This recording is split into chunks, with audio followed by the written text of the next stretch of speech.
Um, Good morning, everybody.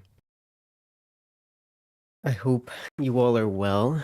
Today, we have a very exciting matchup between the Alliance Guardians and Rose. And then following that, it's going to be SaD versus EP, or Sleepers. SaD Esports versus Sleepers. This should be very, very fun two games to watch. I think they're both going to be very close. Um, I do. I mean, I'm obviously, I gotta acknowledge I am a little biased. Um, and I can't lie about that. I do expect the Guardians to win. I expect Sleepers to win. They're my two picks coming into it because they're my teams. But I do think that it's going to be a close match regardless, even if I think the Guardians are going to win. I mean, Sleepers and SaD is going to be very close. I'm actually not sure. I want Sleepers to win, but that one's going to be pretty close. It could definitely go either way on that one. But we're going to go ahead and quickly go over the match a little bit before it starts. So we do have these two teams here. We're going to go ahead and start, of course, or these two matches here. I'm, of course, going to start with the first match of the day, which is going to be the Alliance Guardians versus Rose. So Rose is a bit of a, I'd say, kind of iffy team. They're kind of up and down. They haven't really beaten any teams that I'd say are notable to point out. I guess maybe Paper X Academy, but I don't know if that's like a good team or not. It just seems like it would be a good team based on the name. They beat Pigeons, who the Guardians just beat in their most recent series. So I'd say they're on a pretty equal level. They lost to YFP. That's a pretty decent team. And then they beat Azure Dragon Gaming. I wouldn't say that their match history necessarily points to anything where I'm like, oh, this is a scary team. I'm somewhat familiar with a few. Sorry, I'm sick. With a few of the players on their team. I've seen Retro play before. I've seen Corrupt play before. I know kind of. Hello, Zealous, and hello, Chrissy. I am kind of somewhat familiar with some of the players, but I'm not like familiar enough to be able to say like, oh, this player's really good. You should watch out for this one. I've just like casted them before or seen them play on previous teams. When it comes to Alliance Guardians, obviously, they're coming off of a 2-0 against Pigeons. Their first series was against Energy Academy. And there's two things I want to say about that series, which is one, obviously Energy Academy is Energy Academy. It's a very tough team. It's like a top 3 team. I wonder who founded that funny Guardians team. Yeah, it could be anybody. This is a top 3 team for sure. They're a very powerful team. The Guardians also did not look like, I think, up to their standards. Like, I think that they play better normally than they did against Energy Academy, and not just because Energy Academy is Energy Academy. So I think it was just a bad match, and also Energy Academy is a very good team. They obviously were not going to be favored going into that one. Could they have still won? Like, maybe. I do think that they could have at least taken a map if they were like looking their best, but it was the first series of challengers. There's obviously going to be like some nerves there and whatnot. Especially as, you know, a lot of these guys are like new to challengers. So it's going to kind of be a bit of a growing pain initially, but against Pigeons, they looked really good. They went 13-8 and then 13-11, which is not bad. So they're currently at a 1-1 record. When we get to Sleepers later, we'll talk about that, but this is going to be a 2-0 matchup, which is why it's probably going to be a little bit more exciting, but obviously I think that the Guardians match is going to be pretty exciting for its own reasons. I think that this is a team that I do expect to be able to perform like at least top 8 in this bracket, in this group stage. They should make it to playoffs. The Guardians should. Again, I'm not super familiar with Rose in totality. Against Azure Dragon Gaming, they went 13-10 and 13-5, so like pretty dominant. But this was also on Breeze, which like Breeze is Breeze. It seems like they play pretty well across the board. In this series, there's Muddy, looks like the like player you want to worry about, the duelist, and then everyone else is pretty similar. Tim had a bit of a performance, but in general, they look pretty similar. Oh my god, hold on. I'm definitely like a little bit worried for the Guardians, but I'm pretty confident in their capabilities as a team.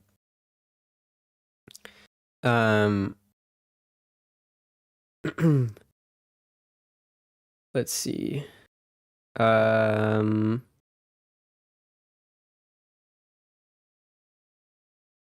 Okay. Yeah, I'm pretty excited coming into this. It does look like on betting odds Rose's favored, which I don't think means that much. Sleepers was on betting odds favored to lose their last match and then they won it. So I definitely think that this is a pretty winnable game for either team, but I do expect the Guardians to be able to take it. They're the higher seed coming into this one, just based on round differential, and only by one round though. So there's that. But I do think that as close as this is going to be, the Guardians should come out on top. But we are getting into it finally. I don't have to yap anymore. I don't know map picks. It might be posted on VLR in a little bit, but for right now, I don't know map picks. Abyss is not a map I've seen the Guardians play on yet, so I would assume this is Rose's pick, but I could be wrong. Initially, we do have double controller on the side of Rose. They're going to go with Yoru solo duelist, and then Sova and Killjoy on the other side. It's double duelist with Yoru and Waylay, Riker on Yoru. Riker on Waylay, and then Atlas on Yoru. And then double controller as well. So double controller, double duelist, and then Sova. So no Sentinel, which is going to be interesting. I will say double controller, double duelist is a composition that we're seeing come out a lot on a lot of maps. And I've seen it a lot, especially in challengers as of late. And I would not be surprised if it's something that we see more and more frequently as time passes. But yeah, I mean, I think that this is probably going to be a pretty... I think this could be a 3-map series. I think both of the ones we look at today could be 3-map series. Oh, that's not good. I think somebody locked the wrong agent, probably. That's unfortunate. Let me see.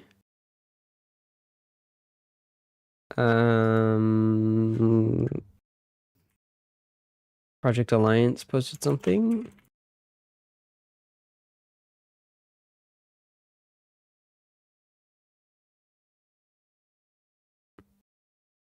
Oh wait, wrong thing. I didn't realize you changed your banner. Wow. Look at us, we're all professional now. Holy shit. Thorns or no thorns, we're still pushing. All right.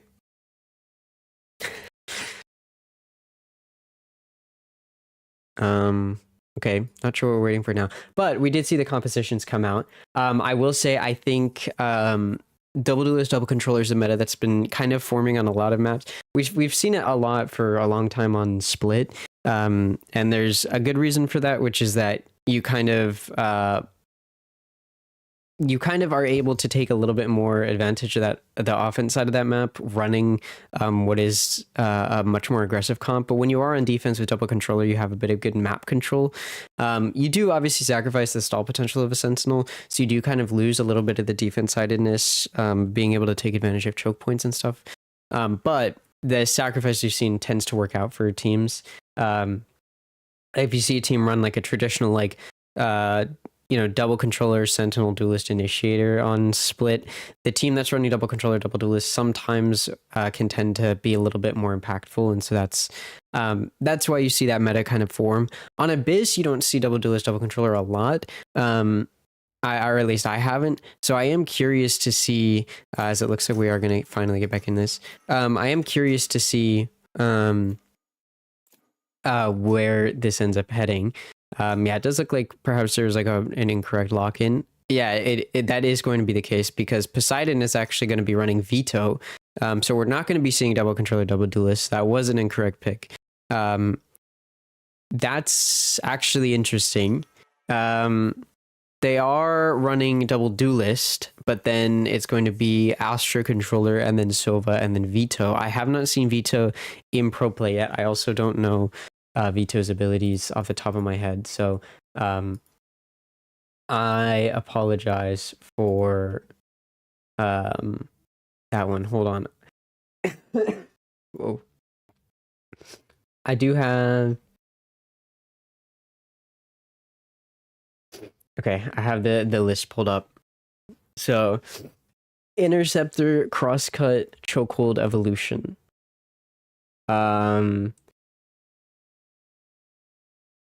Crosscut's the Teleport, Interceptor's the Interceptor, I know that one, and then Chokehold.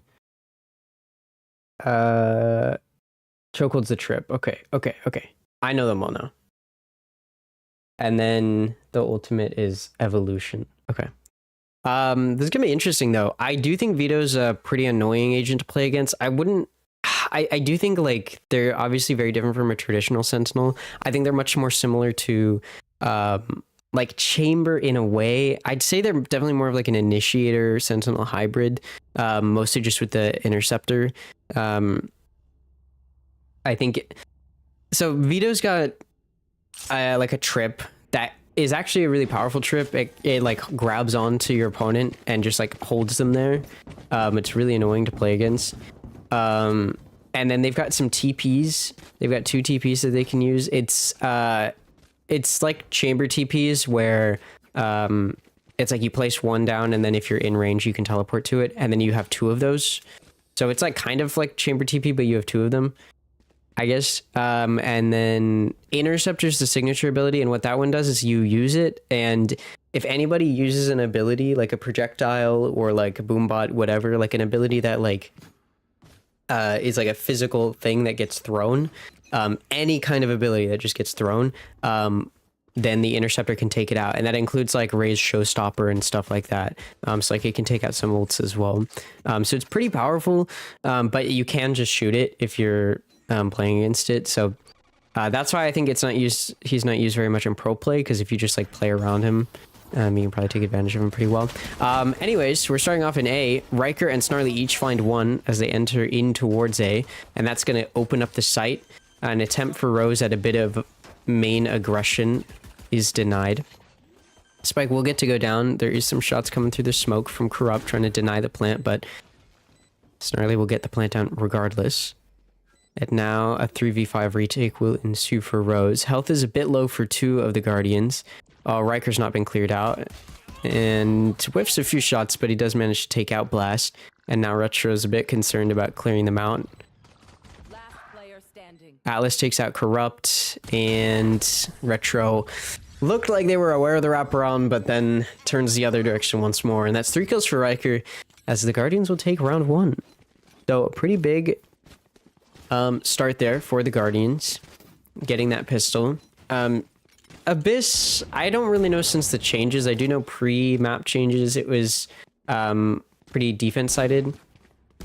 I am going to assume that post changes it's probably still a little bit defense-sided, just because it's a 2-site map and that mid is pretty hard to take control of if you're offense.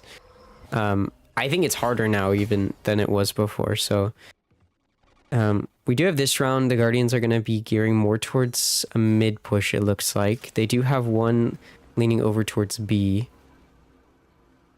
Silverdrone's going to move down mid. Muddy TPs over towards A, but it is going to be a bit misplaced because it looks like the Guardians are going to want to gear towards perhaps mid to B, with that Astra lurking in towards B main still. And they're going to catch Tim in the astral plane, and now Atlas comes out to try and find another. Blast with the Classic managed to take Atlas out, but Poseidon will trade it.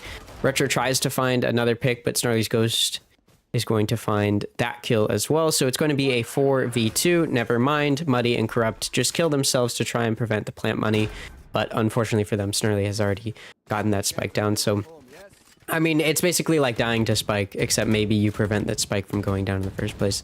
That's why you see some teams jump off the map at the beginning, if they've lost pistol. I don't think that's worth it just because you lose out on potential money and stuff like that, but that's why some teams do it. It seems really cool, like you know what you're doing when you do it, but I don't think it's really worth it. Anyways, that's just my opinion.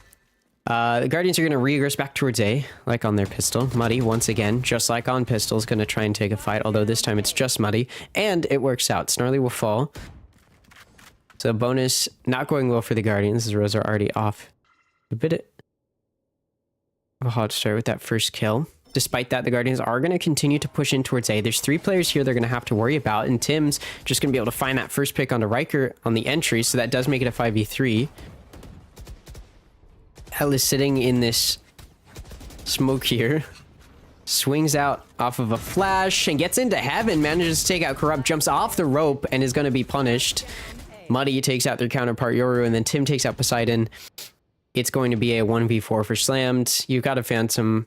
Might want to try to save it at this point, especially because Spike is not in the hands of Slammed. It's left on site, as it was their Yoru holding it.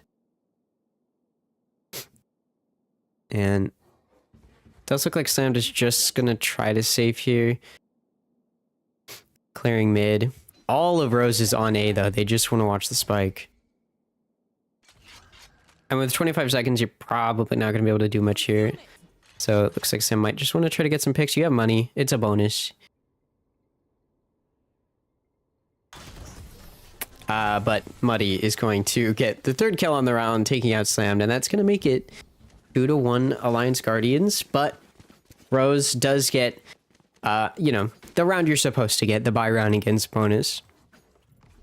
It's not flawless, so the Guardians do a bit of damage, but they don't get that spike down. That's the main goal when you're against a bonus that is on offense. You want to prevent that spike from going down, and then obviously keep the majority of your players alive, and Rose did both of those things. So all in all, pretty good anti-bonus from Rose.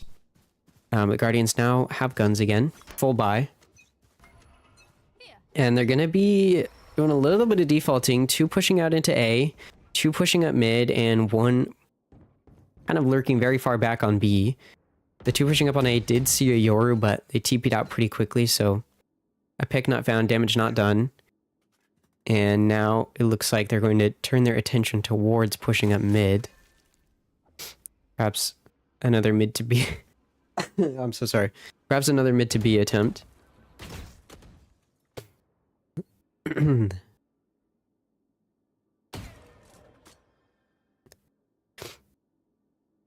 Still not a whole lot found. They did spot 1 in B-Link, but it does look like they actually might want to try to attempt to A. Tim is kind of alone on this site. There is going to be a quick rotate into heaven from Corrupt, who's watching mid. And there is a Yoru there as well. And Corrupt does now send a recon dart, so they're going to spot these players. Oh, and it catches so many of them. So now they really know that it's a hit.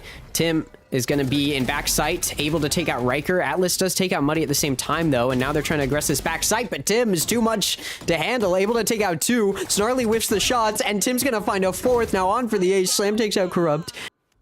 And now it's a 3v1. This should not be difficult for Rose. Slam's going to find Tim, prevent the ace. The spike actually can go down. They're not really in a position to prevent it from going down. The snakebite misses, but retro spam is good. And now it can be diffused. And what looked like it was going to be a pretty decent site take is completely shut down by Tim in backside with that 4K. So Rose is going to even it out, make it a 2 count. Again, I don't know what the map picks and bans look like. I'll see if I can figure out right now. Yeah, I was correct. So Rose did pick this map of Abyss. Map 2 is going to be Corrode, picked by the Guardians, and then Haven will be the decider. I kind of assumed that this was Rose's map pick because I have not seen the Guardians on this map before. But they allow it through, so they don't hate it. We'll see what they look like. I'll look at their match histories on Abyss in a little bit. For now, though, on what does need to be a bit of a bounce back eco round. It's not going well as the Guardians aggress in towards B. They do lose 2 right off rip, and Retro's going to take out Riker as he tries to entry, so it's just down to 2, and the health is very low. 1 HP for Snarly. Slammed is going to make their way over towards A, it looks like. Bandit in hand. The AG gun buddy.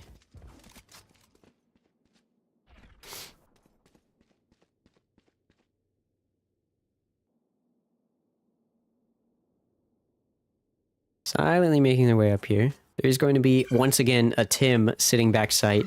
You do have to be worried about. Still, though, Spike should get to go down. If they do try to clear backside, they may not be able to get Spike down. Slam's actually made their way into heaven and taken out Muddy through the smoke that's there. Spike goes down as well. So far, an effective take for these two. Tim's still backside, though, and going to take out Slammed. Still deadly. And it's just 1 HP for Snarly. There's only so much you can do, and Tim's going to shut that one down as well. So once again, Tim in backside's going to find all of the players pushing into A, and that's just 2. So a 3rd round found for Rose. They take the lead after losing the pistol and then the subsequent eco that followed. They're now looking pretty good as we've gotten to the normal buy rounds. For the Guardians, I do think they're struggling mostly just to effectively control the sites that they try to aggress. They've mostly only gone like A and mid as well. When they have gone B successfully, obviously they just attempted B, but that was on an eco. When they did take B successfully, that was on their anti-eco, and they did end up going mid to B. And I don't think that's a horrible idea. I think when they did try to do that on a buy round, they were not able to make much leeway, and then they just decided, let's go towards A. And then, of course, you're going to have a hard time if Tim's just going to get 4 kills every time you try to push A. So I don't think it's necessarily... I don't think they're in a bad position here. The only reason that they weren't able to take A effectively previously was because Tim just got 4 kills in backside. I think as long as you just don't let that happen again, you'll probably be fine. I do think mid to B is also potentially could work, or they could just try pushing in through B main is not a horrible idea. They don't have like Cypher trips to really slow you down or anything like that. They've obviously got a Viper as a snake bite, but I do think that B side's probably going to be the weaker side of the map. They do want to hit A though. I mean, obviously I can kind of see everything, so I know we can kind of see everything, so we know that B is kind of the weaker side, but Guardians don't necessarily know that with the info that they have. They're going to try and aggress A this time. Good news for them, Tim's not sitting backside, but there is going to be a KJ setup. Dimensional Drift is expended. Atlas is going to see much of what's going on here and come out of the ult. Site's been mostly cleared out. There is going to be a Cosmic Divide, which allows a pocket, and Atlas is going to try and clear out that pocket. Snarly is going to get the spike down, and that's going to make it a 5v5 post plant. Poseidon's made some grounds in mid. Sees one, but doesn't do much damage. Oh, Tim, once again, backside. Re-entry, going to take out Atlas. Post plant's going to be entirely played from main here, which is a bit of a risky decision because there's a Cosmic Divide on the opponent's side. Slammed and Poseidon each find 1 kill. Hunter's Fury immediately expended of that Cosmic Divide coming out. All 3 shots are going to be utilized. Don't find anything. Gravwell is going to be successful in pulling the diffuser off. Oh, and they're holding across, and it's beautiful, and they keep swinging into it. Snarly's able to take out 1, but it's not going to be enough. Tim just holds it. I mean, what a retake there. And that hold on that diffuse was insane. The Guardians just had no plans to prepare for taking out that that Cosmic Divide or getting past it. I mean, beautiful use of that there for Rose. Guardians definitely not looking great. That was a really big round for them. First buy round after starting to struggle a little bit. It looked pretty decent on the site take, but the decision to play entirely off site when their opponent had a Cosmic Divide is definitely something you want to question, and I will. On this eco, they're just going to try to rush into A. They do expend the divergent paths from Riker, the only player with a gun, I believe. Unless I'm mistaken. Tim's going to take them out, though. That's going to be a 5v3. I am mistaken. It's going to be slammed with the Guardian. Spike planted.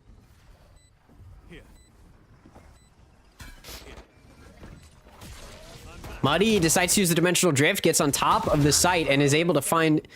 Or actually, Tim's going to be the one to find the kill with the classics. Tim's also going to take out Snarly. Tim's on for the ace right now.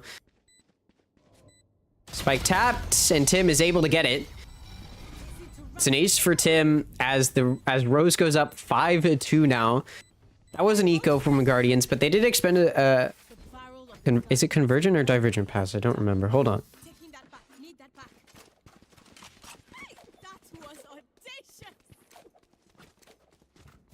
Convergent paths. Okay. Sorry, I get that confused a lot. They did expend the convergent paths. The Waylay ult was utilized, so it was a bit of an expensive round.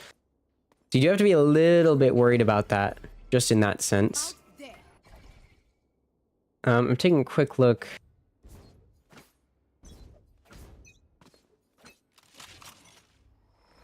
This is... I mean, this is obviously a new Guardians roster coming into Challengers, but even their previous roster, I cannot find any Abyss. They really don't like it. The last time on Abyss, which was obviously an old roster, was on December 5th, and they lost 11-13 in a series that they won against Sneaky P.E.K.K.A.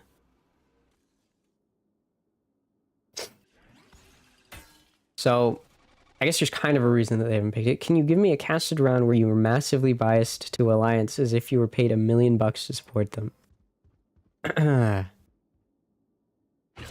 Okay. I mean, I don't... Okay. Muddy, big whiff there. Horrible shot if you think about it. I mean, the Guardians would never shoot like that.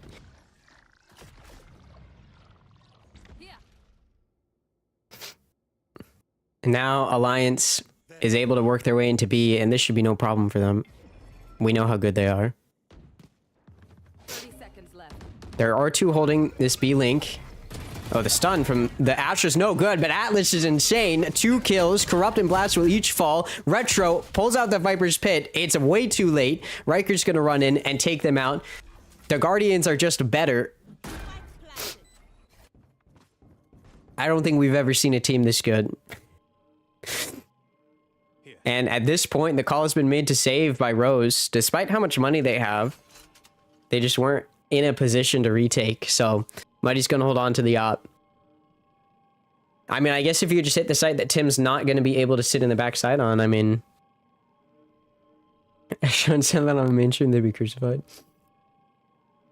Look, as a biased caster myself, constantly, I must say...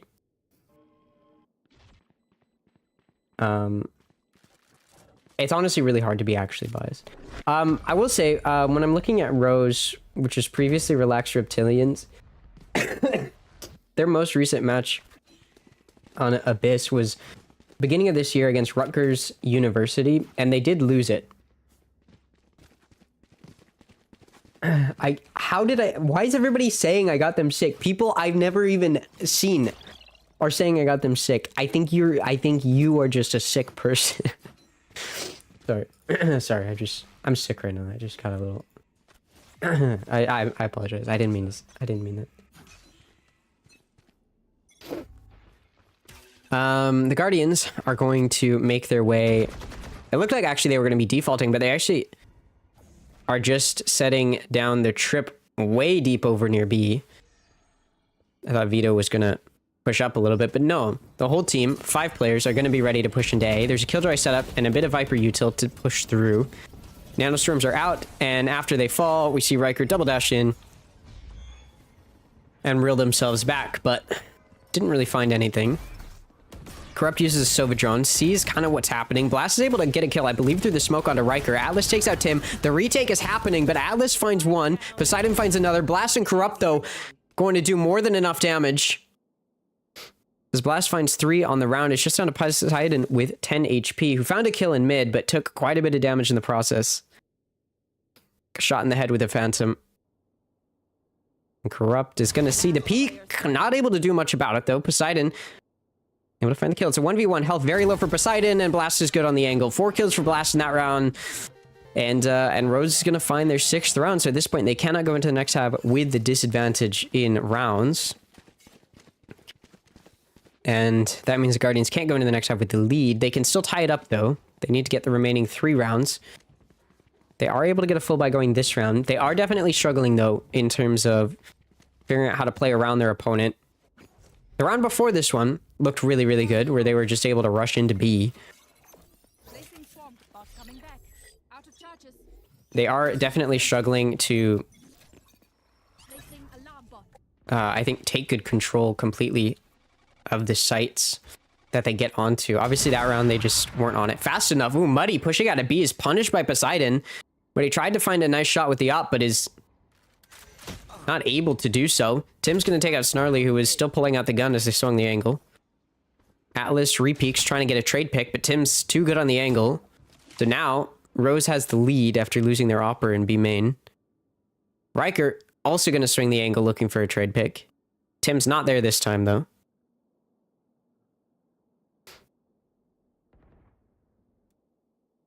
Retro and Poseidon meet each other on B, and Poseidon's going to find the kill. That's B opened up. And the team should swing that way. It's going to be Rose there first, though. Poseidon's up in heaven. TP'd up there. I mean, they could have also climbed up there. Probably just climbed up there. Anyways. Poseidon's going to see Tim. Tim's not paying attention, but Poseidon isn't either. And Tim's able to get the kill. That's 3 for Tim on the round. 30 seconds left. 2v3 for the Alliance Guardians. Bad recon dart. Completely missed. Slammed able to take out Tim as they jump out of the way of the concuss. Oh, but it's just not good. Alliance never looking in the right direction. Corrupt's able to swing back out and find the kill. That looked like it was good the way they pushed them back, but the Guardians were not able to punish. Another round lost, unfortunately. Now, Abyss is a defense-sided map. So, like, if Guardians got to 5 rounds, I'd say it's a pretty equal half. But Tim's going 17-5. And we've seen a lot of that. And the reason why. He's just shooting well, and the Guardians aren't when they're facing him.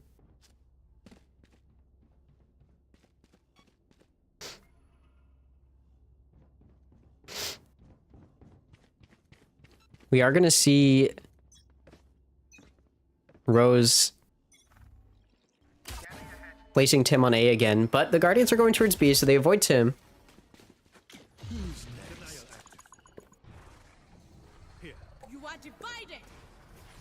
Atlas utilizes the Dimensional Drift. It's all the way into Heaven on B. Has a Cosmic Divide. I do believe they heard him come out there, and Rose Muddy is able to clear him out with the shorty. Poseidon does take out Retro at the same time, though, so that does open up B a little bit. Fender Killjoy has expended the lockdown, though, so Cosmic Divide's not going to be utilized. Oh, Poseidon's going to get caught out here. Oh, no, because the evolution. So Poseidon's able to just sit in it, and Blast is none the wiser. Muddy is able to take them out, though, through the wall. And that's going to make it a 3v3.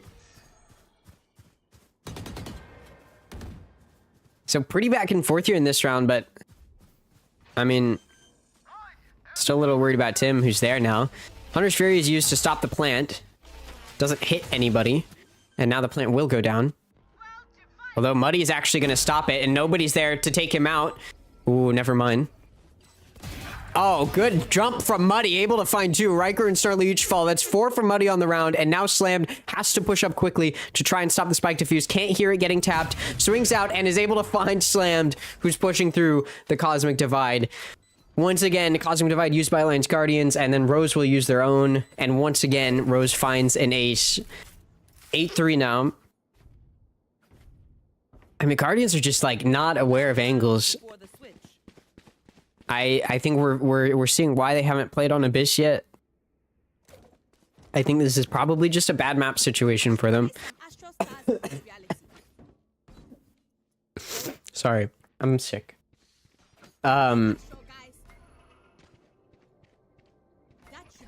It is just a little bit worrying. I think if you are the Guardians. But it's just map 1.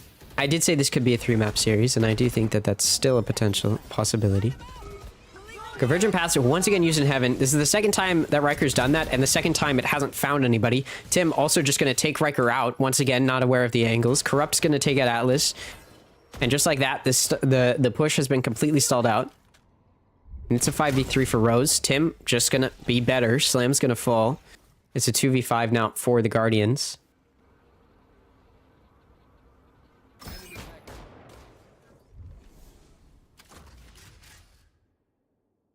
I do think a lot of what we're seeing is a lack of familiarity with the map.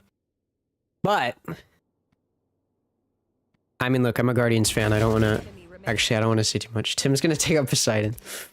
3 kills for Tim. And it's just Snarly. I mean, hey, man. Last round of the half, you got to try something. Dimensional Drift's expended to find the remaining player. Getting peeked from every angle, swung from every angle, and it's going to be a flawless last round of the half for Rose. 9-3 half. And now the Guardians get their chance on defense. We'll see how this Vito Sentinel pick works out for them.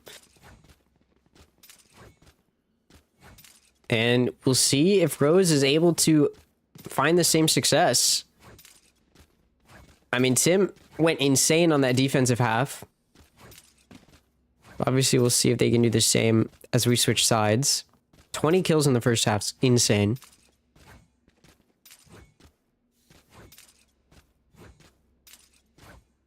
We do see the Guardians.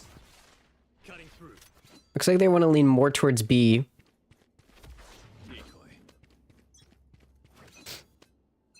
Well, maybe... Actually, no, they're sending both of their duelists down mid, it looks like. Which is going to spot Muddy, as it's a bit of a default push from Rose. They're very split up here. Although that spike is over near B. So, off the Euro TP now, that is where they're going to head. It's just Poseidon on the site. Oh, and Euro TP'd over to A, so... It's just Poseidon on B right now. Interceptor utilized. Ooh, Poseidon's able to find one. Trying to get away with their life, and they do. They manage to find the TP. Riker's now here in Heaven. So it's going to be a 4v5 post plant for Rose. They plant for main. All these players are staying on site, though. We'll see if Alliance can clear them out effectively. The back of Corrupt is found by Riker, but the shot's only going to hit the back and not enough to get the kill. But Riker will take out Blast, who was trying to push into Heaven. Alice takes out Muddy. Slam takes out Corrupt, and now this is going to take out Tim. A flawless pistol round from the Guardians. They take the pistol just like they did in that first half. And if you're going to make a comeback happen, that's where it needs to start. So not a bad start for the Guardians. Poseidon was able to hold it down initially. Found a good angle. And that retake looked good. Again, I was worried just because the Guardians have had a bit of a difficulty with being aware of the potential positions of their opponent, but they did a really good job of clearing out all their angles. That looked even just better than some of the rounds on their offense, which is good. Obviously, it's pistol. That's going to change things. Now they're on anti-eco.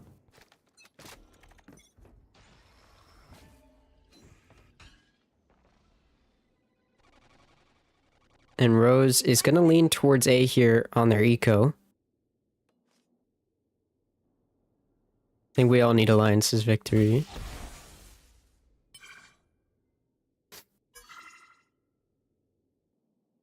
They're very heavy focused on getting that Cosmic Divide up, it looks like. So they go to grab the ult orb. Which Rose did seem to know pretty effectively how to utilize it, so I'm not surprised. Riker pushed up in mid, just gonna get completely caught out there. Not able to get the kill on the jumper. And then gonna get shot from behind. Snarly, though, with the Spectre, could have locked down Vent, but gonna be taken out. And that's a Spectre acquired. Rose just moving like a unit right now. very akin to the way sleepers play. We'll see later. Sam's going to take out one. Caught out by the recon dart. Probably not going to impact them, though. Spike's going to get to go down. Good flash, but not going to flash Atlas. Muddy will fall. Atlas also going to take out Blast in main. It's just down to Retro. Position noted. Able to swing around and take out Atlas. This is winnable, but the shots are good from Poseidon with the Guardian. It's expensive. Probably not as good of an anti-eco as the Guardians would have wanted, as they do allow that Spike to go down, and they lose the majority of their players, but they get the round, and that's what matters when you're trying to make a comeback happen, is just getting rounds on the board. The Rose will probably have the gun advantage as we move into their anti-bonus, and they will. So Guardians going to be in a bit of a tough position, especially on defense on Abyss. It's going to be hard to rotate around, but Poseidon once again going to be on B, and it looks like that. I thought that's where Rose was going to be headed, but it does look like they actually want to take it over to A. They actually leave the Spike on the ground. They're going to do a bit of probing first. Nobody for the Guardians is going to be pushing out on A. It looks like that's something they were worried about, but that's not going to happen. And off of that, they do back up a little bit. Gonna grab the Spike, and it does look like they're gonna go up towards mid, maybe. No, now they're gonna go over to B, so Poseidon's util setup might have to stop them. Actually, they're gonna go mid. I can't tell where these players are going.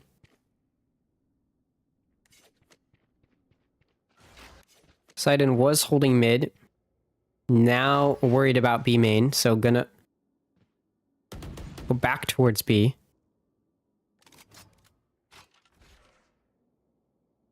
Backed up as well by Atlas. We've got 3 players for the Guardians leaning towards B, so if Rose do decide that this is where they want to commit to, which it looks like it will, that is the wrong side of the map for them, so Guardians could maybe do some damage here.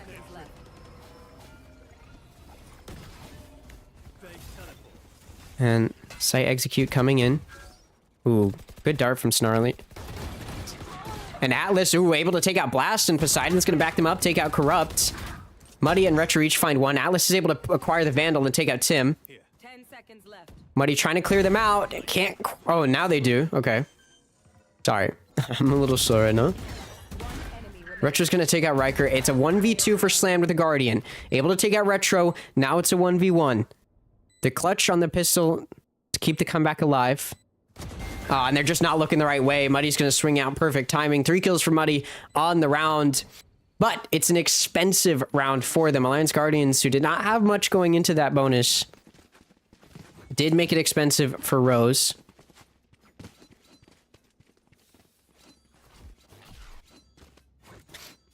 So it's not too bad of an eco / bonus for the Guardians. They are now going to have a bye. Is a little sad because it's around they could have one. Rose is going to aggress in towards A. I don't watch this, but I bet it on it. I picked Slammed to get under 28.5 kills between 1 and map 2 combined. Picked Ange to get 28.5 kills between map 1 and 2. Get over 28. I think the Ange pick is good. I don't know about the Slam pick, though. I'd be a little worried about that one.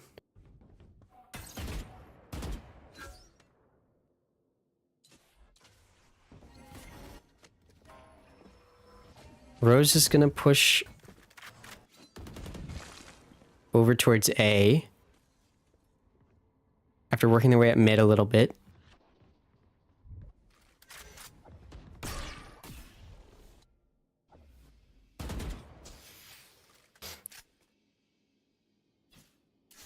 Riker's presence has been noted in top mid after shooting a clone, it looks like.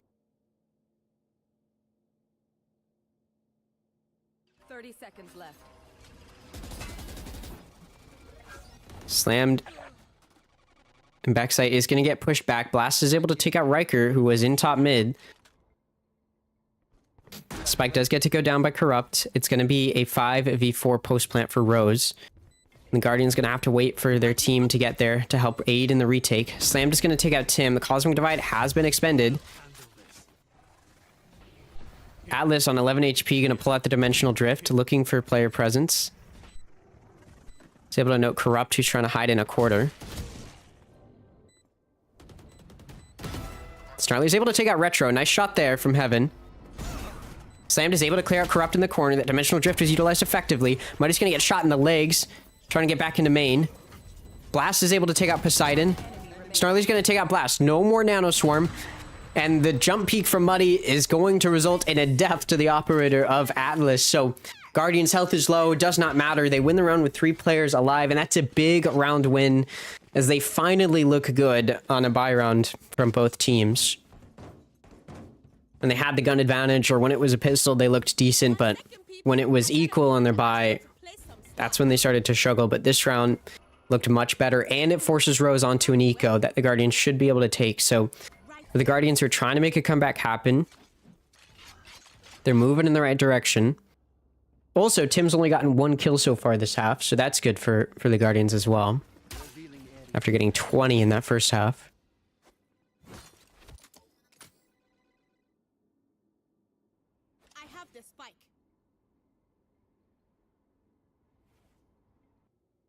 Going to see Rose sneak their way up mid. Poseidon's going to be the first to see this, as I imagine it's going to be a mid to B attempt. And it will be. Poseidon takes out Corrupt. And Tim.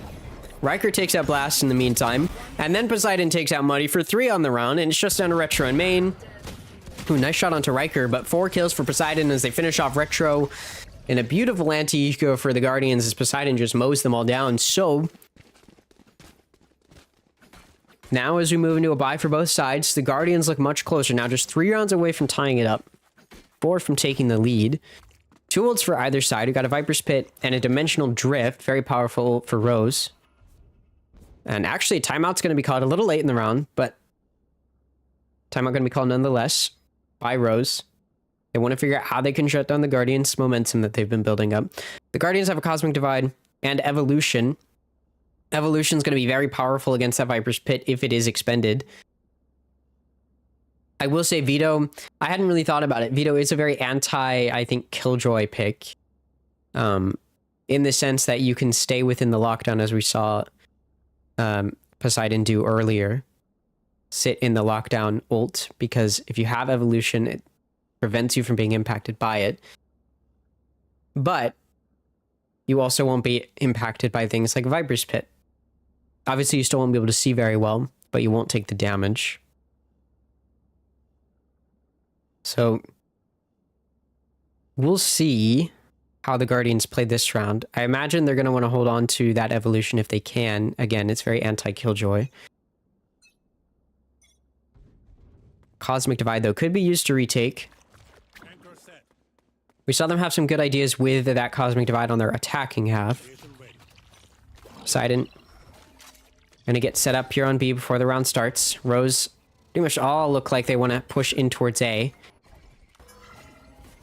Riker pushed up, got the orb. Backed up by Slammed as well. And Slam does a little bit of spraying through the smoke, looking to do some damage. It doesn't. It does take out a Yora clone, though. Dimensional Drift now going to be expended. Muddy, noting Riker, noting Slammed. They know where these players are. Muddy able to come out of the ult and find 2. The one on Riker's understandable, but just spraying up into heaven, they take out Snarly. Slammed tries to spray through the smoke to take out the Spike Planter, but they're hit by the alarm bot, and then Muddy is able to find the kill there. And now that Viper's Pit is going to be utilized. Hunter Fury is an option as well to help defend that Spike.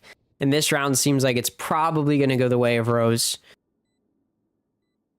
Guardians have not made the call to save quite yet, it looks like. Maybe they want to watch exits, see if they can find some kills here. They do have a lot of money.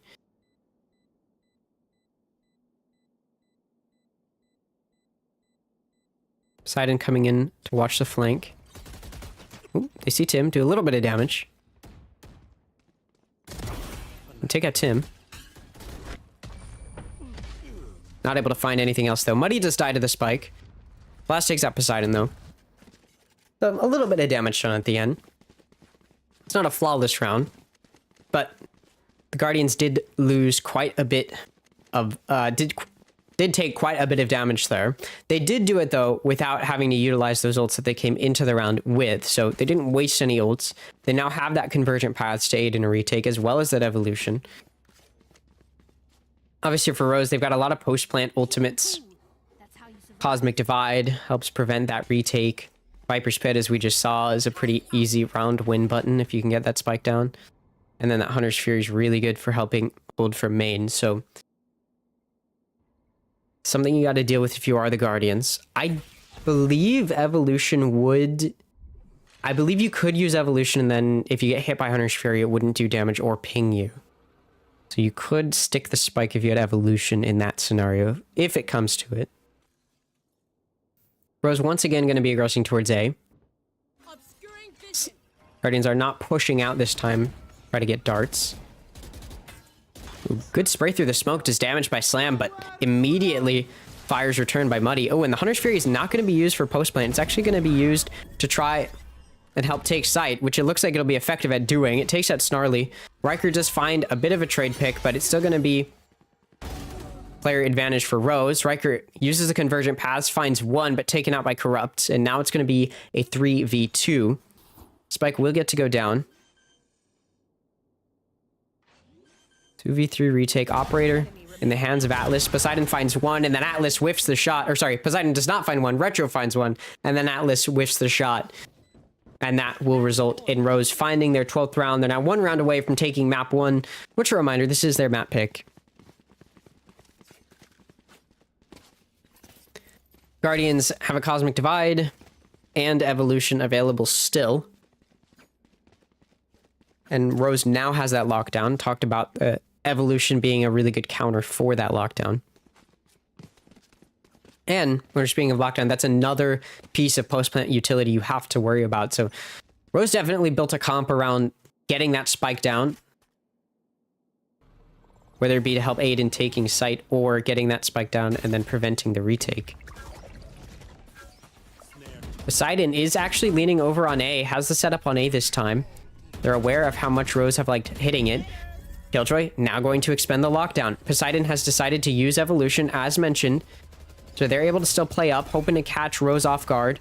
Of course, hitting the clone, so they're spotted out. Poseidon is able to find one, but will get traded immediately. Riker going to spray through the smoke and take out Muddy. Finally, Alliance Guardians find a kill through the smoke, and now it's going to be a 4v3 for the Guardians. And Rose decides, okay, we got to back up. Now, they do have quite a bit of space taken up in mid. You can see Retro has taken so much space there. And so, for Slammed, this could be a bit of a difficult solo hold with nothing but a Stinger.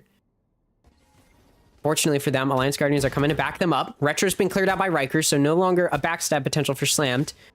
Oh, and beautifully done by Slammed to play in the smoke. Corrupt will walk into it and fall. Slammed will swing out and take out their counterpart Astra. Tim will fall. Not looking the same they did on that first half. And a big win for the Guardians as they try to keep their hopes alive of taking this map. Rose will be on... No, they can get a buy going. Never mind. It's not a complete full buy. They got 2 Guardians, but Rose does have guns to work with. Sorry. They're forcing up here, though, so...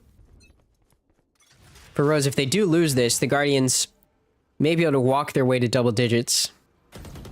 You get this round, and then the 10th will be on the horizon, and their opponent will be on weak guns. Guardians decide they want to fight A, and it's effective. Beautiful util usage by Riker, but it does only result in 1 kill. Now they're just spraying through this box. Riker's able to take out Retro through the smoke. Muddy is able to return fire, though, so Riker will fall, but it's a 2-for-1 special for the Guardians. That puts them up a player, now in a 4v3.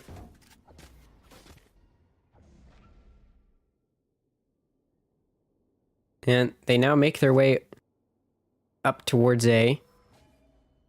Once again, Rose wants to reaggress. The Guardians know this. Poseidon is coming for a backstab and sees that nobody's rotating through their spawn, at least. Guardians do have a lot of mid left open that they might want to be worried about, but of course Rose not going to be taking advantage of that. Slam takes out Tim. Muddy able to get on site and jump up and find a kill, but going to be taken out by Atlas. Blast does take out Slam, so it's a 1v2. This is winnable. Although, are they aware that Poseidon is coming from behind? That is the question. Blast is actually going to push into back site. They know there's a player in heaven now. Not aware of Poseidon in main. Blast will fall. And a 9th round is going to be found by the Guardians, and now Rose will be on a weak buy, so the Guardians should be able to find themselves at double digits. They're definitely not out of this one. After only getting 3 rounds on that first half, they're still putting up a very solid fight here. They do have 2 ultimates. Hunter's Fury and Cosmic Divide are available. Dimensional Drift in the hands of Rose, though. That could be utilized. Probably not this round, though. Given that they are on an eco. Rose once again wants to go A. Guardians reading more towards this B side.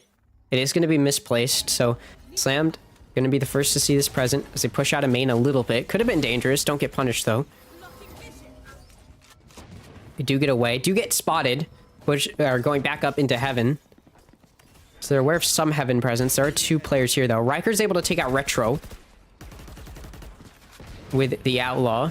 Nice pick there. Poseidon's able to take out Blast, who was trying to make some space in mid.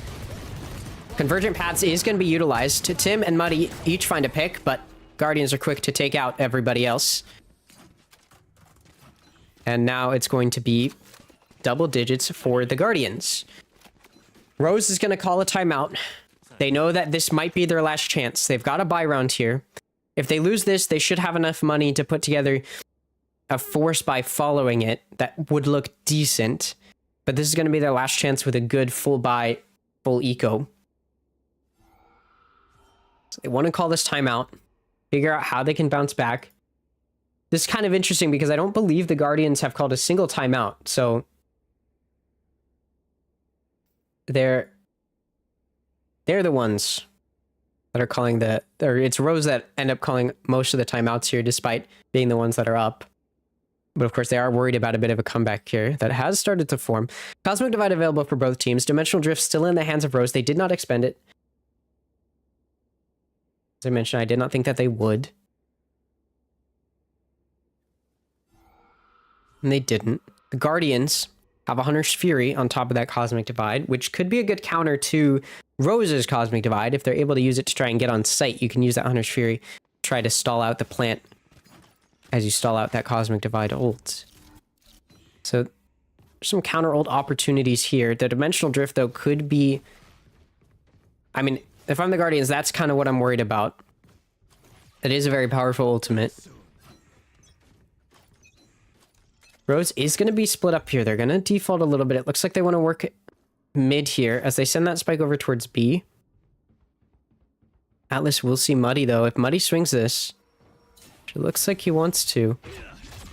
Ooh, no. Atlas backs out now off of the Poison Cloud being utilized by Retro. Sorry. Dimensional Drift now going to be utilized. It's actually going to be utilized up mid. So it's not going to be really used to take too much of B. It will get Muddy in towards back site here. Poseidon hears it, but Muddy's good for the kill. So that's going to make it a 5v4 as Rose is able to take site. Cosmic Divide utilized. Will the Hunter's Fury be utilized to try to stop the plant? Probably. Oh, it is. Yeah, there you go. As I mentioned, it is utilized to try to delay plant. Riker with the flank misses the shots and Retro punishes. 5v3 now as Rose does get that spike down. Cosmic Divide going to be utilized by the Guardians, but it's not looking great. Atlas with the Operator on the retake.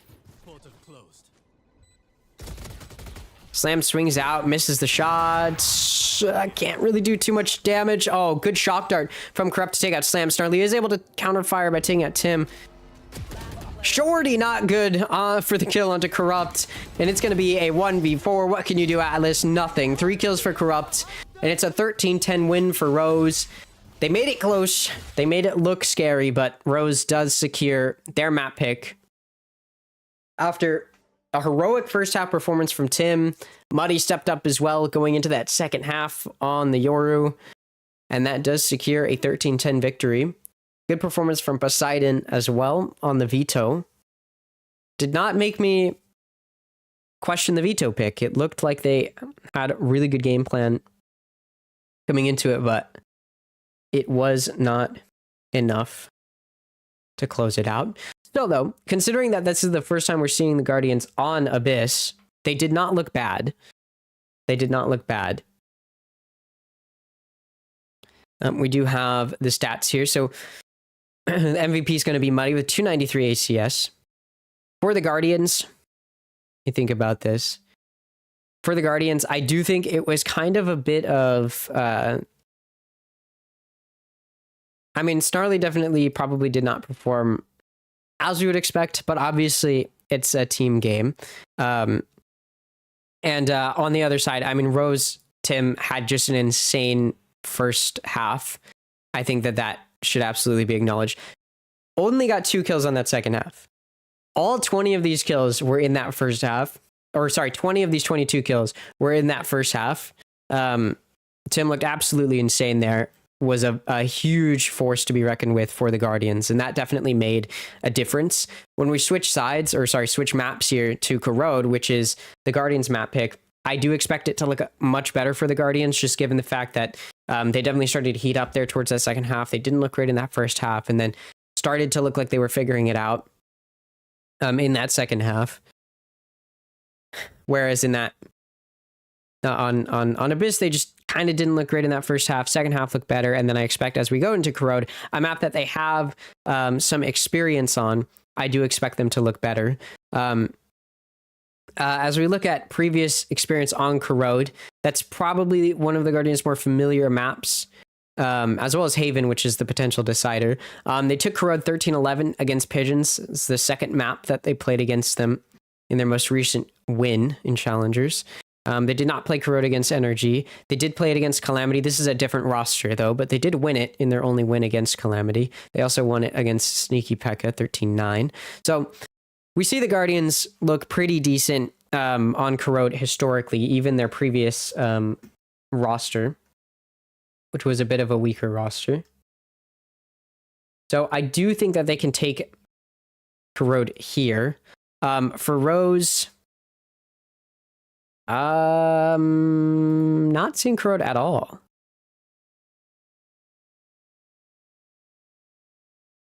The last time they played on Corrode was January 2nd, so somewhat recently, but they lost 5-13.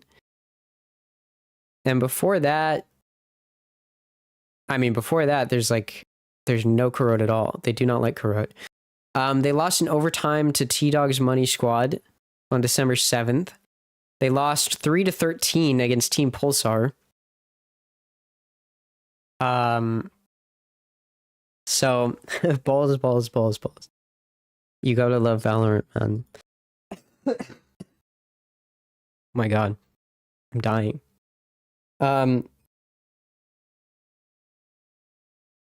Yeah, I think it was kind of what I saw from them against Energy. They just didn't really look like themselves. I think that was definitely a factor. Let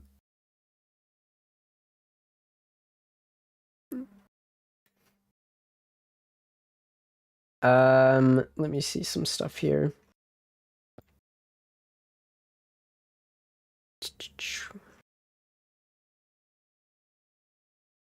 Okay.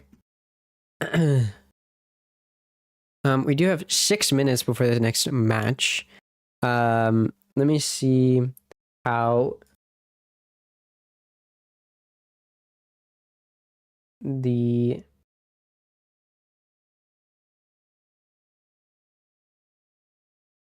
hold on, I pulled up the wrong stream. I want to check in on how Energy Academy versus EG is going. EG Academy beat Energy Academy 13-7 on Corrode. Speaking of Corrode, for their first map. Honestly, that does not bode well for the Guardians. If you're a Guardians fan, you want Energy Academy to win every match that they play, because that means that you lost to the best team in the tournament, so you don't have to feel bad about that. Yeah, I will say after watching Abyss, I do think I was a little worried just like not knowing a whole lot about the way that Rose play. But after watching Abyss, I do think that the Guardians definitely, I think, are the better team coming into Corrode. When it comes to Haven, that's where I think, Rose has won on Haven here. They did lose here.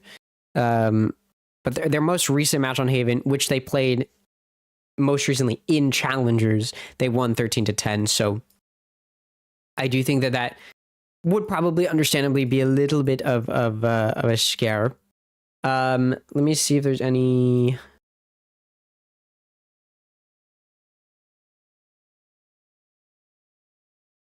I'm trying to see if there's any like Valorant stuff to look at. Not yet. Anyways, we can take a quick look at SaD versus Sleepers. I'll just probably say a lot of the same stuff I'll say later. Because I think that this is Sleepers like big match. Up until now, they beat Core, which was a bit of a surprise, but a lot of people were like, oh, they're playing against a sub. Core had a sub coming in, and so you're like, okay, it's not the full Core roster. I said this before when we were talking about the last match the Sleepers played, but that was kind of an asterisk on it because their sub ended up being the second best performer on the team in the series. So I don't know if you can really say that is because of the sub that Sleepers beat them. But anyways, Sleepers beat Core, and you're like, okay, maybe this is a team that you got to worry about. And then they face Shopify Rebellion Black, which is a team with veteran players, a team that you expect to perform well. And Sleepers ended up beating them. And I don't think that many people could have predicted that. It was a 3-map series, but I mean, some of us were predicting that. Me, because I was in on that early. I've been knowing. But my point is, Sleepers took out Shopify Rebellion, and that's where it's like, okay, this is a serious team that you got to pay attention to. And now it's kind of their real match. SaD is a well-established team. SaD is a team that I think a lot of people have heard of, know pretty well. Pretty respected roster. They got Payne, they got Stellar. Both Payne and Stellar are two players that have been in the game for a really long time. Obviously, Stellar was on 100 Thieves in Tier 1, a Tier 1 player. Payne has been in Challengers since 2023. This is a team, they've got Jerwin, Welly, Zaj. This is a well put together team. They 2-0'd Winthrop, they 2-0'd Azure Dragon Gaming. 2-0'ing Winthrop is not easy to do. First map did not look easy, and then they decimated Winthrop on that second map. And I mean, if you look at their match history, it is a lot of green, a lot of green. They also beat Happy Esports, which I could be mistaken, but I believe that that's who Sleepers is now. I think that was their older name. So a lot of green here, a lot of winning that they're doing. And so I do think, they won Funhaver GG Winter Roundup. They did not win Lock and Load. They actually lost to Pigeons, who the Guardians beat. So there's a small weak point there, but coming into Challengers, they look pretty good. So for Sleepers, this is their first like real, I'd say like scary team. Not that Shopify wasn't, but this is a team with like a really decent match history. I mean, if we're talking about a lot of green though, I mean, Sleepers has a lot of green. They've mostly just won. In fact, they've only lost one series since their debut as Sleepers.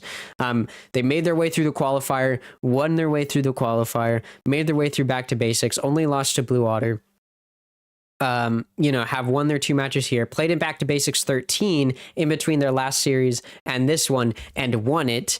They just continued to be dominant. Taking out Evictix, who's another challenger squad. So this is a big matchup between these two teams, and I think it'll be very exciting to watch when we do get there.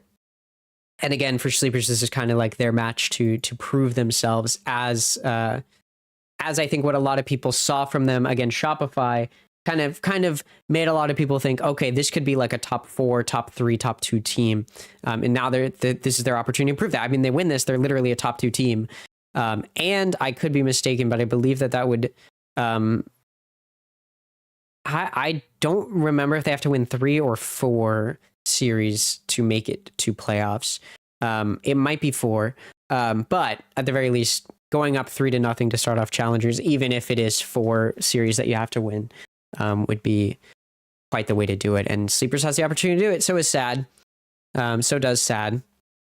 But of course, SaD's a team that you expect to make it there this quickly.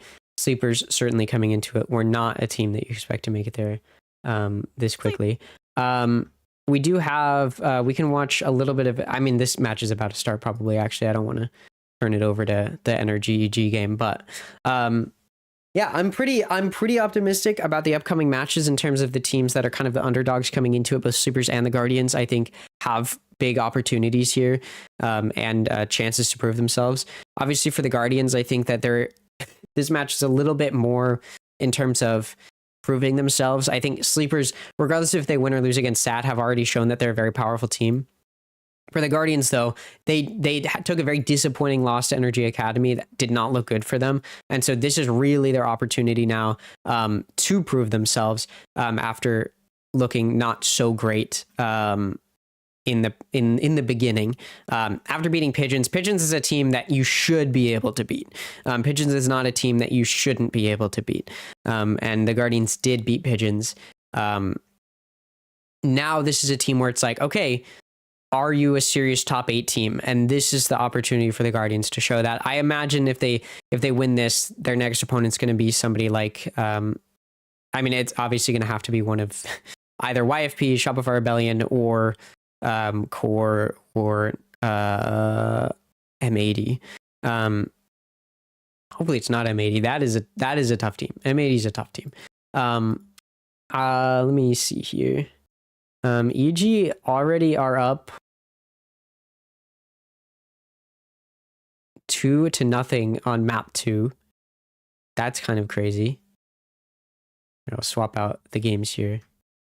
Mitch, and he's pulled 3. And while we wait. Energy Academy just annihilate. They're completely outnumbered.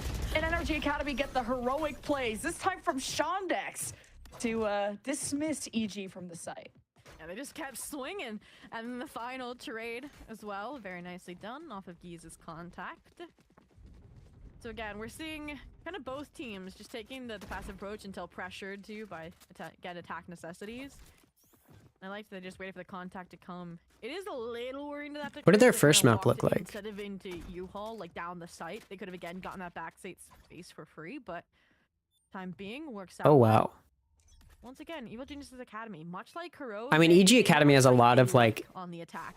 veteran tier 2 players. This is a definitely, I think, an easily more favored squad coming into it. Faker, not the faker, but can be quite distracting. But Energy Academy still salvaged that last round despite only having 2 on A against the 4 of EG. A much more slower default, seeing if NRG Academy are going to show their hand, spamming through any smokes or walls. The dog makes its way into U-Haul as Stunna barely dodges the jaws of that dog. And now it's the chaos. They're trying to walk through a smoke, spamming through it, but Giza reveals himself, gets punished, and the plant still goes down nonetheless. What will be the response here of Shondex, who has been an ever so consistent pillar until he tries to exit, and EG will make him exit the round. Trades are favoring EG at the moment on this post plant. Renz just tries to get a glimpse, get info, when Cloric could clean it up. Oh. Oh, gives EG the round. What the hell? Wait, I don't think Mitch dies either. Oh my god. All right. Anyways, here we go. Back to the real match. Who cares about Energy Academy versus EG Academy? Let's talk about the real match as we go into Corrode. We see Alliance Guardians going with a comp we've seen from them before. Double Controller, Omen, Viper. They've got Riker as a solo duelist on Waylay. And then we've got Chamber. Atlas will be playing Chamber, and then Snarly on Sova. Over on the other side, Rose is going for somewhat similar comp. Double Controller, Omen, Viper. Solo duelist going to be Muddy on Waylay. Instead of Sova on Initiator, or Sova as their Initiator, it's going to be Fade as their Initiator. And then it's going to be Blast on Chamber. So pretty much a mirror comp, excluding that it is a Chamber, or sorry, that it is a Fade instead of a Sova. I think, like, I get why you go for the fade, but you have a waylay. And waylay can do a lot of that kind of close corner clearing just with the double dash. Obviously, you have to do that with your body, which is a little bit more dangerous. But I think I prefer the Sova here, just because it's a pure recon initiator. It gives you so much info. Whereas like Fade's like a good solo initiator, but Waylay is such an initiator hybrid that I feel like you don't necessarily need a Fade on top of a Waylay, where you could have the higher recon utility in a Sova. So I kind of like the Guardians comp here better. I mean, Guardians also just have looked better historically on Corrode here, so we'll see as we get into it how it looks as we start. Rose is going to be starting on attack. They chose this side, so we'll see what they have cooked up. Looks like they're going to be split up here. 2 on B, 2 on A. Probably going to have that chamber look up mid a little bit, maybe. Meanwhile, the Guardians do have more players near A here, which is where the spike is, so you got to be a little bit concerned about that if you are Guardians. Or sorry, Rose. And Riker's going to push up, and that's spike down. Riker's just going to take out all 3. Beautiful multi-kill there to start it off. Corrupt is able to take out Atlas in mid, but damage is done.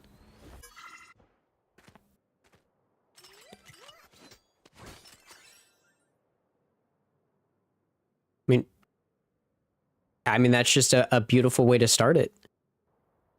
If you are the Guardians. Rose re-clearing. Guardians did give up the spike. They wanted to take a fight in mid, which they're not going to have. So as Rose pushes through the smoke, which you can see they're very tentative to do so, they will find themselves a free spike. Although the Guardians, after clearing mid, have decided to back up. There is a flank coming through from Poseidon. Muddy spots it, though. Deals with it. Wiggly. Slammed and Riker. That duo pushing out did so much damage. Spike does get picked up. Rose found it. And now they're going to double back. They're going to go over to A again, hoping that the Guardians think they're going to rotate. Unfortunately for them, the Guardians do not think that. Slammed able to find one. It's a 1v1. Thankfully for Riker, their Hinder was successful, and Muddy won't be able to shoot that quickly. So 4 kills for Riker. Got a little bit scary there at the end, but pistol round won by the Guardians, and that is the 3rd pistol round that they have won in this series. Very good pistol round players. They are. And Slammed and Riker in that dual play out of A main was very impactful. They'll now move into an anti-eco. They should be able to take this round. Your goal on anti-eco against an offense mainly is to just prevent that spike from going down, because that's the easiest way for the attackers to make a little bit of extra money when it's going to be harder for them to get kills. Guardians back up here. Riker is able to take out Muddy. That Outlaw, looking deadly. Tries to find another through the smoke, but it misses. Blast has pushed up in through A-Link, and it's not watched. They're not going to be ready for this. And Blast finds the paranoid slammed. Doesn't matter. Kill going to come through regardless. Riker double dashes out. Holding this corner with the Outlaw. It's not going to be pushed, though. These 3 remaining players for Rose back up. Double flank coming through. You got to be worried. Snarly's Shock Dart going to take out Corrupt, and then Riker and Atlas each find 1. Although it looked like maybe a kill was going to be found by Rose, Alliance Guardians are able to take them all out flawlessly. I said your main goal is to prevent that spike from going down. They don't. Rose gets it down, so that's a bit of extra money for everyone, but a flawless round is a good way to take it if you are the Guardians. So pretty dominant, successful anti-eco there. And now Rose will move into an anti-bonus. And we've seen the Guardians not be able to convert these in the past. So most likely we will see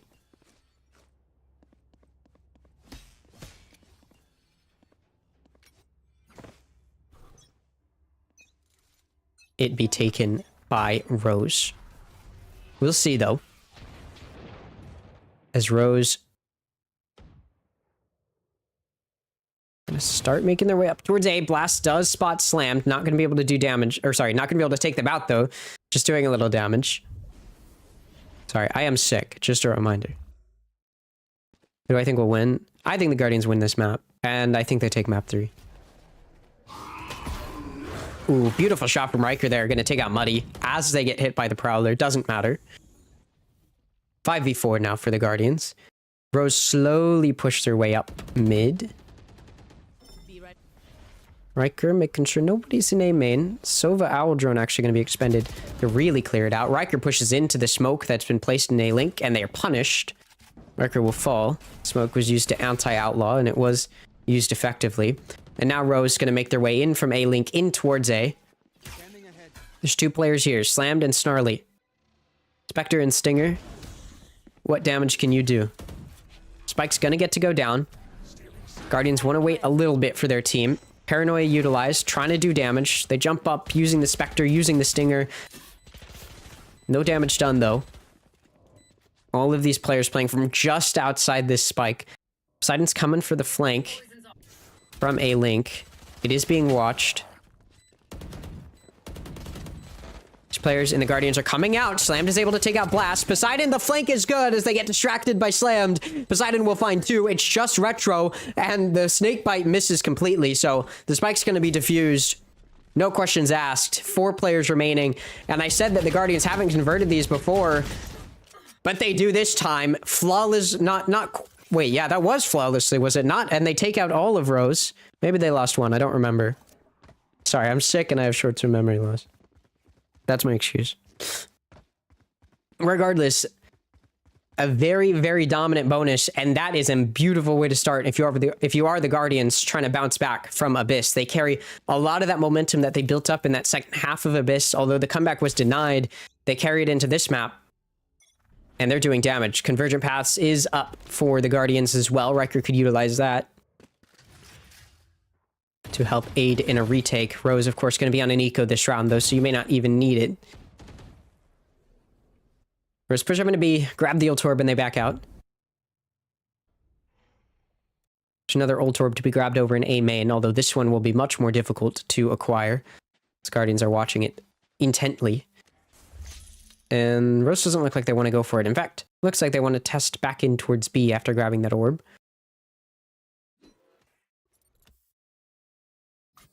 Playing calmly. Patiently.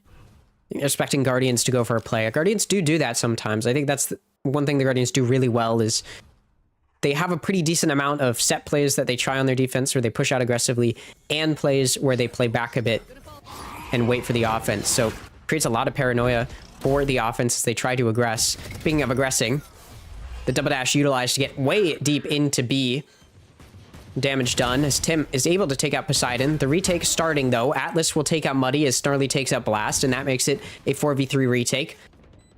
Slam's going to take out Retro, who's all the way down in bottom mid. Snarly's able to take out Tim. It's just Corrupt. You're able to pick up a Phantom. Can you get a kill? No. Snarly's going to take you out, and the Phantom can be retrieved. So the one player who came into the round with a weaker gun in that Spectre is going to be able to convert it into a Phantom. So no real damage done there to the Guardians. Only thing of note done by Rose really is they got that spike down. But the Guardians looking very dominant as they convert the 4th round and their 4th round of the map. Riker looking much better on Corrode than they did on Abyss, definitely being that factor that the Guardians need, especially as the solo duelist. Rose now, with a buy, has an opportunity, try to get a bounce back started. Blast has purchased the Operator and is using it to try to watch mid. That crosshair is right above ahead, but it is through a wall.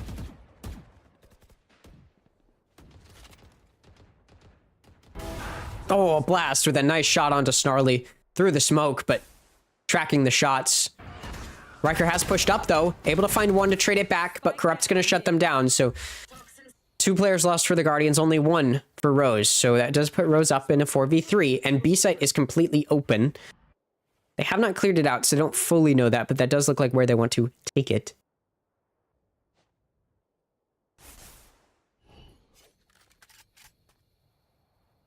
I do believe the Guardians will win this one. This map, not this round. Especially after the 4-round start. But for Rose, this is their opportunity to get back in it. Nightfall going to be expended. Convergent paths utilized. Dash onto site. 8's cleared out. Nobody's here. Guardians going to have to play full retake. They have no ults to do it with, as they lost Riker earlier. Planted.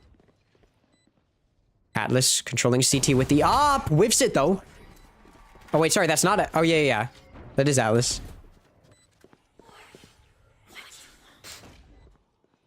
I got confused because Blast also has an op.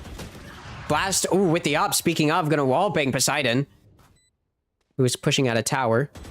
Slam, able to jump up, take out Muddy. Atlas's operator, good to take out Retro. Slam takes out Blast, no more op in main. It's just Corrupt. Wrapping around, do you expect this? Last player standing. Well, you do now. Corrupt finds one. Atlas whiffs the op as they jump down. Try to no-scope. It doesn't find anything. 3 kills for Corrupt as Atlas can't find the head with the headhunter. And the first round for Rose is gained. It's expensive, though. Still, they are able to get somewhat of a buy, but you can see that their economy definitely has not stabilized. And that is going to be a weak point for Rose, as the Guardians still have quite a bit of eco that they've built up after that 4-round win streak that they started the map with. Time to work. So Rose is going to have to claw their way down. Sorry, claw their way through that eco. Wow. Operator and Atlas holding in main, looking for a swing. Ooh, Prowler whiffed. Convergent Path's going to be expended now. Tim, good paranoia. Not going to be cleared out. Really good way to counteract that Convergent Paths. Tour de Force is in the hands of Rose if they want to use it, but Blast did buy the operator, so not going to. From the shadows for both teams as well. As Rose backs off after that A engagement, not really going either team's way. Now they re-aggress towards A. That spike is all the way over on the other side of the map in the hands of Corrupt, so they're going to have to wait for it.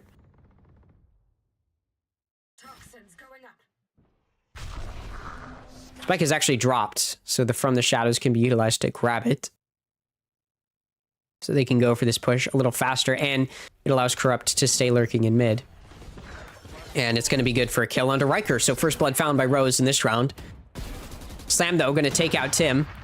Blast whiffs the op shot. Op v op.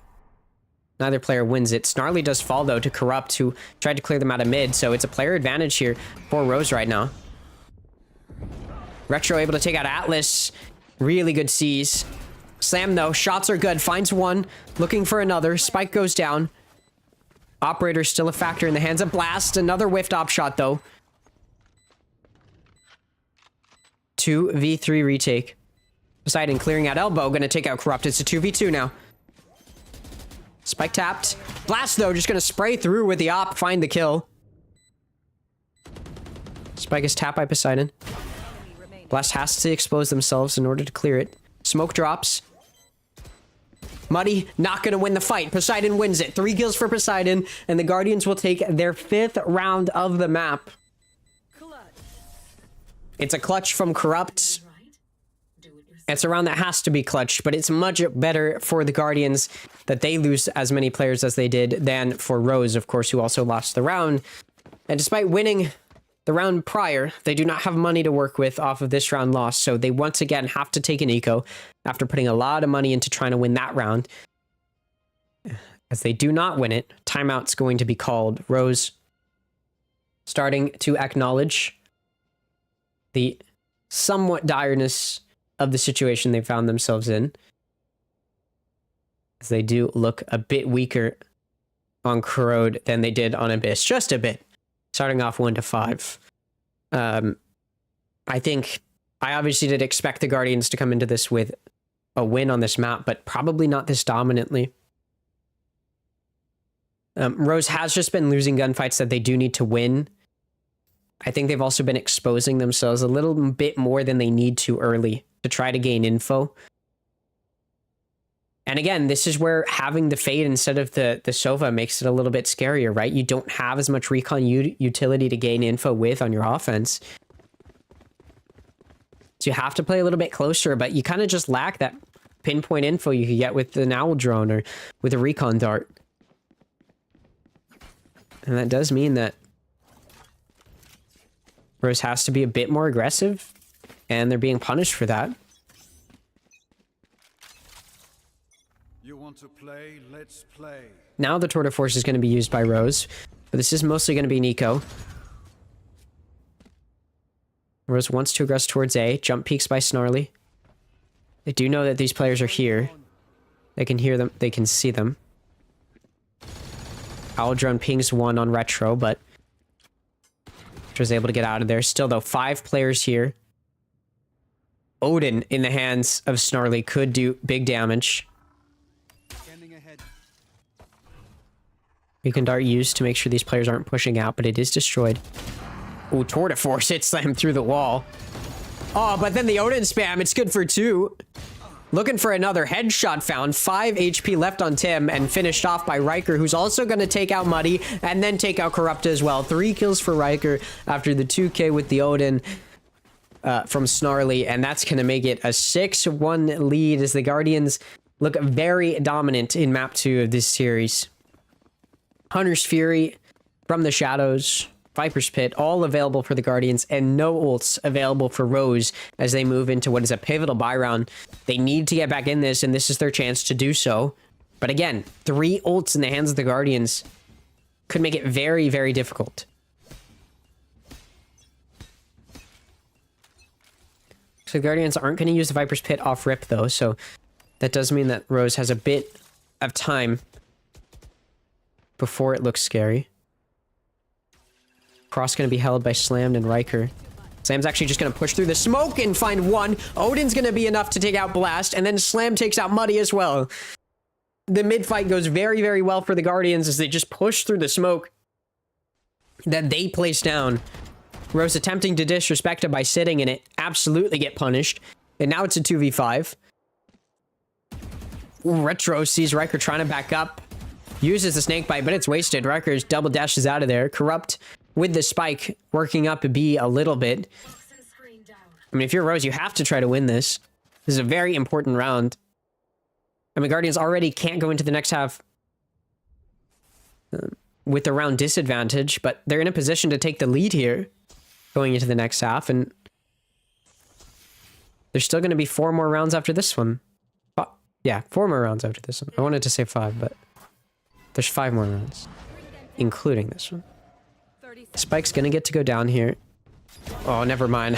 Atlas watching the angle with the operator. Retro is good for 1, and then another. Now Spike might get to go down. Snarly still has the Odin, though, but sprays back are good from Retro, so... yeah, Retro will get the Spike down. 10 seconds left. Are good to try to prevent it. Forces Retro to push into them. And Retro is able to take a bit of a spray down, but the paranoia hit Riker too, but doesn't matter regardless. Good enough to get the kill on to Retro. So it's going to be a 7-1 lead, and Alliance Guardians will go into the next half with the lead. It's now just a question of how big will that lead get. 4 rounds left in this half. Tour de Force, Hunter's Fury from the Shadows, Viper's Pit all up for the Guardians. A Viper's Pit and Nightfall of their own for Rose, but the Guardians are in a very good position to use this round as another victory lap. Snarly takes out Corrupt. Riker takes out Blast and Tim in mid. Spikes down as well. And now it has to be recovered. Buddy with a Sheriff and a Bucky. Oh, okay, just through the wall from Atlas. And now it's just Retro. Full shield and a Sheriff. In a 1v5. You know there's an op somewhere. Poison orb emitting. Poison's off. Retro, just hoping that they get pushed into here. I mean, when you're on attacking, you're on an eco, and you're in this position where you're obviously going to lose the round. It's kind of tough because unlike on defense, where you can just die to the spike, You do have to take fights because you do not want to stay alive. There's no point in that.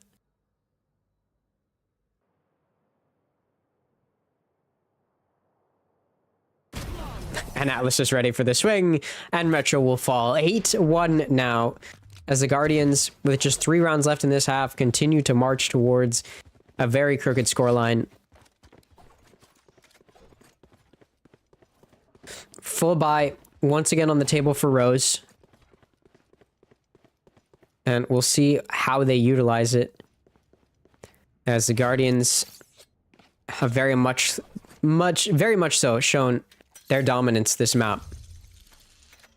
And 4 players for the Guardians are stacking on B, and it's a beautiful read, as this is where Rose is. The double dash, the paranoia, it's all too good. Blast finds 2. However, as Riker does find 1, but it's not enough. Snarly finds 1. Shuts down Blast finally, but Tim and Corrupt each find 1. The fight does not go well for Guardians, as they just misused some of that util and mislanded, and Rose is able to punish. Spike planted. It's just down to Atlas, who has an operator. You've got a lot of money, no point in not trying, but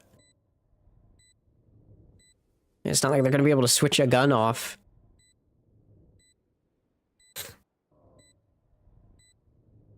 Maybe they can, but it's going to make noise. Do you risk it? There's a cross here that's being held. They decide to swing with the Headhunter, and Corrupt will shut them down. So Rose back on the board. They get around. They try to bounce back. 2 more rounds left in this half. Obviously, 8-4 is still a good-looking scoreline for the Guardians going into the next half, but whatever Rose can get at this point, they'll take. And that round was won pretty dominantly as well. They didn't lose too many players, so that allows them to stabilize the Zico a little bit for these remaining 2 rounds. 4 ults in the hands of the Guardians, though. Viper's Pit, Convergent Paths, From the Shadows, and Hunter's Fury, all on the table, looking to do damage. Riker spotted up in top mid and immediately punished. The Haunt not taken out fast enough, and Riker will fall. Convergent Paths off the table for the Guardians. And that's going to be a mid to A attempt. Hunter's Fury is expended to try to stop it. It's not going to find anything, though. Oh, Atlas grabbed by the Seas. Misses the op shot. Slammed finds 1 onto Retro, but Muddy with the shorty is going to be able to take out Atlas.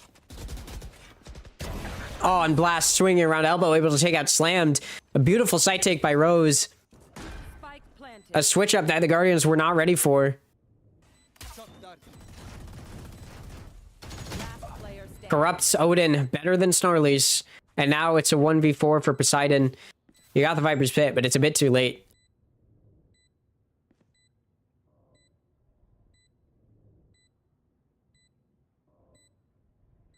Buddy on 10 HP, looking to find the kill. Won't do so. Poseidon's going to find it instead, but now down to 14 HP. How much damage can you really do? Nothing else. Tim's going to shut them down, find the final shot, and now it's 8-3. Rose climbing back to end the half. 1 round left. We did see the Guardians with only 3 rounds to end Abyss, and then they kind of started to make a comeback in map 1. It was not enough, of course, to win the map, but it was enough to get something going. And they seem to have carried that momentum into this map. But for Rose, they've got an opportunity to maybe get a 4th in this half to try to get momentum built as they move into their defense. Alliance actually call a timeout on the last round of the half. They really do not want Rose to win this, I guess. And there are 3 ults for either side. Mirror ultimates, Viper's Pit, Convergent Paths, and From the Shadows available for both teams. The Viper's Pit for the Guardians has been an option for a while, and they just haven't used it yet. There's kind of 2 ways you can use Viper's Pit. You can use it preemptively or reactively. Most teams on defense will use it preemptively. Who's winning? Well, this game, this map is being won by the Guardians right now. They're winning. But Rose is winning the series currently. They're up 1 map to nothing, best of 3.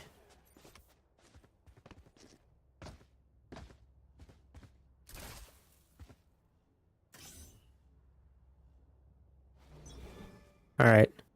Rose beginning their trek in towards B. Viper's Pit expended preemptively, as I mentioned, one of the two ways you can use it, and typically the way it's used on defense, and it's utilized that way here.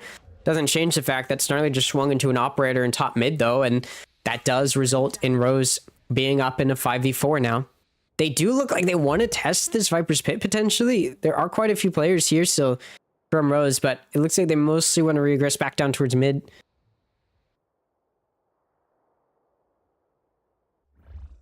They do have a convergent paths. It's very doable.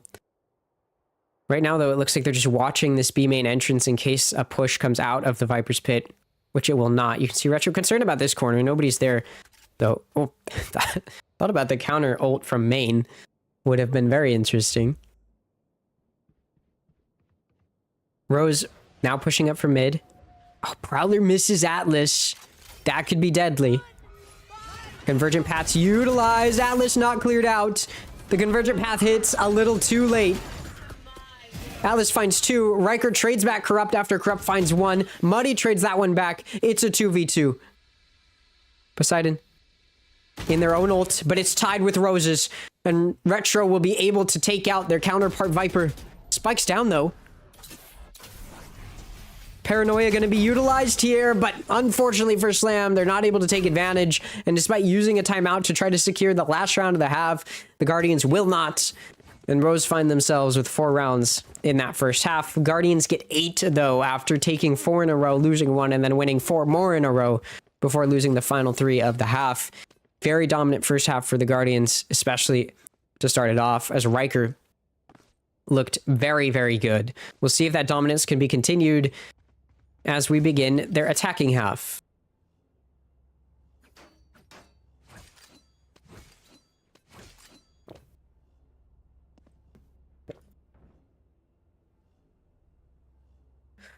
We do see, looks like potentially a mid play might come out from Rose. From top mid and A-Link. You can see the Guardians are a bit prepped for this. They do have 2 players down here.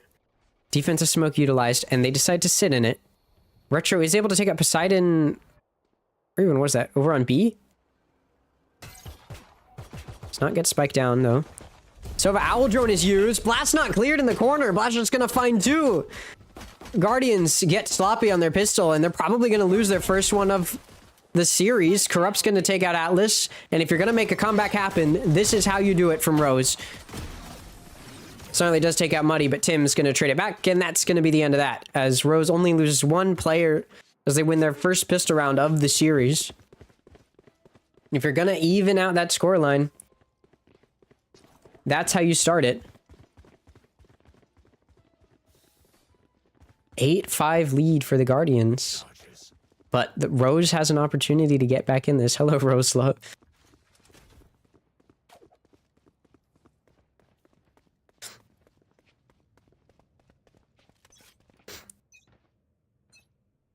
This is your team. Surely. The Guardians looking to aggress in towards A. I do hear that TP probably. So they know it might be weak, but Blast is holding with an Outlaw, and they line up, and then they find another onto Poseidon. That's likely the round down, as Rose, in one single play, find themselves up in a 5v2 as Blast just shuts them down completely. Orb gets grabbed by Snarly, so you get something. Blast knows. Blast suspects this corner. Slammed was in it, but not quite anymore. And the swing out and another collateral for the ace from Blast. Oh, thank you. I mean, what was that? Oh my god. Still sick. But my goodness. What an ace from Blast. 2 collateral kills.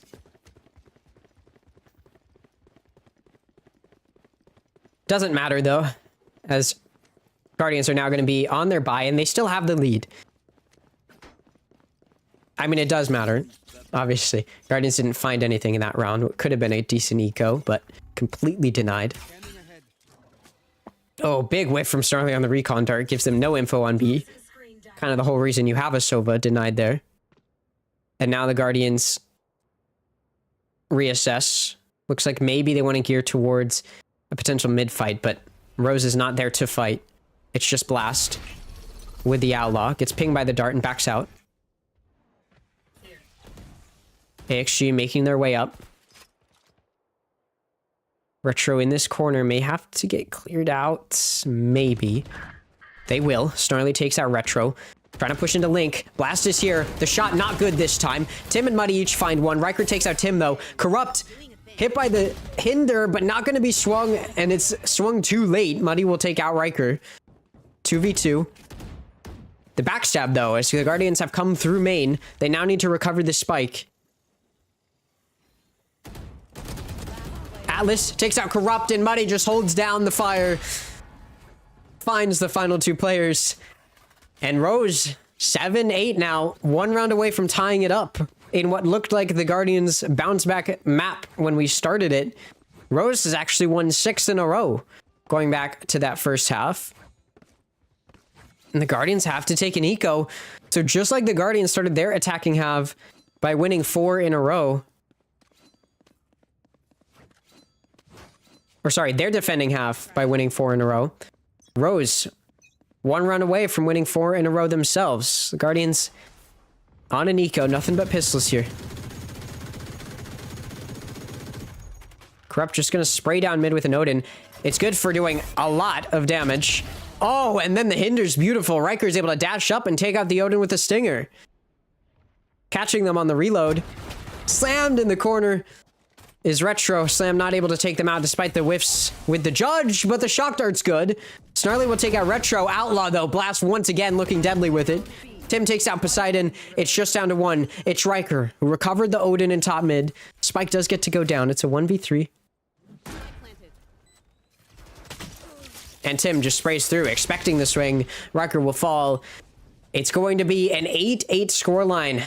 And with a 4-round win streak to start off this second half, 7-round win streak going back to that first half, Rose has tied it up after being down 8-1. It is now 8-8 as the Guardians have not been able to figure out an answer. They call their second timeout. After calling, they already used a timeout. So if this combat gets out of hand, which it looks like it may already have, the Guardians don't have a second timeout to utilize. This is their only timeout remaining, so for them, they do need to figure this out now while they have the opportunity.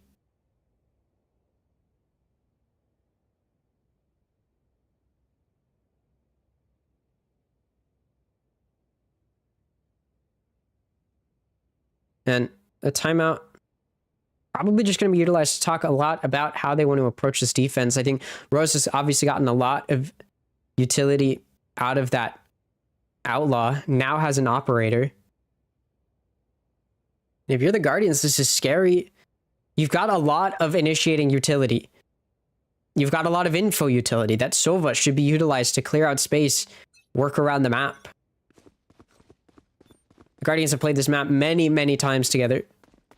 Already they've played it multiple times in this tournament.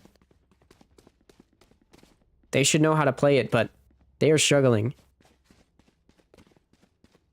I need more from us.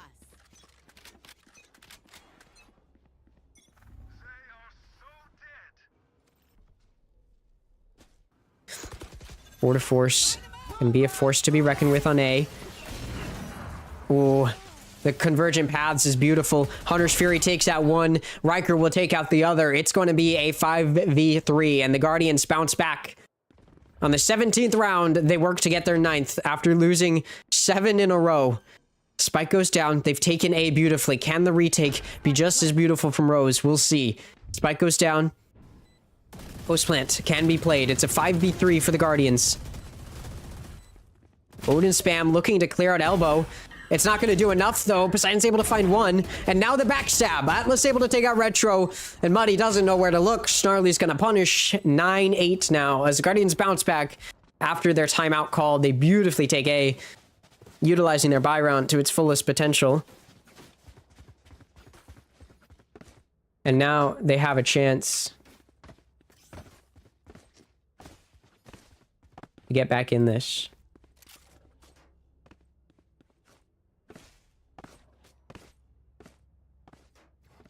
Convergent paths, and from the shadows, in the hands of Rose. Two ults that could be utilized well for a retake. Two players in A making a lot of noise. And now they back out. Guardians working their way up B, but Blast didn't move. Operator's still holding the main angle, and Atlas will fall. As the chambers meet each other, it's Roses who comes out on top. And Alliance now aggresses mid. The Odin in the hands of Corrupt does too much damage, holding the corners slammed, tries to get the kill, hits the head through the wall though. Doesn't matter, Snakebite's good to finish them off. Corrupt will fall. Still though, player advantage for Rose. 3v4 site take coming out from the Guardians as they try to aggress towards A. Work their way up. There's a player in backside. But Spike should be able to go down here. Not sure where Poseidon's going. Maybe looking to watch the flank. Perhaps this lineup of some kind. And now A is going to be taken. Smoke goes down. Again, Spike should be able to go down. The recon dart doesn't see anything. Spike will go down. 3v4 post plant. Viper's Pit expended off of the Spike plant. Convergent paths and from the shadows both available. From the shadows probably not going to matter here, but the convergent paths definitely will. And if you're AXG, you're worried about this. Convergent paths used. I believe it misses everyone. So the retake, not going to be as easy as it would have been had that hit. Spike, not yet been tapped. It's in the Viper's Pit. Slammed, sprays through, finds one, takes out Blast. Muddy tries to dash in, doesn't find anything, and Poseidon takes them out, and some. Tim will fall as well. 3 kills for Muddy, and a beautiful post plant there from the Guardians to defend against an attempt of a retake by Rose. After a 7-round win streak, Rose loses 2 in a row and decides that's enough. They're taking their second timeout, and both teams have utilized everything they have at their disposal now to try to counteract their opponent. And for the Guardians, that's a huge 2 rounds to get, especially coming out of a timeout. It shows, again, that adaptability that we saw from them when they were qualifying for Challengers. It was a different roster. The only player remaining is Riker, I believe, unless I'm mistaken. But I believe Riker's the only player remaining from that roster that qualified. And one thing that they were really good at doing regardless was adapting to their opponent. Burger Boys was not a team that was easy to take out. Was not a team that was easy to relegate, but the Guardians did it. And there's a reason that they were able to. So taking these 2 rounds here is huge. Because again, it continues to show that adaptability.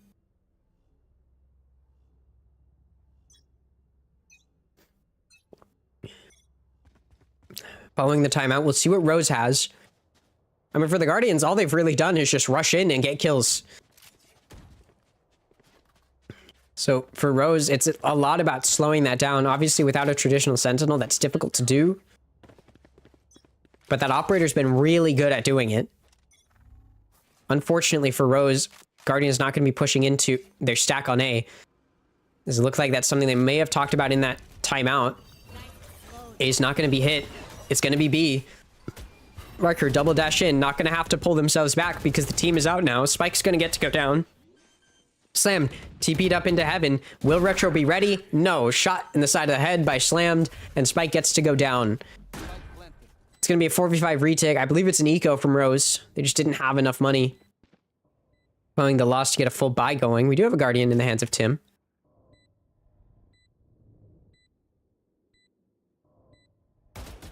Riker ready, misses the first few shots, but finds the second two. Tim and Muddy both shot in the head. Headhunter from Blast, able to take out Snarly. Atlas will take out Corrupt. It's just down to Blast now. Riker looking for the kill, but the Guardian finds 2 heads. 3 kills for Blast. Trying to get the TP set up, but it's a little too late. Poseidon will take them out, and what looked a little scary there for a second gets shut down. Alliance Guardians now 1 round away from match point, 2 rounds away from taking map 2 and securing a map 3. Confirming a map 3. I feel like securing makes it sound like they're winning it. Which I think they will, but that's for later. The Guardians in a very good position here. Rose reading an A hit, misread it. And the Guardians were able to just push in towards B. I think for the Guardians, a lot of their game plan revolves around dodging their opponent's chamber because he's very, very good right now. Unfortunately for them, they've dodged it again. They're just going to rush in towards B. The double dash finds some players, but Muddy on top of Hut isn't cleared out, and Slam gets hit by the Hinder and is going to be taken out. Muddy on top of Hut finds another one. 11-8 is the scoreline, but it's going to be a 5v4 for Rose as they try to work their way back into this one. I talked about avoiding that chamber. Blast is holding A main.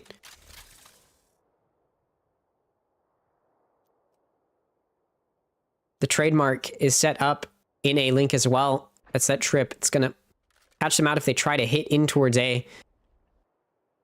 Guardians, though, actually want to go back towards B, fake a rotation. Unfortunately for them, because of that position that Blast has in A, Rose doesn't need to rotate. They know nobody's on A. Operator, Odin spots Riker, and Corrupt will utilize it to take them out. It's now a 2v5. Atlas watching Heaven with the Tour de Force, waiting for the smoke to drop. The smoke drops. Should have kept watching Heaven, or at least something. Muddy will take Atlas out. 3 kills for Muddy on the round. A Snarly falls to Tim, and it's a flawless bounce back round following the timeout by Rose. Or the second round following the timeout from Rose, I should say. This time, the Guardians just stopped in their tracks. Slam tried to TP in to follow Riker's double dash, but got hit by the Hinder, taken out, and from that point forward, the Guardians had no answer. They're really good at those fast executions, but if they don't work out, they have a hard time adapting mid-round. We'll see now. This looks like they're going to go for a weak site. B, not really held. No Viper's Pit to slow it down. No Sentinel Util to slow it down. From the shadows used by Slam, it's going to get all the way into back site. Oh, and beautiful convergent paths. Very effective in helping take site, and Muddy will be caught out, hindered, taken out by Riker. Continuing to push in is Riker, who will take out Corrupt as well. Tim's going to finally stop Riker's reign of terror, but it might be too little too late. Slam going to take out Tim. It's a 4v2 now. Retro, half HP, has to back out of mid. It's Blast and Retro in the same position. They decide, let's back up here. And it looks like they're going to save. Guardians are going to get to match point here. Map point.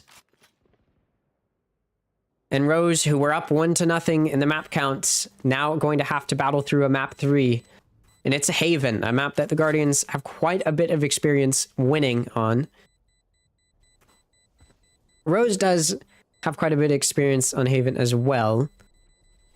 So it's going to be pretty equal. There's a reason both teams let it be the decider, but I do favor the Guardians a little bit. Slam dies with the spike. I'm not sure if that was intentional or not.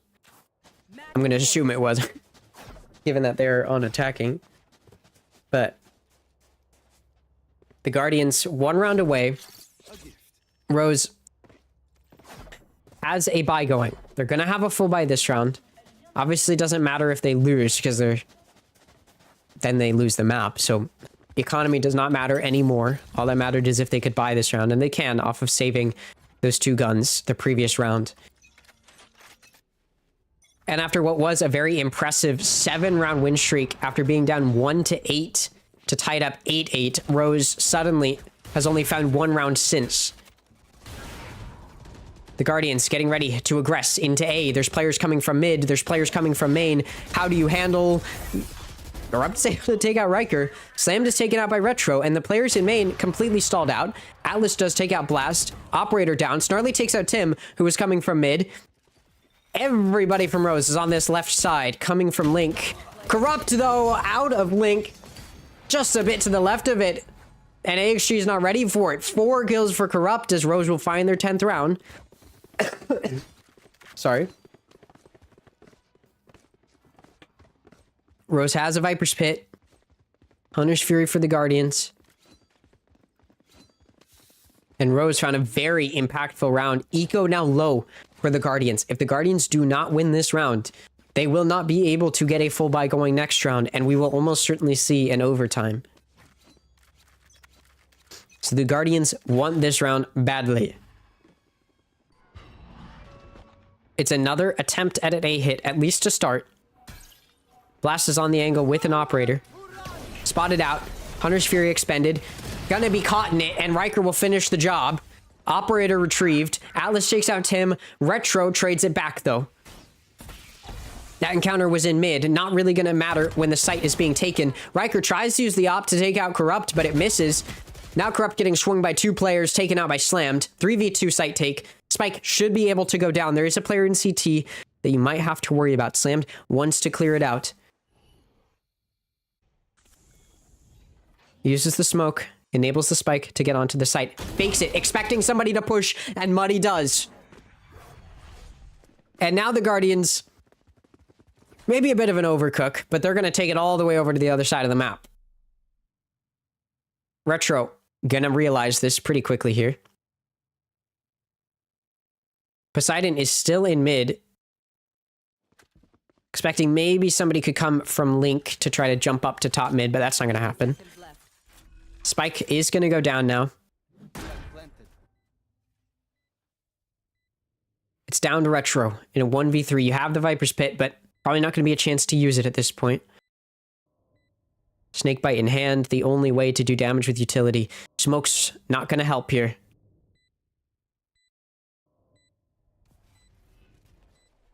Smoked off, can't get up into heaven. If you do, you'll push into an Omen. Archer's just going to push through this elbow angle.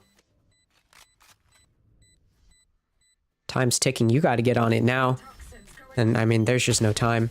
Slammed will be the one with 3 kills on the round to finish it off. 13-10 is the map 2 scoreline. And after Abyss finishes 13-10, Corrode does as well, this time in favor of the other team. So we're going to a map 3 as the Alliance Guardians finish off Rose on map 2. Riker went 25-17 with a 292 ACS. Slammed went 19-13 with a 276 ACS. But Blast and Corrupt were 2 powerhouses of their own, 20-17 and 18-16. With 250 and a 243 ACS. But a very important win there for Alliance Guardians. Give me a second.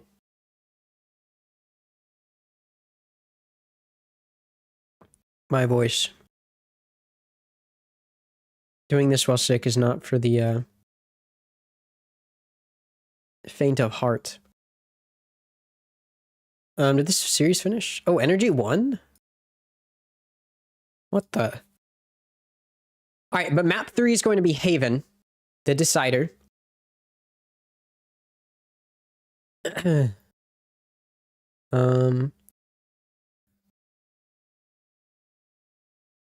we do look at Corrode here, again, Slammed and Riker, the 2 most impactful players here. 16 assists for Slammed. That's why the rating is so high. It gives a lot more weight to assists. 178 ADR mirroring Riker. That's why the 2 were the first to entry when they would go for entries. The other 3 doing their job as well, getting theirs when they need to. Corrupt and Blast, as I mentioned, doing their job. The whole team from Rose, I think, was playing pretty similarly across the board. It came down to the strategical differences, not so much being able to win or lose your gunfights. I think the Guardians just ended up... I mean, this win streak right here in that first half was kind of what sealed the deal. Although Rose did tie it up starting that second half, but at that point they just could not do much in the way of returning fire.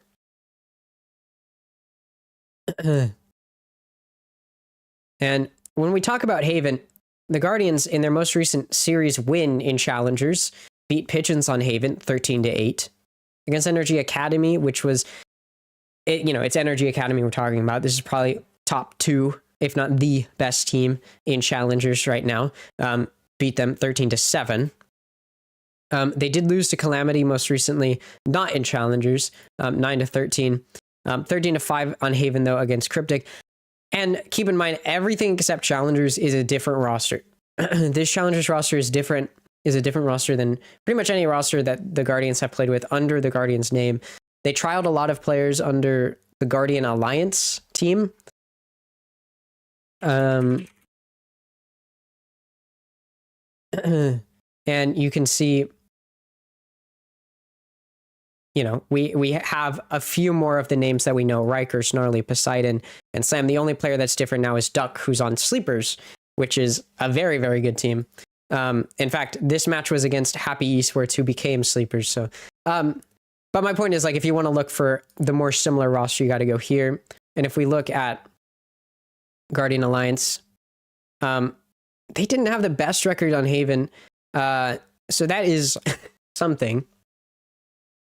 Again, Guardians have most recently won on Haven, though. For Rose, they have also most recently won on Haven 13-10 against Azure Dragon Gaming. They did lose 6-13 here. They won 13-10 here. You got to go kind of far back here, though. They don't play a whole lot of Haven. When they do, they're decent. I think both teams probably have a pretty equal chance in terms of if we're just looking at, win-loss ratio. I think it'll all look pretty similar. Let me see here.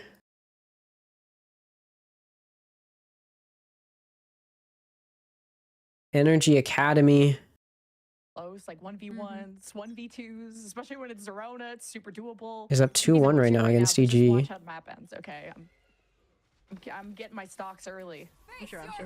EG getting the ball rolling early with the Nightfall. Oh comes on the tag, and Shondex is dead in the water, along with Giza and any other anchors on A. Watch this wrap around through ramp, though, but Cheeky is ready. So is Zerona. All the bases covered. When EG have 5 on the post plant, doesn't seem like there's going to be any gaps left for Energy Academy to exploit. Depends on winning your ones, and no immediate swing from Zerona. Hoping to work his advantages. Let the rest walk into main. You don't know what kind of help Torque has, and watches the wrong corner. Renz has to deal with one problem at a time. This match is now the second, but time is running out, and now they're gonna save. I maybe would have. Interesting. Yeah, Nap 3. This is an exciting series. For sure. We're gonna see like an energy timeout just yet, but it's more, I think, just longevity wise. Mitch, fortunately clipped, but that round, I mean, that felt like Renz just I think Shondex, got punished. Just the vulnerability of the Nightfall. What is happening here with Zealous? And you said you wanted to send it online, supported by the team. The Nightfall came up quite well, I'd say. Beautiful satchels to punish. I know my camera's covering a lot of it, but that ties us up too. I think Mitch is giving them amazing information. Anyways, so that Stunna can jump in, and he's been successful. Let's see. Let's take a look at each of their most recent Haven matches. For the Guardians against Pigeons, we had Poseidon going 23-15 on Cypher. So this is the comp that the Guardians like to run. It's a very standard comp these days. You got Neon Yoru double duelist, and then you've got Cypher, Sova, and Omen, probably the 3 staples of of Haven. For Rose, they are running a pretty similar comp, although they're running double controller, which you do see a decent amount on Haven. I don't like it on Haven. But they're running double controller, and then instead of a Sova, they have a Fade, and then they've got a Killjoy as their Sentinel, and then the only similarity really between the Guardians and Rose is that they both run a Yoru and they both run an Omen. But solo duelist Yoru is difficult to pull off effectively, especially if you're running double controller, because you lack that double initiator util that helps balance out the fact that you don't have a secondary duelist. the double initiator util helps kind of with those aggressions and takes a little bit more. So I am a little bit curious to see how Haven ends up going. I don't love double controller. And the reason I don't like double controller is mostly just because I feel like you lose a little bit of the attack sidedness of the map. There's some maps where I favor playing into the disadvantaged side, and there's some maps where it makes sense to play into the advantaged side. Corrode is a map where not Corrode. Haven is a map where it's decently offense-sided, and I favor playing into that offense-sidedness. Haven's always played into that offense-sidedness. If you remember the first like main major meta comp after like 21, 22, when everybody's just running like Phoenix all the time. When you get into the what became the meta, especially in like 23 and then into 2024, was running that Omen, Jet, Killjoy or Cypher, Omen, and then Sova and Breach. It was Sova Breach kind of the meta there as double initiator, right? You saw a lot of double initiator. And the reason is because you can be very aggressive with the Breach. You can set your team up for executes. Again, that offense-sided nature of the map. Play into it a little bit with the Breach. Plus, you've got the recon utility that you get from the pure recon initiator in Sova. And then, of course, the pure flash initiator, there you go, in Breach. So the duo worked really, really well. Obviously, Breach has been nerfed since then. It doesn't really work as well. But when you look at a double controller comp, what you end up doing is you take out a potential double duelist or double initiator comp where you're able to be a little bit more aggressive and set your team up a little bit more on that offense. And instead, you want to have more map control. It can work. It works a lot of the time, or not most of the time, but a decent amount of the time you do see double controller work. And a lot of that comes down to being able to use that double controller, especially on your attacking half, to play the map well. When you're on defense, you need to prevent that spike from going down because it's going to be much harder for you to play retake. Obviously, Omen, right, is a very initiator controller hybrid in that you have got that paranoia and the TPs really aid you in those retakes. And so when you're talking about double controller, you do still have that, but you do miss out on, again, a lot of the same retake utility you'd have if you're running double initiator, double duelist. That's why double duelist and double initiator tend to show up more on Haven, whereas you don't really see those comps come up, or that double controller comp come up as much anymore on Haven. You saw it come up a lot during the double initiator meta, because it was like a pretty decent counter, right? You've got more of that, smokes and stall util to prevent info, and stuff like that. But now, against a double duelist comp, that initiator util is not really what you're trying to counter. And so when we're talking about the double duelist versus double initiator, double duelist versus double controller, I think I just favor, I favor the Guardians here just a little bit, simply because of the fact that their comp, I just like more. I like double initiator or double initiator or double duelist more than double controller. I think just because of how offense-sided Haven is, it's so difficult to retake. Even when you're on your defense, it makes more sense to have a more aggressive composition to aid in those retakes. Whereas if you're playing more for that defensive side, you're playing a lot for preventing that spike from going down. And if you're playing double controller, that's what you're doing when you're starting on defense. Or playing on defense with double controller, is you want that spike to not go down. That's your goal. And that's really hard to do on Haven because it's a 3-site map. You've got so much ground to cover. That's why double controller struggles. Again, it's a good counter in terms of slowing down your opponent. And when you know you're going up against double duelist, that's probably how you want to use that double controller comp, is to slow down your opponent. And so you do have that. But we also know that Guardians, especially after seeing that Corrode map, we know how good they are at just getting on site and doing damage and getting that spike down. And so that's something you just can't have happening if you are Rose, is you cannot let the Guardians get that spike down. That will punish you. They will punish you. And so for the Guardians, that's kind of their goal here. For the Guardians, their goal here is use that double duelist comp, play aggressive, get on site. And for their opponent, it's play back, prevent them from getting on site, do damage. Now, fortunately for the Guardians, for Rose, they're starting on offense with this double controller comp, which is what we expected them to end up pulling out. We're seeing exactly what we thought they would. So for Rose, they do benefit from the fact that they're starting on offense here, so they're going to be able to be aggressive off rip. When you're looking at double controller, what I want to see from them is playing the map a lot, working the map a lot. You've got a Viper and an Omen. One of them should be lurking, at least to start off. Obviously, with a Killjoy, you're going to have your Killjoy lurk as well, but one of the three need to be lurking. I have seen in the past double controller comps where you're not having one of those controllers lurk, or your Sentinel lurk. You're having like your duelist solo lurk, and I can't understand that. I was actually casting this past weekend, and I ended up seeing that where there was a team that had their duelist solo lurking and stuff like that, and it was a bit confusing for me. So hopefully as we go into this map through, we don't see that from Rose. We see Rose being able to work the map and stuff like that. For the Guardians, of course, just play Haven, be aggressive. If that spike goes down, they've got double duelist comp, they've got double duelist util to retake with. We know Guardians are very good at winning these pistols. They've won 3 of the 4 so far. We'll see if they can take a 4th. Rose working up A as a few sit in mid to fight. The Guardians, both of their duelists pushing up, looking to take a fight. And they will. Atlas finds one, Corrupt finds the other. Oh, sorry, Corrupt finds Atlas, but Riker will find Corrupt. 4v3 as Rose does take a site. They are spotted out here. Cypher utility's been noted and taken out.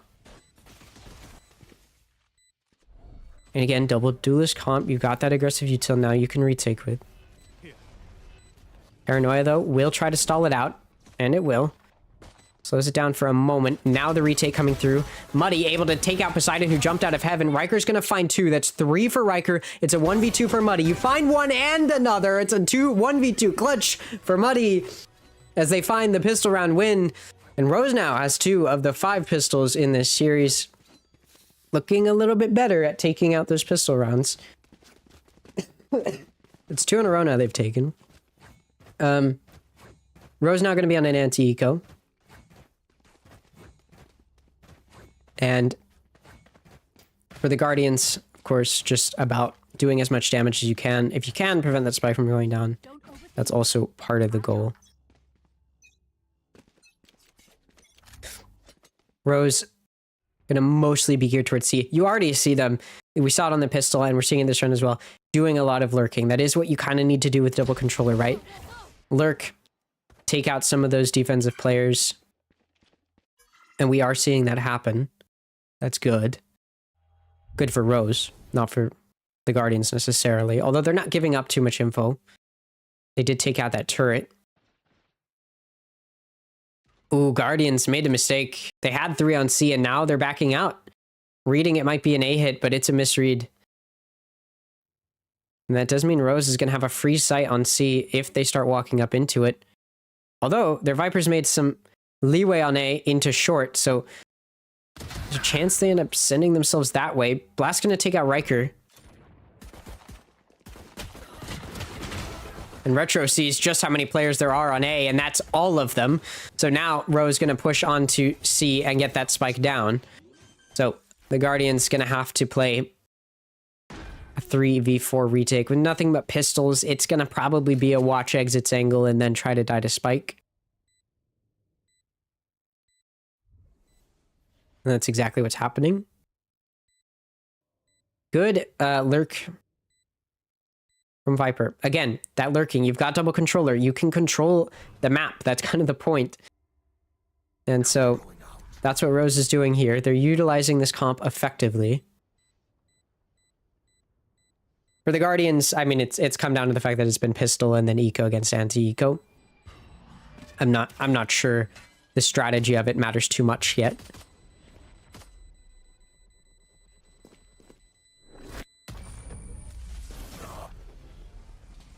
And they all die to spike. So Rose keeps 4 of their players alive, gets spiked down. And pretty effective anti-eco. Now Guardian's going to have the gun advantage. We'll see how they decide to play it. They are going to be sending Cypher and Sova on A.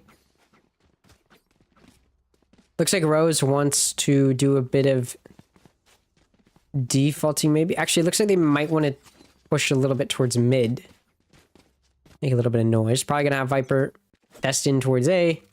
The rest of the team head towards the side of the map they want to push. And here it looks like it might be mid. Turret placed down in mid window. It's destroyed by the Guardians. And now Rose aggressing into garage a little bit. Haunt used, clears it out. Space now being taken. Viper sees Trip on a short. Zephyr's actually all the way over on C though. Doesn't matter. Rose is now thinking about B.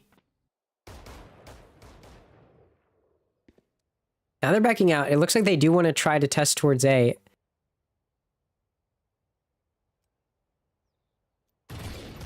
Snarly sees it. Will Snarly back into the Sheriff of Viper. He's aware. And Snarly will be taken out. Could have maybe found something, but doesn't. Slam going to take out Blast. Retro trades it back. And now it's going to be a 3v4 retake for the Guardians. So, not the most effective defense on a buy against a bonus for the Guardians. And some guns have been recovered as well.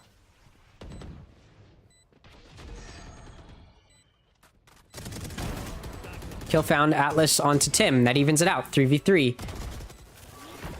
There's coming in from CT. The slide out. The stun. Good. Riker takes out Muddy.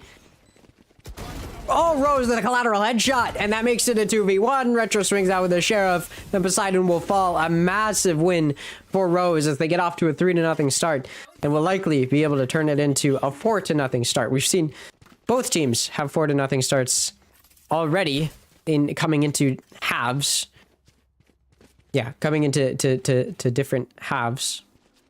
On Corrode, we saw the Guardians started out with a 4-run win streak, and then when we switched sides, Rose started it out with a 4-run win streak. So, Rose looking to do it once more. Guardians, of course, going to be on an eco, so it should be doable for Rose. They decide to work the map a bit, playing very split up, looking for contact. And you know you've got superior weaponry, you can probably hold your own. You're going to play a little bit more split up. Retro. Spots Snarly. On A long. Retro going to take out Riker as he tries to go for the stun. Head tap onto Corrupt, but not going to be able to finish it off. Snarly going to get finished off by Retro. Atlas tries to swing out and do damage, not really able to do so.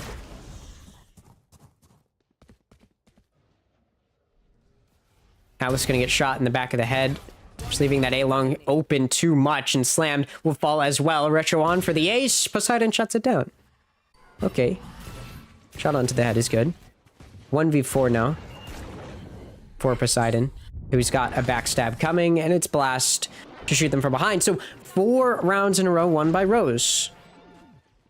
We'll see if the Guardians have a response as they will go into a buy versus a buy. This is a much needed round. If they don't win this, obviously it'll probably be a situation where they have to save another round, and then Rose walks to a 6-round win streak, which you do not want, because that means that there's no possible way for the Guardians to take the lead going into the next half. So Rose playing this comp perfectly. I said I didn't like it, but I mostly don't like it on defense. Weirdly, there's an offense-sided map and a defense-sided comp.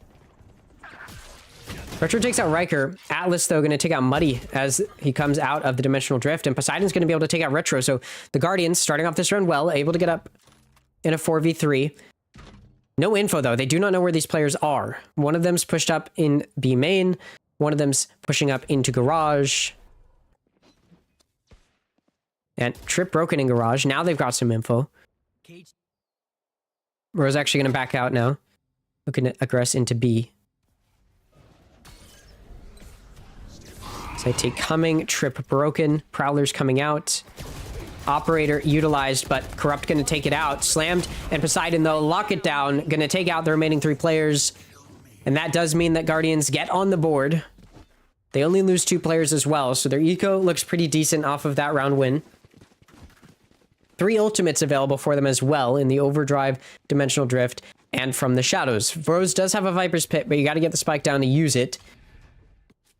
And we also know that their Viper likes lurking, so... Retro, probably gonna have to play with the team if you want to use the Viper's Pit, which you probably do here.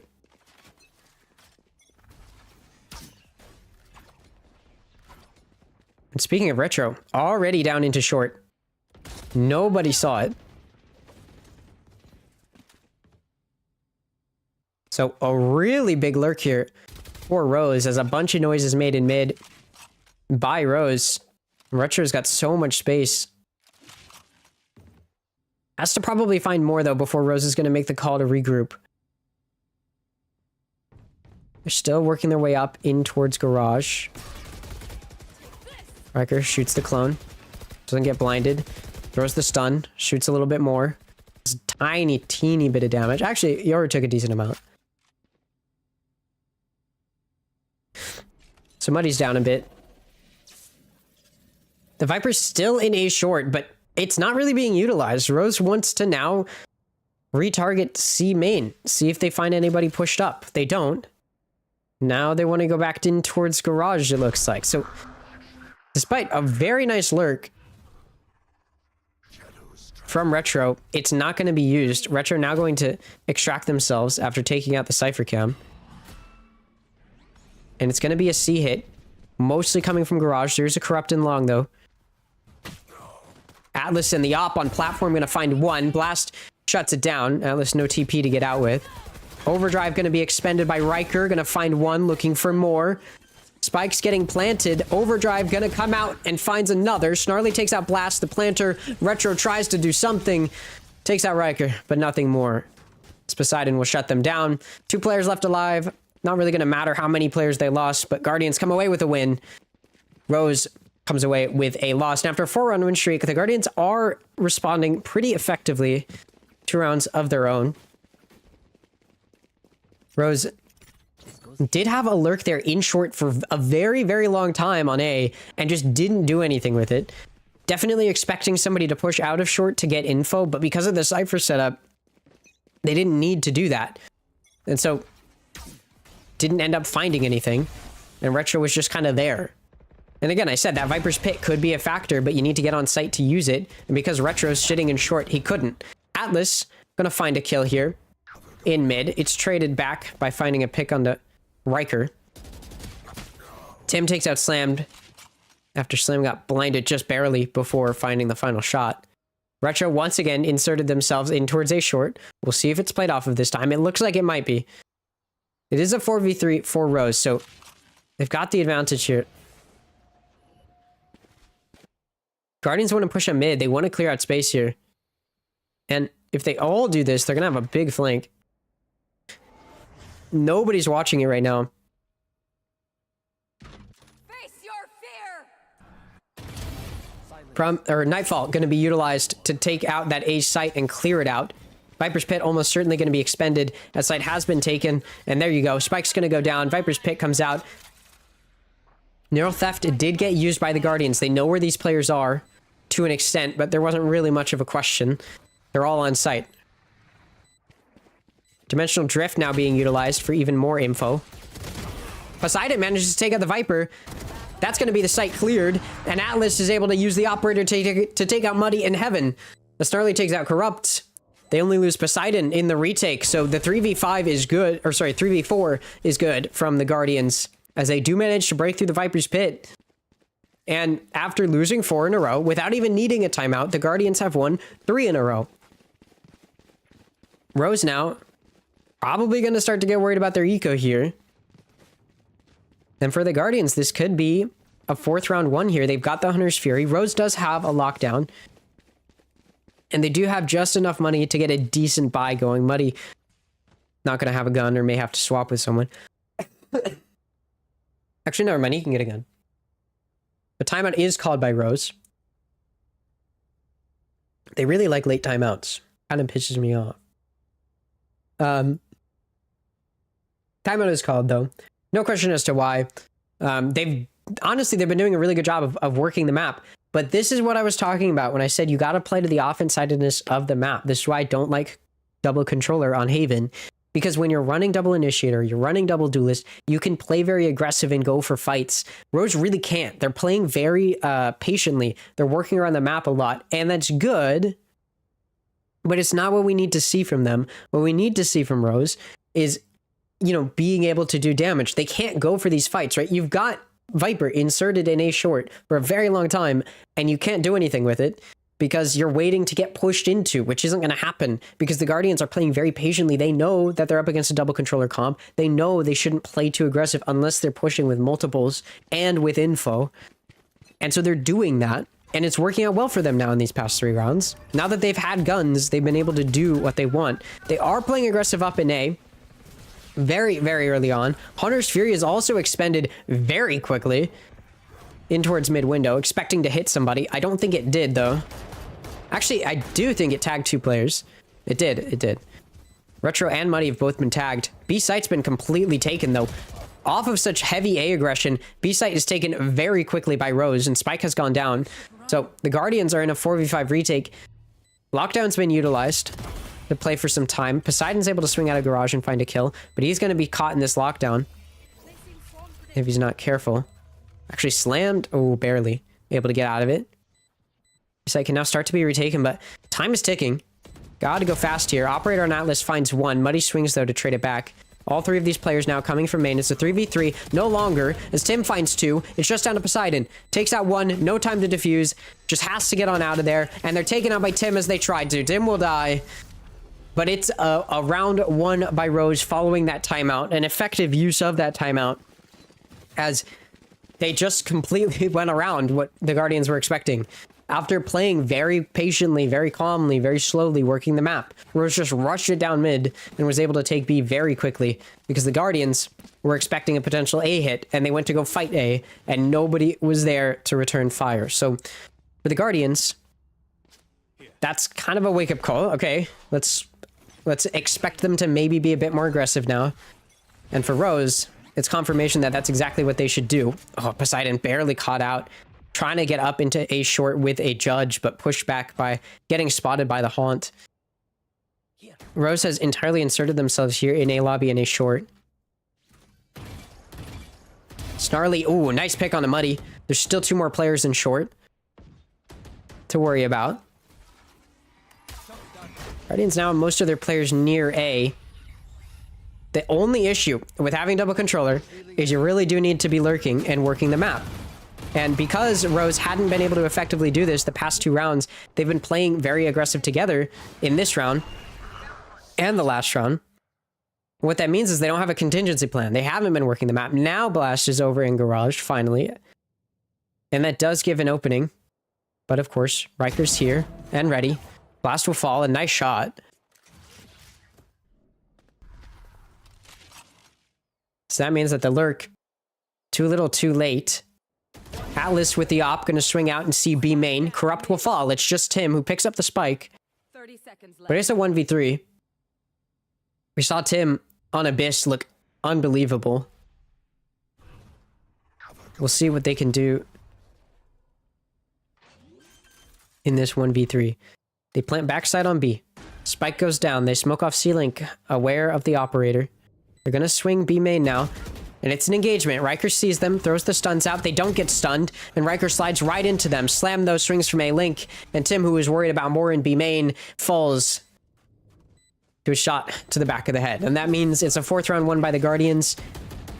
And it may look not great for the Guardians being down rounds, but of course it's an offense-sided map. And I talked about how much this double controller comp might struggle on that defense. Offense is not really where I thought it would struggle too much because you kind of go double controller because you want to work the map quite a bit, but Rose hasn't been able to do that.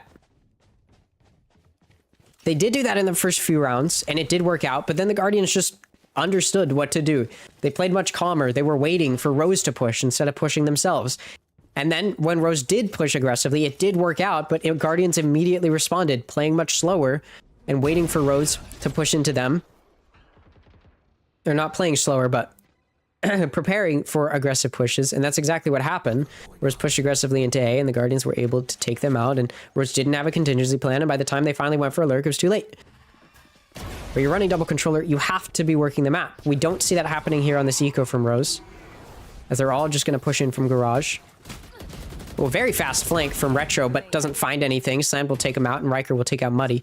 There's a player in C-Link. In fact, it's the only player remaining for Corrupt. They took out the operator player.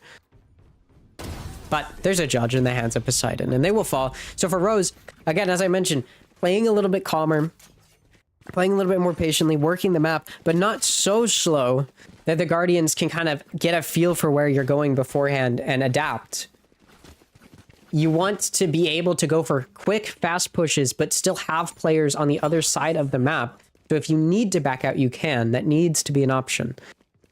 I think Rose is doing an all or nothing, and I don't think that that's necessarily the best strategy coming out of that timeout. That's almost certainly something they talked about. It's just being faster, so it doesn't give the Guardians time to respond. I mean, it's off inside a map. It's a 3-map site. It takes so long for the defense to rotate. They have to spread themselves thin to watch all 3 sites. That's why it's off-sided. So you can play quickly, and it should catch the defense off guard, but just not there. Oh, and Slam just pushed up beautifully, made it past the dimensional drift.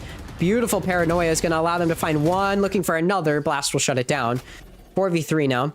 Site has mostly been taken. Corrupt going to take out Riker. That evens out the player count. Nightfall, though, is expended as Poseidon shoots Corrupt in the back. Blast will trade it back. 2v2. Player watching Garage. Atlas takes out their counterpart, Yoru. And that makes it a 2v1. Blast seen by the Owl drone. Could be a player in Garage. Could be a player in backside. Blast doesn't know. 50 seconds remaining. You have time to rotate if you want. And it looks like that's exactly what Blast wants to do as they back out. But once again, an all or nothing approach from Rose that gets stalled out and slowed down by the Guardians. Still could win this, though. Blast is all the way over on A, and the Guardians are going to be playing retake. And they're all the way on the other side of the map, so quite a bit of time to play with here. I apologize. I'm still sick. Blast wants to play a bit aggressive. Oh, pushing into that defender spawn. Dimensional Drift is used to try and clear its sight, and it doesn't catch Blast.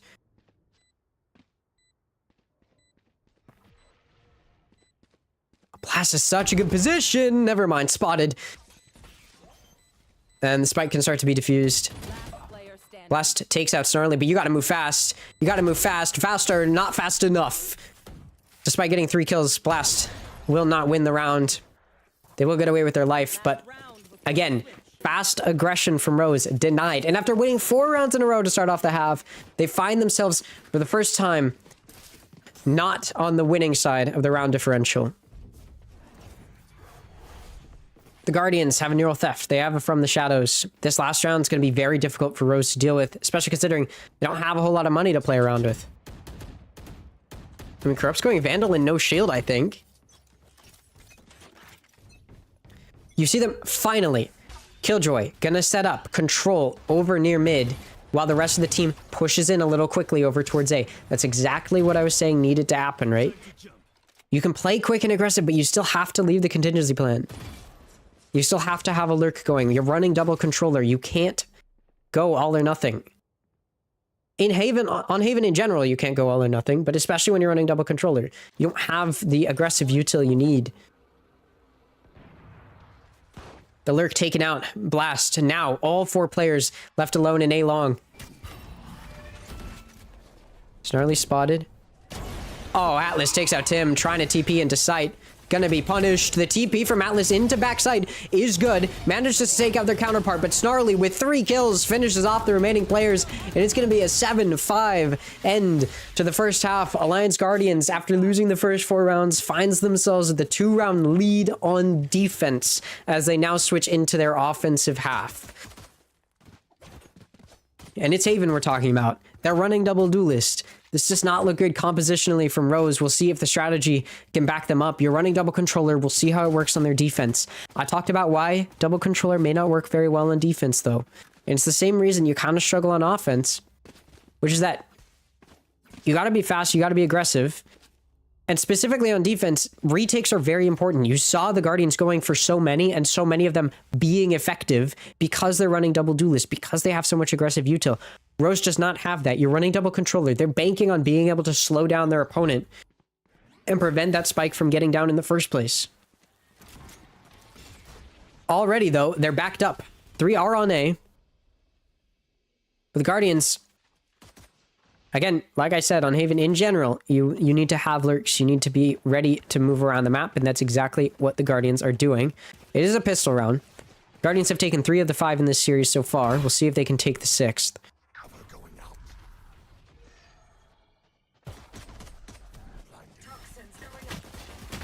Retro takes out Snarly. Huge first pick to try and prevent the push. Atlas, though, returns fire, finds 1. Muddy and Tim each find 1, though. Slammed is able to take out Tim. The backstab, though, from Blast coming out of Garage will find the final 2 players. And it was a 2v2 for a split second, but Rose does get the pistol. So, a bounce back pistol win. You're now 1 round away from tying it up, and you're on an anti-eco. So for Rose, that's huge. And now both teams have won 3 pistols in the series. For the Guardians, probably just going to want to play this one fast and aggressive, given the weaker weaponry. And it looks like you can see the pings over on A. That's probably what they're going to want to do. Or sorry, that's probably what they're going to do. And that's exactly what's happening. Ares utilized by Rose to try and slow it down. But it's not going to be effective enough. Riker able to dash in, but Muddy and the Marshal enough to stop him. Ares takes out Slammed as well, but the reload prevents them from doing much else. Tim takes out Poseidon, but Snarly returns fire. It's a 1v2 now.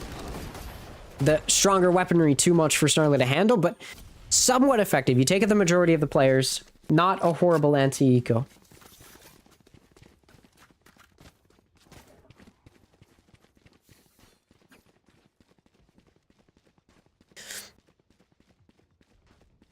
Tied now at 7-7. Guardians, of course, with stronger weaponry here. The bonus not going to look very good from Rose off of losing 3 of their players in the previous round. So now we're going to see what the Guardians have. Double duelist comp. How aggressive can you be? They leave the spike in between Brass and C main.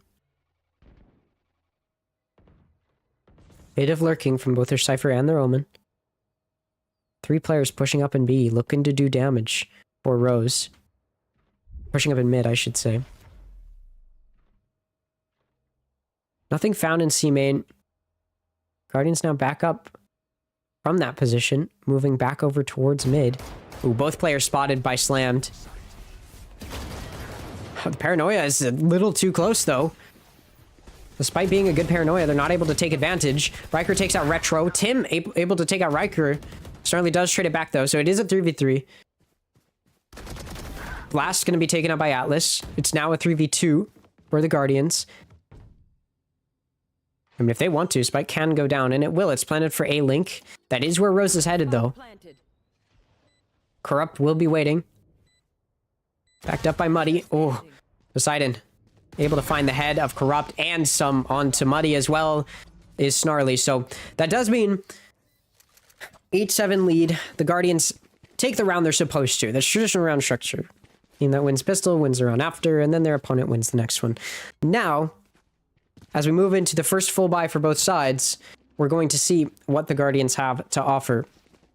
Again, when you're running double duelist, you're being aggressive. You're playing aggressive. But again, you do still go for these lurks, right? You do still see Omen over on the other side of the map. That's very important to note.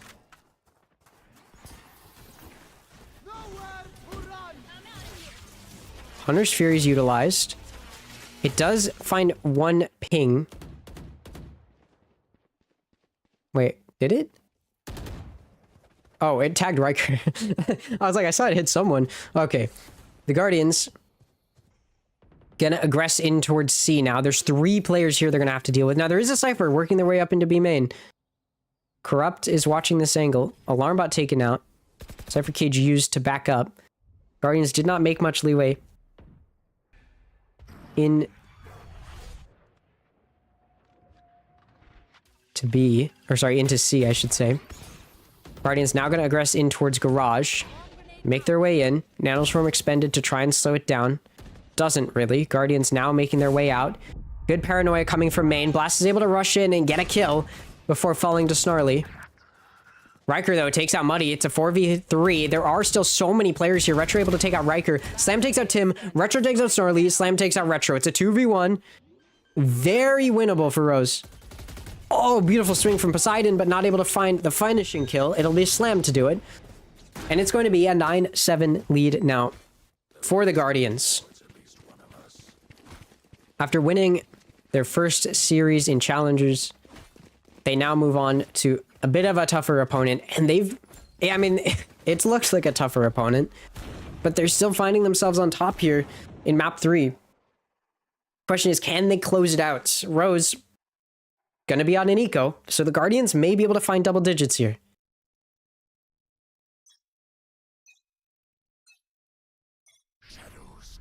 Rose going for a play out of A. Nobody's there though. Guardians, however, don't have anybody there to see that there was an aggressive play, so they don't speed up. Gonna stay moving slow. Working their way up, taking out any util. Now they're gonna be out on C. Spike will get to go down, but so much of Rose has managed to rotate now, so the retake can come a little faster than had the Guardians known how aggressive Rose was being out of A.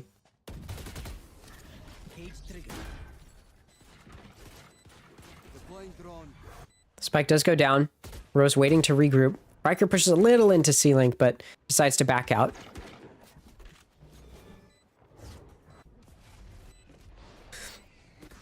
We do see the retake starting now. Paranoia comes out. Slam takes out Blast. Poseidon takes out Retro. Muddy does manage to take out Poseidon. Atlas takes out Corrupt, though. It's Tim who takes out Riker. Tries to retrieve a gun, but gets taken out by the Outlaw from Atlas. And Slammed is able to take out Muddy as well. So they lose 2 players, but the Guardians do find their 10th round, double digits on map 3. Now 2 rounds away from match point and 3 rounds away from winning their second series in North American Challengers, securing themselves likely in the top 8. I say likely because it's still possible after this that they fumble, but beating Rose here is a big win if they can get it.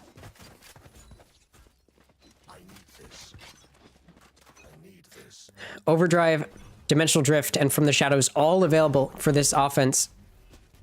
And the Guardians very likely to try to use some of it at least. We know Riker loves running around. Sight take coming and completely caught out is Retro. No questions asked. Their life is ended. Spike gonna get the chance to go down. There are some players here in C-Link. Riker taken out. Neural Theft utilized by Poseidon. These players are known. Dimensional Drift is used by Rose.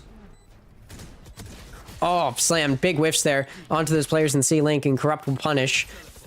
It's now a 3v4 for the Guardians, who were up, but just a few mistakes.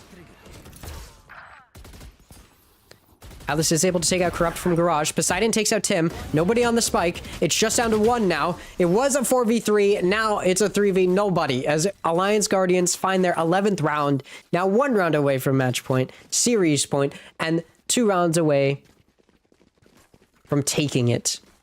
For Rose, they now have to enter another eco, meaning that the Guardians should be able to get to that series point.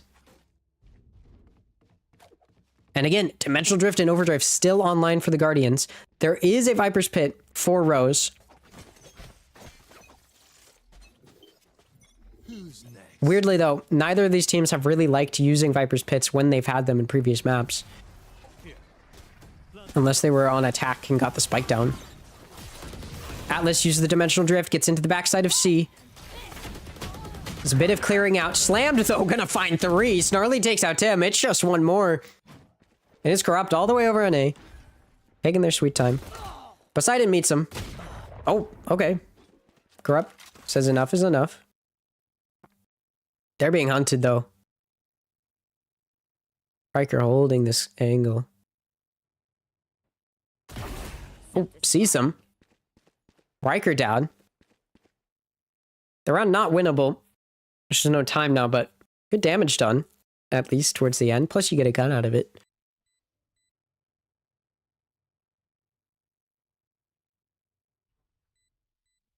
Ooh, Snarly barely manages to get up into heaven. without getting caught.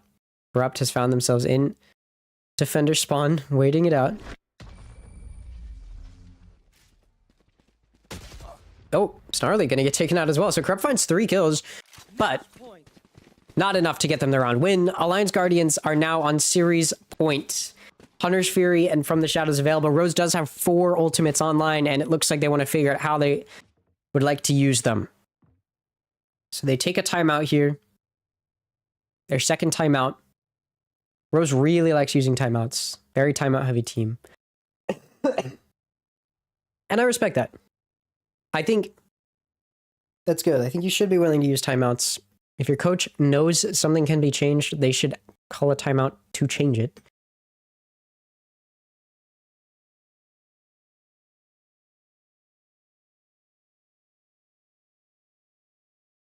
I mean, again, I said coming into this, I did not like the team comp, the agent comp.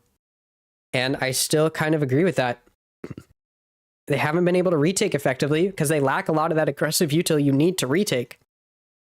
When you're running double controller, your goal should be don't let them take site. But the Guardians have just been sometimes allowed to walk into site.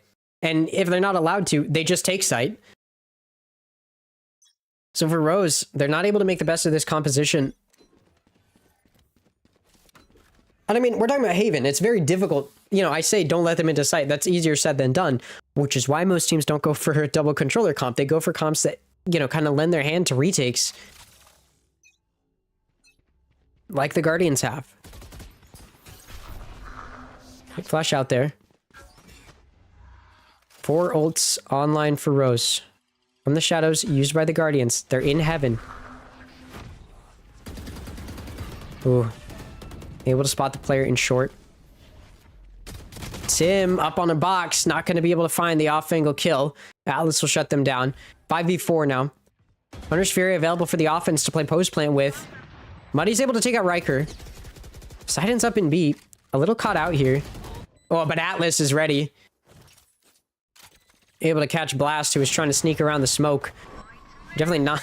I mean, you don't have a reason to expect the Yoru there. Oh, slammed. Manages to TP behind the defenders who were trying to come in from back sight. Atlas takes out Muddy. Corrupt takes out Atlas. Hunter's Fury expended. Poseidon takes out Corrupt. It's just Retro. Viper's Pit comes out. Maybe too little, too late. They take out Slammed. You gotta get on it. But the Shock Dart says enough is enough, and the Guardians win 2-1 against Rose, as they find their second series win in North American Challengers, and they're now up 2-1 in the standings. Big, big win. After losing to Energy Academy, they have now won the following 2 series that they have played. Looking a bit better than ever.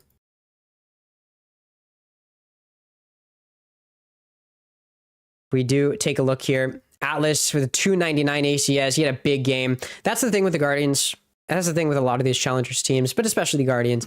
If there's one thing you'll notice, right, it's that if we look at Abyss, the top performer is Poseidon. If we look at Corrode, the top performer is Riker. If we look at Haven, the top performer is Atlas.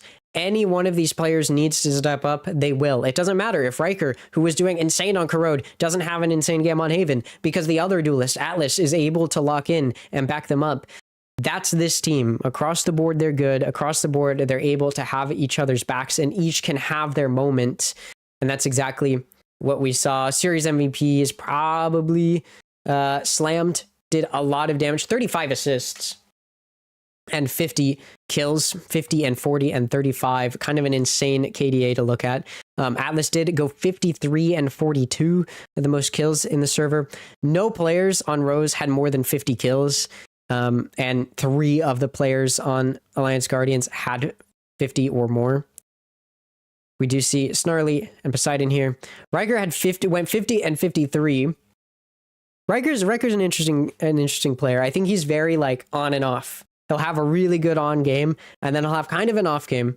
But I think the on games make up for the off games. As we saw, he loves Corrode. He typically performs very well on Corrode, and you did see that there. The rating for Slammed is better here just because the 16 assists, which we did see Sam going insane with the assist to 35.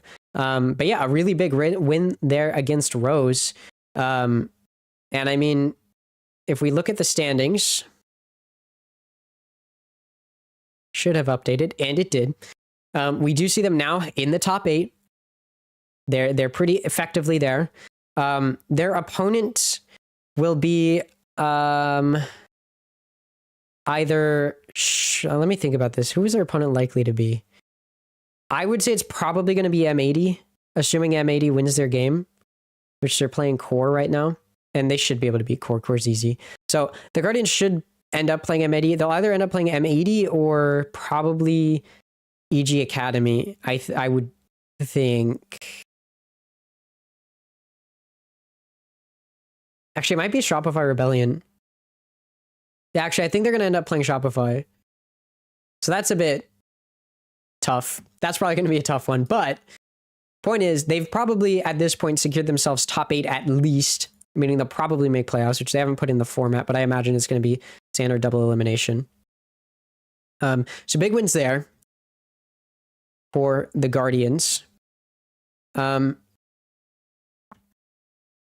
we can go ahead and get into our second match of the day.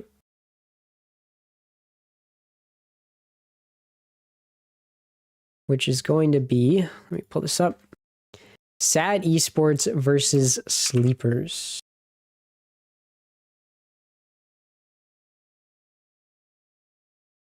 So, SaD Esports, they got a lot of green. They got a lot of green. A lot of green. In fact, the last time that there's a red, well, most recently they lost to Pigeons, but I'm going to call that a fluke loss because I just don't understand how that happened. And I don't think that's representative of the larger sample size. But point is, a lot of green here. They won Winter Roundup in December. They did a decent amount of damage in Lock and Load, although did not end up winning it. They are currently 2-0, as are Sleepers. That's how it works. I mean, this is a good team. This is a good team across the board. They've got, I'm pretty familiar. Obviously, Stellar was on 100 Thieves, as I mentioned earlier. Payne, I'm pretty familiar with as well. He was back in Challengers in 2023 on Mad Lion, I think. Am I mistaken? Oh, what? Wait, am I thinking of somebody else? I've got to be.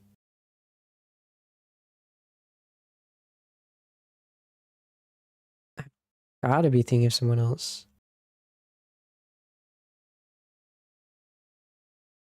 Huh.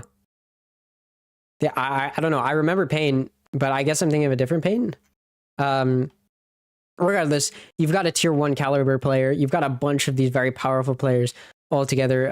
They're all very solid performers. Their win against Winthrop, the first map, which was Winthrop's map pick, they won in overtime, but then their map pick, they won 13-4. They destroyed Winthrop. So they're a very powerful team. I think it's going to come down a lot to those fundamentals. I think as we get into these kind of higher tier matchups, it's not going to end up being so much about which team can win their gunfights, which is what we sometimes talk about when we're talking about, the bottom 8 teams. Here, we're talking about 2 teams that have really proven themselves. Sleepers have just won Funhaver's Back to Basics 13. And in Challengers, they just beat Shopify Rebellion, a very solid team. Now, it wasn't a 2-0. It wasn't quite as dominant of a showing. I think I understand thinking that Sleepers are going to lose coming into this. They're certainly an underdog pick, and I would agree with that. But I will say, Sleepers are definitely, probably in my eyes, the team that a lot of teams are going to have the hardest time beating, if that makes sense. I think it's hard to figure them out because they're such a unique team in the way that they play, in the way that they organize their team comps. They're much like, a lot of people have compared them to this. And again, I was on this before anybody else was saying this. I want to make this clear. I was there, okay? At their inception. I was in the room. I'm just kidding.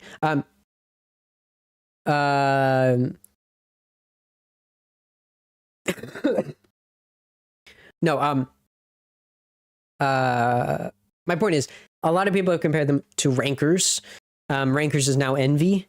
But Rankers was a team in Challengers last year that kind of just came out of nowhere, ascended into Challengers, and then kind of shocked everyone in how good they were at playing. And again, it resulted in an ascension because of how good they were.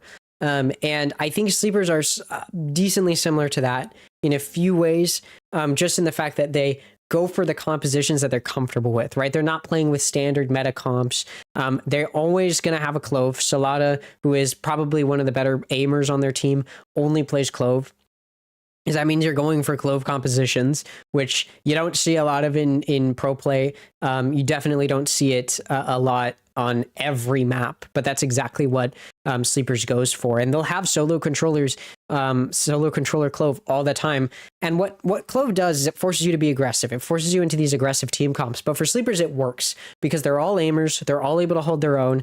And they have really good ideas. It's not just, I want to play the agent I want to play. It's, I'm going to play the agent I want to play because I know what to do with the agent I want to play. And that's everybody across the board for Sleepers. So for Sleepers, I do anticipate a pretty decent showing here in terms of output. This could be a 3-map series. In fact, I'm going to predict ahead of time it's going to be a 3-map series. I'm very biased. I want Sleepers to win really badly, and I think that they can. If I'm being honest, SaD is probably going to win, but I do think that it's going to be much closer than people think. It's exactly what I thought about Shopify. I did think that Sleepers and Shopify, I thought Sleepers had a really good chance. I thought they had a much better chance than most people would have thought. But a lot of me in the back of my head was like, this is Shopify we're talking about, right? This is a very professional team, you know, pro org. These are all paid players. Like this is going to be difficult. And then Sleepers beat Shopify, right? I think I can have that same mindset here where I'm like, I do really, really think that this is a tough opponent. But Sleepers does have a really good chance here. I think no matter what, it's going to be a 3-map series. Does it go all three?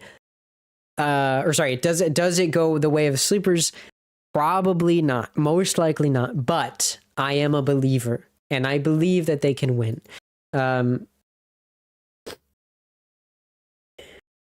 Give me a moment.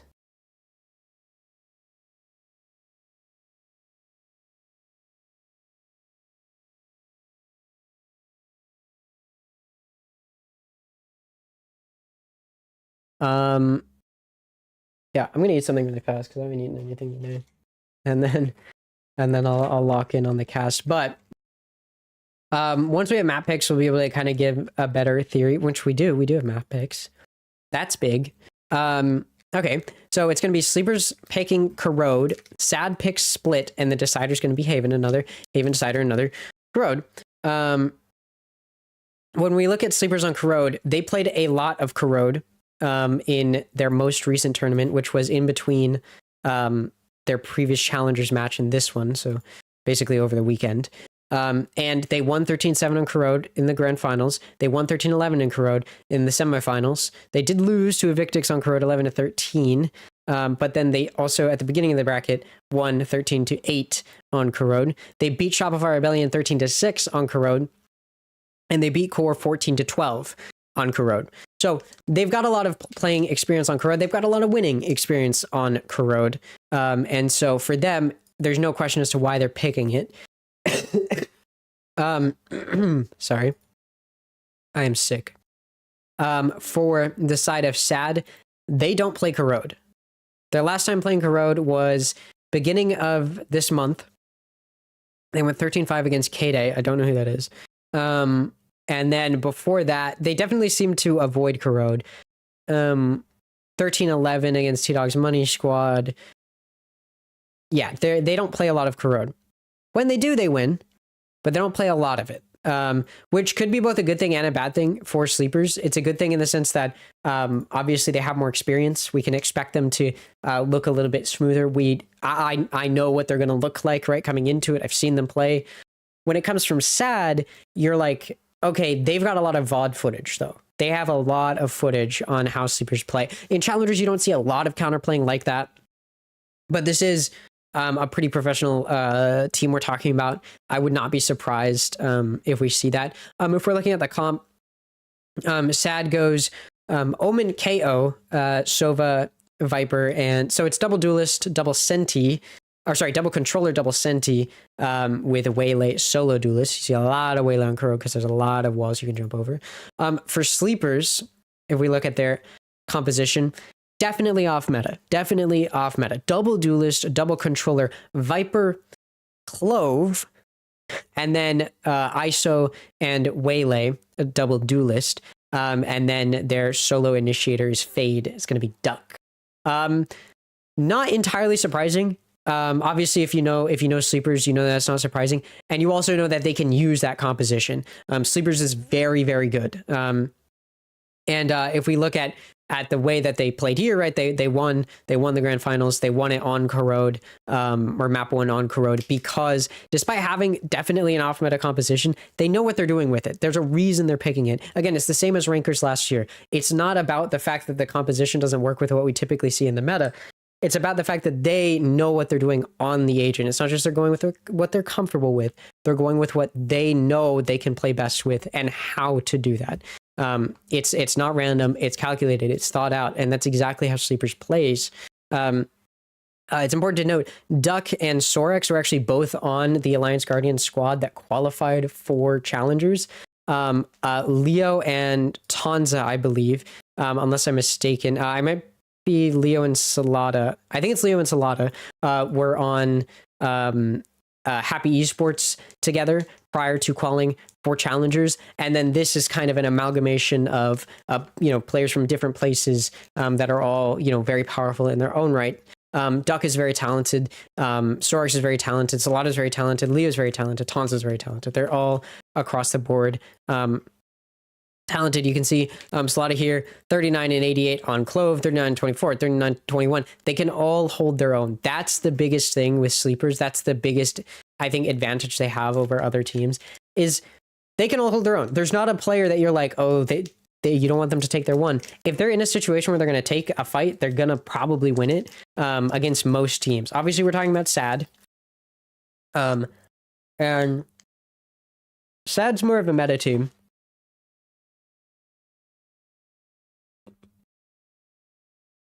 Right. When we look at them here, they're running a much more meta composition.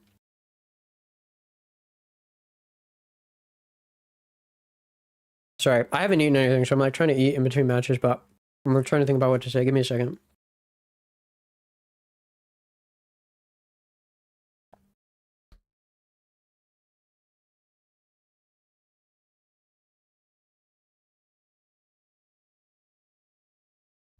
Hold on. Okay, when it comes to SaD, right, this composition's more what you expect from, I think, a team of their caliber. I think it's more what you expect from a team in the top 4, in the top 3, in the top 2. This is what you expect from a team, right? Omen, Viper, Sova, Waylay, KO, right? Double initiator with KO and Sova is not, like, it's not super common, like not everybody's doing it, but it is a pretty common pick in terms of, like, if you had to establish a meta, KO and Sova are probably 2 agents that you have in that meta for a reason. Right, double initiator lends its hand to opening up angles, aiding you in retakes on a map which can be very difficult to retake. Double initiator can be very helpful with that. That's why you see Haven have a lot of double initiator comps for the same reason. It's very difficult to retake, and we see double initiator here plus KO pick. It's a lot of thin walls, much like it lends its hands to an Odin. It also lends its hands to a lot of 0-point lineups, so you can disable your opponent very easily. There's a lot of opportunity here across the board for both teams.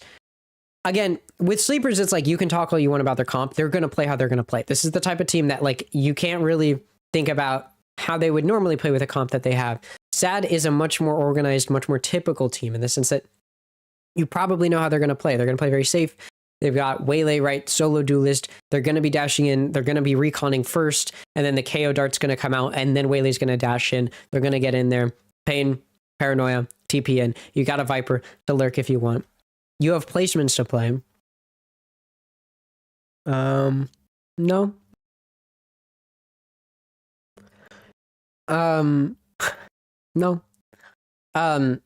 but yeah, for the side of sleepers, as much of like I think that they can do this, it is going to be very, very difficult. Again, like this is not a team, unlike with Shopify, where it's like there's a lot that I can say in terms of like this is why they're probably going to win. When we're talking about sleepers, like this is a team that's like crazy good at what they do, but SaD is SaD, right? Like this is a very good organization, a very good team. Historically, they're performing very well. As I mentioned, a lot of green here, right? A lot of green. They do a lot of winning because this is a team that is put together very, very well. You look at sleepers, they also have a lot of green. In fact, they only have one loss on their entire team history. And there's a reason for that. There's a reason for that, which is that they're also a very good team. But you know, when you're talking about a team like Rankers, when you're talking about a team like Sleepers, there's a question you have to ask, which is, are they winning because they're catching their opponent off guard with their comps, or are they winning because they're a better team, right? That's kind of what you have to ask. And when you're talking about, right, when you're playing in Fun Hoppers, which they just won, you're playing against tier 3, tier 2, right? Like that's not necessarily the highest caliber of competition in a lot of different ways. It's still very good. Like a lot of the players in Fun Hoppers are very good. A lot of them are tier 2 caliber. They're just not on tier 2 teams. So that's a thing. But at the same time, they're definitely, you know, these puggy rosters that if you come in with a composition of, you know, a Clove and an ISO and a Yoru or whatever, right? Like whatever you're running, you're going to probably catch them off guard. They're probably not going to have played that type of comp in scrims, right? That's not something that they're necessarily expecting. And so for Sleepers, that's probably part of the it factor for them, is kind of catching their opponent off guard. And so you do have to wonder, or you have to make sure that when we're talking about if they're going to win or not, that if they are winning, it's not because of the fact that they're catching their opponent off guard. It's because of the fact that they're playing well with the team comp that they have, which, again, like with Rankers, I do think that they do that. I think it's not just, hey, we have a weird off-meta comp. I think a lot of it is, hey, look, we're a team that is playing very well with the comp that we pick. Go ahead and see the team agent select. There's a chance SaD goes for a comp we're not expecting. I do expect them to go for double duelist, double initiator. But there's a chance that they don't. So far, that's the direct. Yeah, so it's the same comp they've run before. Double initiator with KO, Sova, and then double controller, Omen Viper. Waylay solo duelist. Over on the other side, Sleepers is running the same comp that we've seen from them as well. Did you see the Sen and Neri issue? No? What's that? But yeah, for Sleepers, double duelist, double controller, Clove Viper, and then ISO Waylay. You do not see a lot of ISO in general. When you do, it's always double duelist comps. You cannot have a solo duelist ISO. And usually if you're seeing an ISO, at least in my experience, it's ISO and Yoru. You don't typically see, you know, an agent duo like Waylay and ISO, but for Sleepers, that's the comp they go for, and that's the comp that works. So I'm curious to see where this does end up heading as we get into it. Sen posted an emotional video after a poor match performance for Neri, but never asked him if it was fine to pose and he wasn't too happy about it. Oh. Well, look, I don't actually care too much about Americas, to be honest. I don't keep up with all that. I just watch Pacific. But yeah, this is a comp we've seen from Sleepers. This is a comp we've seen from SaD. We're going to see probably play that they've both put on before. Again, I'm just curious to see if this is going to work for Sleepers. Like, does this work for them against the team that is SaD, which is a much more organized, put together team. And I almost got dropped to lowers. Are they cooked? I don't know. I don't watch EMEA. Actually, EMEA is the one region I think I have only watched one single series from. Do you have Sleepers bias? Why would I have Sleepers bias? What would imply that? Why on earth would I have Sleepers bias? I can't even comprehend why I would have Sleepers bias. Anyways, time for Sleepers to win. As they go in towards A to start off the pistol. You do see SaD very prepared for this. Again, as I mentioned, a lot of VOD footage on Sleepers on Corrode. With this comp, SaD does not have as much of that VOD footage given up. So that's an opportunity that SaD may have taken. We do see SaLaDa off to a good start, able to take out Stellar. Tons is going to take out Jer. Welly is able to take out 2, one with a shock dart. Tons is going to take out Welly. Observer, hello? Yo. Spike goes down. Retake coming through. It's a 2v3 retake. Coming from backside is Pain. Zaj takes out SaLaDa. Now it's a 2v2. Paranoia misses Tanza. But Pain is ready, and Pain's gonna take out Duck. So despite a pretty effective take of sight, it will not be a win for Sleepers. So pistol goes to SaD. Again, I don't expect gunfights to necessarily be the issue between these two teams, but it was there.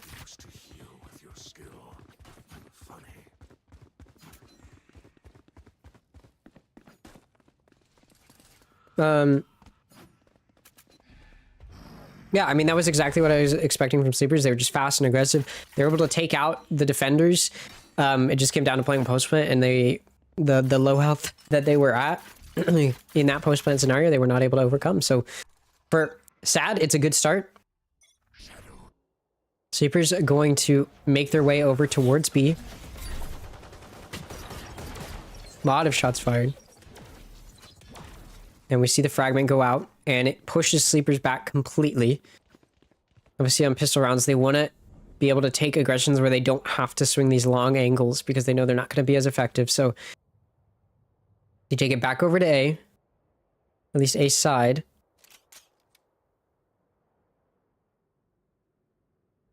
They do begin to make their way in towards A main. You do see SaD a bit aware.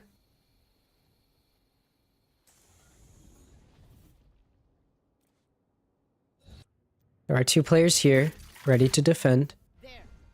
Close smoke used to actually smoke off main. Again, they want to take close engagements. They want to be up close with these players when you're on a pistol. You were hoping SaD would push through the smoke. SaD did not. They put up the Viper wall, and they encroach in towards Elbow.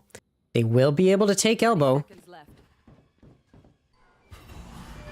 And now they're running. Haunt goes out. Viper wall drops. Double dash out. Leo's going to be the first to see just how many players there are here. Pain takes out Tanza. SaLaDa, while hindered, able to take out Jer.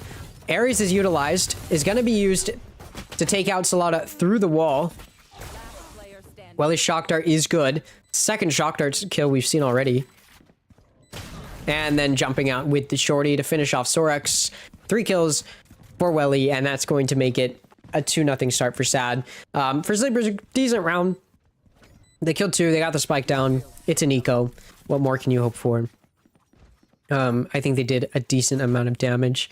But SaD, once again, you can kind of see the completeness. There is a very big contrast, I think, between these two teams you can see. Right? Like, Sleepers is expecting SaD to play aggressive. They're expecting SaD to, you know, play into them. And Sleepers just isn't getting that. Someone wants to get hired as Sleepers analyst? No. Wait, do they? No, I don't. No. No, it's fine. Sleepers make their way up. A main. First buy round. They should be able to win this against the bonus, but this is SaD we're talking about. Pain gets pushed back by the Prowler. Paranoia is good. It stalls out the push. A little bit of damage has been done as well. Welly, once again, a shock dart kill. What is happening there? Spike is going to get to go down, as sight has been given up. But my goodness. Kind of ridiculous. Hunter's Fury already up and expended, and it's going to get a kill. The util kills are insane from Welly so far. So Spike doesn't get to go down. It does drop, though. Somebody's got to pick it up and go for the plant. Leo's pushing up. Gets in position. Plants the spike. The spike does go down. Saj is coming for the flank. Sorex is watching it, but may have to turn their attention elsewhere. Takes the fight first and will win it. And now all 4 players flooding in from CT. They're not on the spike.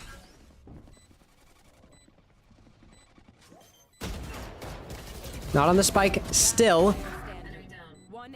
Good damage done by SaD, but it's a 1v2. Spike tapped. It's checked. Sorex saw, nobody's on it. Oh, and Sorex can't win it. Stellar's gonna take it, and that's a 3-0 start for SaD Esports.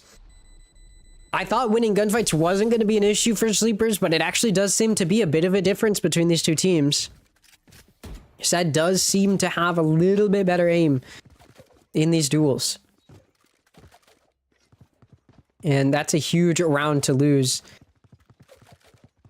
Losing against a bonus, the massive loss for Sleepers. We saw it happen between the Guardians and Rose, though, where Guardians did lose 4 in a row to start off Haven, and then bounced back, ended up winning the map, so...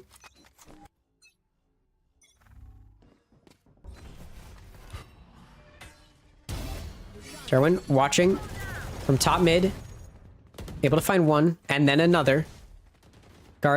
Sleepers just playing right into their hands. Displaying weak points, not watching their backs, and SaD is happy to punish.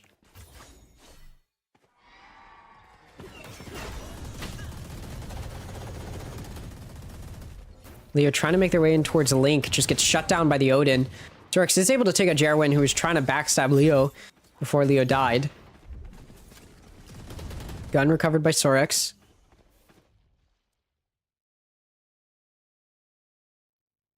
Stellar's position known. Stellar gonna win the fight. And Stellar gonna take out Duck as well. A Sheriff shot's not good, and it's a 4-0 start for SaD, which probably should have expected coming off of losing their buy round, but nonetheless, Sleepers tried to do damage, did not manage to do very much. So 4-0 start for SaD. And for Sleepers, now they have to try to bounce back here. This is 100 Thieves Stellar.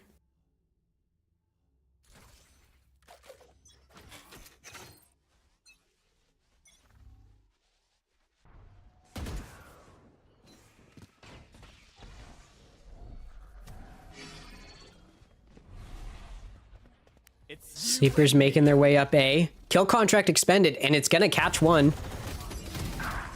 Tanse able to win it. Spike will get the chance to go down. Well, they dropped the Odin for the Vandal. Gonna find one and another. Gets shot in the back of the head, but damage is done. 2 for 1 evens it out. 3v3. Spike does get to go down.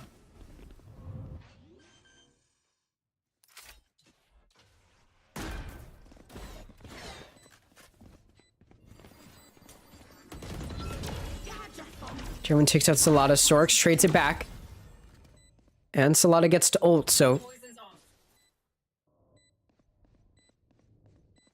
Salada, though, time ticking down. Has to run in for the kill. Not gonna get there. Flush coming in from Link. Fires a shot. Sorex swings. It's a 2v1 now for Sleepers. And Stellar back-turned Leo gonna shoot them in the back. And that makes it 4-1. Sleepers take their first round of the map. Pretty effective site take there, and then just play post-plant. Definitely a good switch up from the previous 4 rounds. They are going to probably need another, though, to be secure in, I guess, kind of a mini comeback. I wouldn't say a 4-0 deficit's a huge comeback, but there's one to be had. Be right back.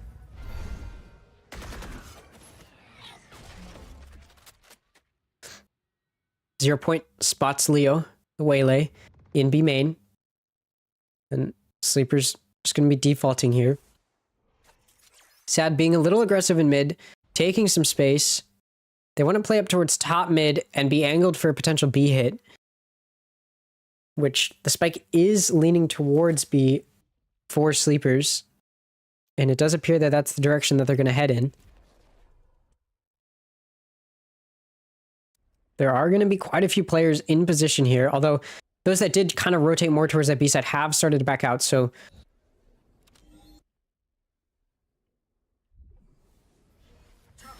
And side aggression coming through. SaD can't... Sorry, Zaj can't pull out the snake bite, gets hit by the undercut, and is taken out.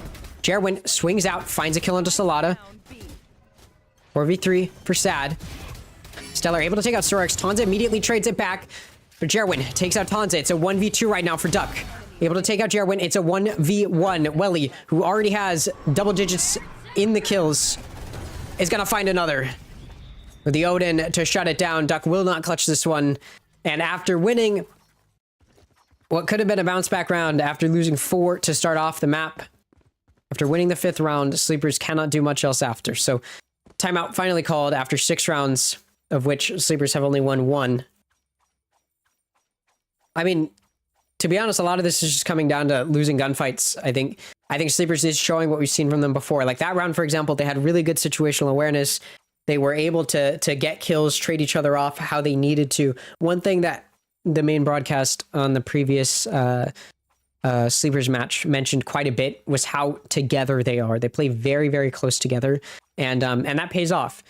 Right? It paid off against Shopify. It was very hard to take them out because you take out one and there's 4 more there to take you out. But this time around, SaD has been really, really good at picking them off individually and in a way where you can't get traded back. And if you are going to get taken out, SaD has players there to trade each other back. So for Sleepers, they're not doing the best job of, you know, showing that same togetherness. They're allowing themselves to get picked off.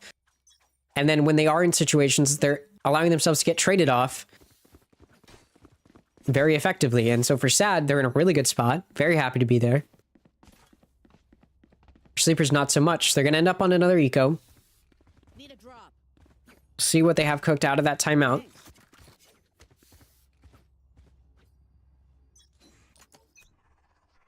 I mean, you know, Sleepers definitely running into some of the limitations of the kind of off-meta agent comp that they've gone for. The reason this comp works for them is because of how together they play. That also means they don't have any contingency plans. They have to commit very aggressively, and if it doesn't work out, it doesn't work out. Payne able to take out Tonza and Salada. Odin from Welly gonna take out Duck. Payne also gonna take out Leo, who swings at the shorty. It's just down to 1. Sorex swings out from the box and gonna die to the Odin. Again, from Welly, who's already having an insane game. 14 kills in 7 rounds. It's 2 kills per round on average.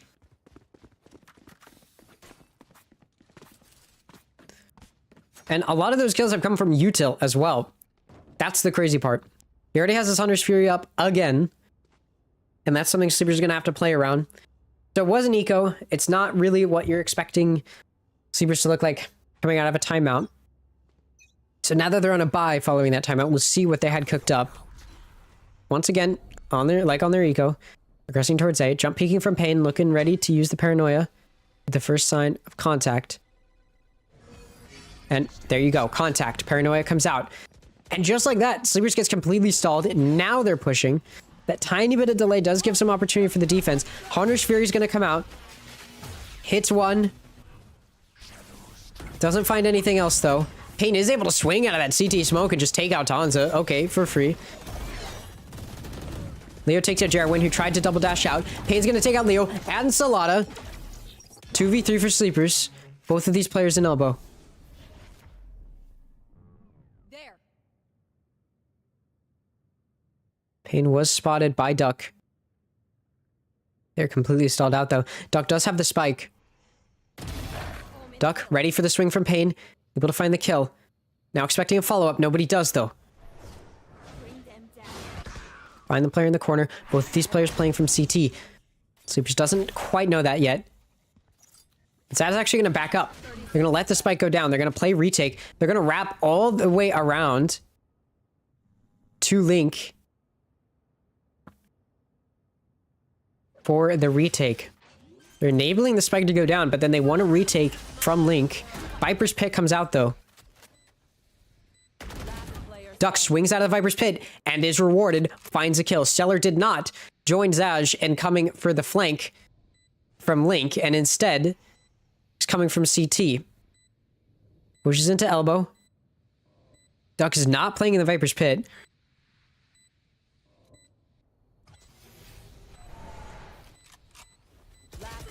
Oh my god, Stellar just sprays through the Viper's Pit and takes out Sorex. Stellar not gonna win though. Duck able to take out Stellar and prevent the clutch. The Stellar tries to swing out from the spike. Duck just shuts it down. 3 kills for Duck on the round and a big factor in that 2v3 clutch there. So Sleepers gets a second round on the board following that timeout. They figure it out. They're able to make something happen. I'm not entirely sure that's, you know, what the dream scenario coming out of that timeout, how they wanted their round to look, where it ends up having to be a 2v3. But it does work out. They do get a round.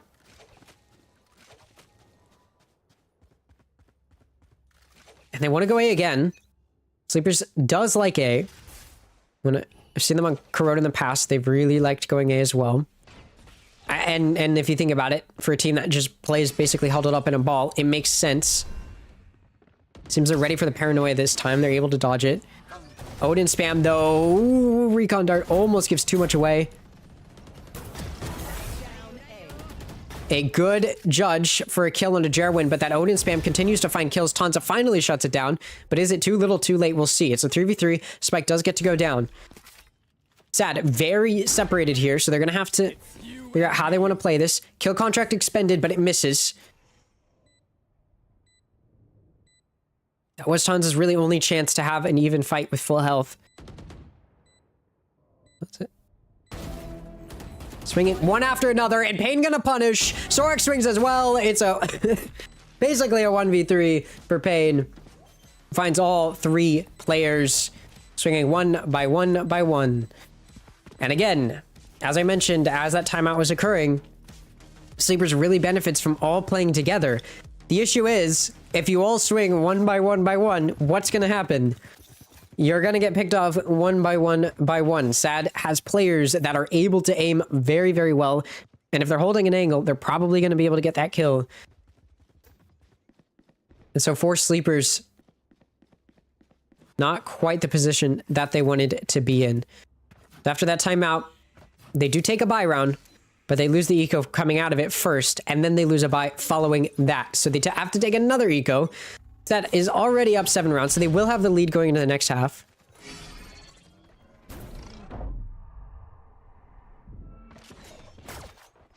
Positioning looked like they wanted to all swing, but then they just didn't.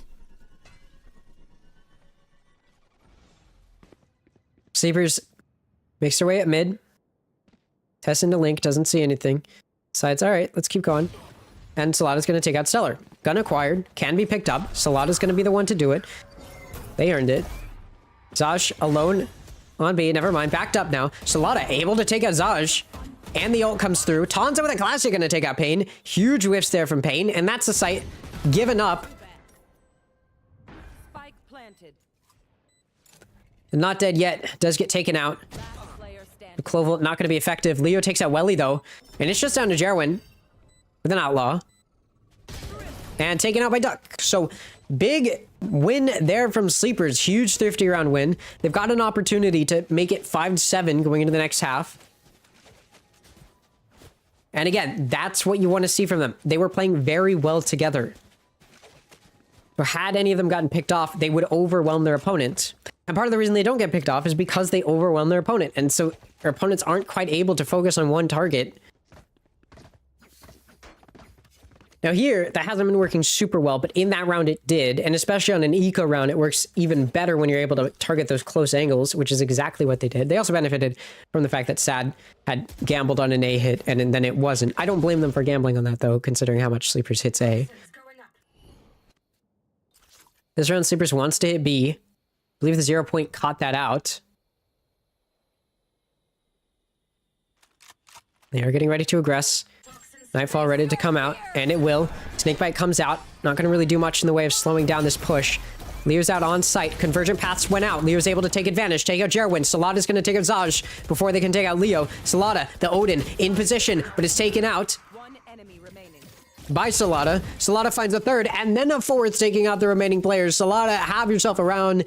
They find themselves now with 4 rounds on the board. When will I see the best ISO main return to Val? Soon. I'm sick, so I haven't been playing. But soon. Big round win again from Sleepers, and it's dominant. And as we move into the last round of the half, SaD has to force buy, and it's awkward. And it's not going to be a complete buy. That does give Sleepers an advantage here. Viper's Pay comes out. Proactively on B. Makes it harder for Sleepers to push B, if that's where they want to go. Which it seems they do, but they're mostly going to come from the back. In from middle. Jump peeking from Stellar. Nobody's really watching mid from SaD. Noise made now, though. Tanza spotted Stellar, did a little bit of damage to the Phantom. That kind of alerts SaD as to where these players might be. Leo, very deep towards A. And Welly was potentially ready, but gets caught pulling out the gun as they swing the angle. That kind of opens up A here. And SaLaDa takes out Pain. A is completely open now. There is a player in main you have to worry about.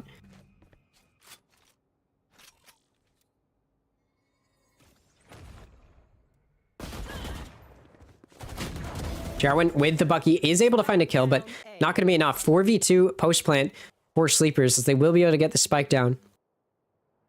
Looks like both of these SaD players want to come from the flank, from main. Spike will go down, planted for CT. Seconds left.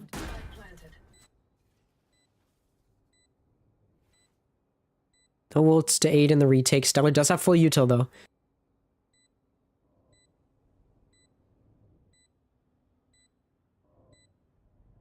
Snakebite also in hand for Zaj, so this is doable. Not gonna be able to do much, though, when SaLaDa sees you swinging in towards elbow. And SaLaDa will find 3 kills, another multi-kill. Switching sides.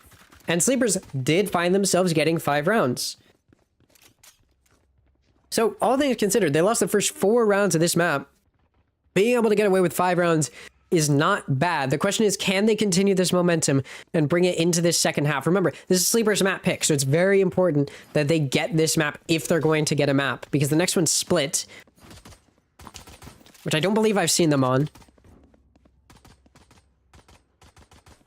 I mean, I'm sure they've played on it. I'm not saying they haven't played on it. I'm saying I don't think I've seen them play on it. And so we'll see how effective they'll look there, but the map I know they've looked good on is Corrode, and so they need to get this while they can. Now starting on defense, it looks like they want to go for a play out of mid. Again, this is a team that plays together. You see them grouped up, 3 of them, all pushing together. Going for a play here. See, Stellar kind of read it, though. SaD does have Stellar position to watch in case of a flank tries to come through from mid. Sorry. And the push coming through. Sleepers is ready. SaLaDa takes out Welly. Trying to spray through the smoke is Pain. Gets hit by the Hinder. Can't quite get there. Undercut comes through. Big damage now. Leo gonna take out Jarwin. Zaj is still here. Looking for one. Finds it onto SaLaDa. Stellar's cleared out B. SaD knows this. They're headed over.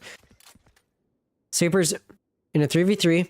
Health pretty equal on both sides, all things considered, although it is definitely worse for SaD here. Saj watching mid. Also watching a main, though. Gonna be very late.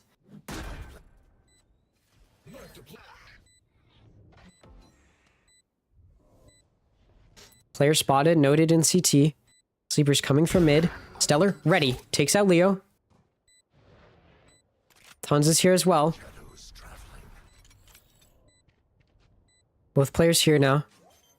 Spike is tapped. They swing. Good flash. Zaj is able to take out Duck. That very late mid push comes through. Time starting to tick down. Where's Tanza got? Tanza takes out Pain. Tries to stick it to half. will be able to do so and take out Stellar for the clutch. That's going to be a 6th round one and a huge pistol round win to get Sleepers in it, and a beautiful clutch from Tanza. And that is going to make it 6 set. Sleepers now on an anti-eco. Should be able to tie it up. 1 round is all they need to tie it up.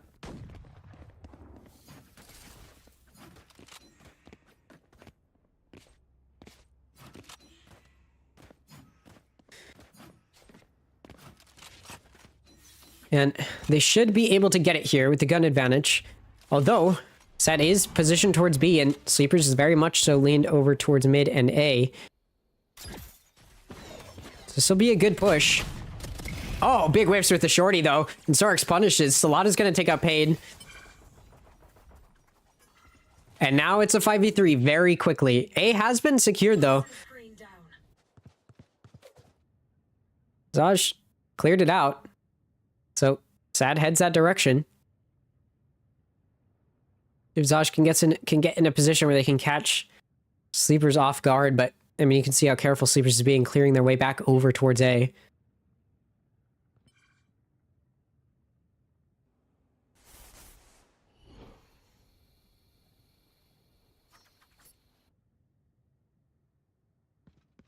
So I just want to push a little bit into CT. They're not going to see anything. Plant coming out for Stellar. Planted for backside, CT and elbow.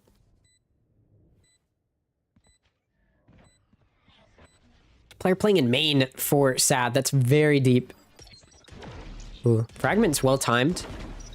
Right as EP was getting ready to go. Now they go. Tanza is able to take out...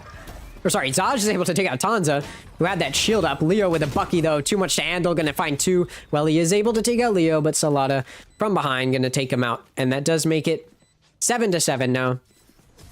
As Sleepers has tied it up. They only lost 2 players. They did let the spike get down, which isn't great for an anti-eco, but they get the round win. And when you're down rounds, that's really all that matters. For SaD, they're gonna be up in terms of the economy right now. They're going to have a better buy against this bonus. They're going to play anti-bonus. And we'll see what SaD can do. I keep wanting to call them 100 Thieves because Stellar's on their team.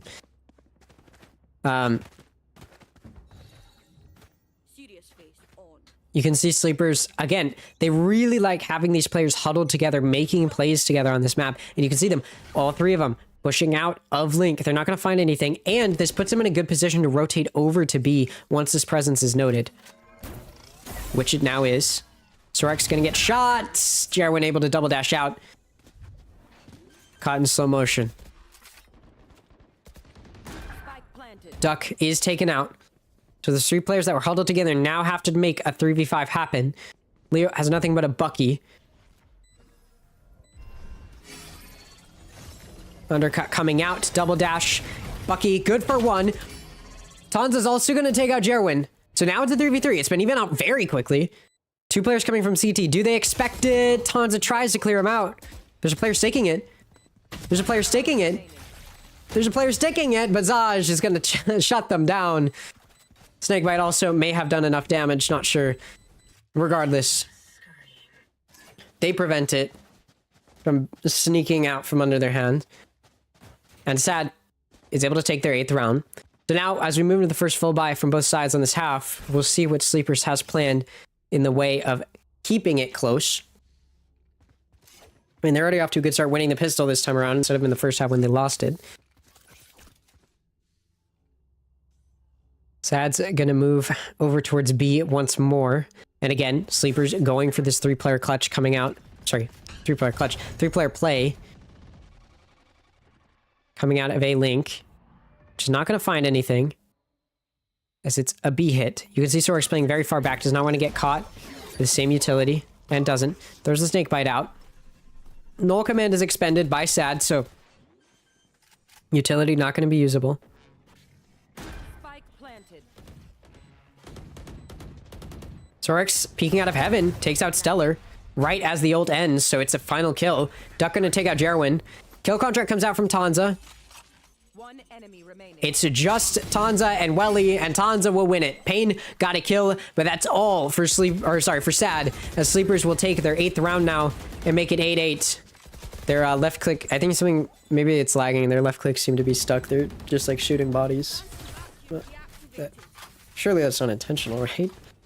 I mean, that'd be messed up. Anyways, big win for Sleepers. Tied 8-8. Again, this is Sleepers map pick. If there's a map that they should take, it's this one. They looked really good there. And you kind of saw that, like, the way that their brains play into it, right? Because because Sorix was playing back in order to avoid the hinder that Jerwin tried to send out, they were able to get up in heaven and then eventually find a kill onto Stellar. Sleepers is thinking ahead. They are adapting to what their opponent plays.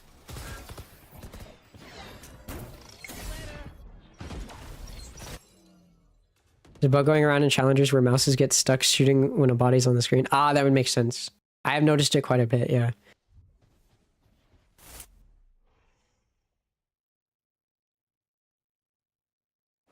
Oh, pushing into CT at just the right moment for Pain as Duck pulls out the Prowler. And that gives Pain an opening to find the kill and an opening to make their way into B. B site given up. Spike will get to go down. Sorix in heaven.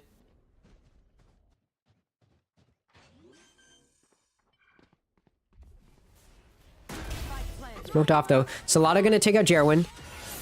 Convergent Paths comes out from Sleepers. They're diving in. Hunter's Fury trying to prevent damage, but it's not going to be good enough. SaLada's going to take out Stellar. SaLada's also going to take out Zaj. Welly in main, trying to prevent the defuse. Able to take out Tanza. Sorix takes out Welly. It's just Pain coming in from mid. And you can do what you can, but you can't prevent the spike from being diffused. They get an ace, but it's a bit late. As Sleepers will find themselves with their 9th round. And for SaD, their eco's not going to be looking great despite the ace. They could force a buy if they wanted to, but they may end up just going for an eco. They're actually going to call a timeout. So Sleepers has forced the timeout out of SaD. And again, Sleepers are just doing a really good job of sticking together and trading each other off when they need to. It's exactly what Sleepers was known for. It's what was commented on multiple times by the main broadcast in their last series against Shopify. It's just how well they play together, and you can see that. They're ready for each other, and the players that aren't playing with other people, they play patiently, they play calmly, they only take engagements that they're confident they can win because they don't want to die and then not get traded back because their team isn't there. They wait for their team, they play patient, and they set themselves up for success in a lot of different ways, but mostly sticking together, and that's something Sleepers does very well. And they have to because of their composition, right? When you're running an ISO, when you're running a Clove, these are two agents that are very engagement heavy, right? You've got a shield on ISO that has a time limit on it. You've got Clove, whose smokes are very fast to dissipate, right? So you have to be aggressive and you have to be quick with your executes. And we're talking about on defense, that's what enables them to play, go for these like aggressive 3-player pushes out of A link and then play for retake on B. It's because they can play quick and they can play aggressive because they're all playing together. And it really lends its hands to it. All of these players for Sleepers are playing on B, 4 anyway. Not quite all, but 4 of them. Meanwhile, we do see SaD over there as well, and it's good for Pain to find 3. Sorix tries their best. That push out of the smoke was ill-advised, given the weaker weaponry of their opponent. Does go the way of SaD in that engagement. Now 2v3, health very low for Leo. Health not great for Welly though, down to 8 HP, but has a Bucky, so it's gonna be hard to take him out. You see Duck watching top mid. Nobody there. Has an Odin. Leo backed into this corner here. Definitely get taken out. SaD actually now backing out. They're gonna be main for a very long time. Now finally backing out, looking for potential contact elsewhere. Could be too late. They're going to try to push through mid. Duck's here. Duck's not here! Oh, big mistake. I guess they're going to have to play retake then. I mean, I guess it's better they can play retake together, but what timing? His footsteps may have been heard. I guess not, no. So, site's gonna be taken. Recon dart is seen, of course, so 10 seconds left. we start to see the rotations coming from sleepers. We're gonna see one coming from mid, and it looks like one from CT.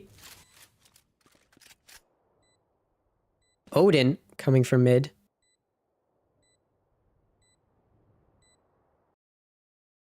Oh. What?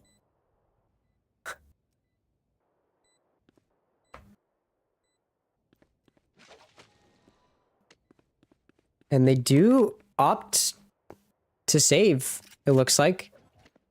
So on a round that very much was going the way of sleepers in terms of gun advantage. I'm sorry. Does not go the way of sleepers at the end of the day. Pushing out of that smoke there was definitely a very, very risky play. What you're hoping for there is that there's just 1 or 2 players there left to sit there while the rest of the team was going elsewhere. But because they didn't have vision anywhere else, that meant that there was just 4 players blindly swinging into what they thought may have been 2 or 3 players, but ended up being the entirety of SaD, and damage was most certainly done. And after that point, sleepers just couldn't really do much of else. Had Duck not rotated over to B and had stayed watching top mid, they definitely could have gotten away with doing some good damage there, but I mean, yeah, that's I think that's a very disappointing loss if you're sleepers. That was kind of a round to win. Sleepers, once again, 3 players pushing out of Link. To be fair, I don't really think SaD has seen this. They are set up for it to defend against it, but I don't think that they've seen this yet.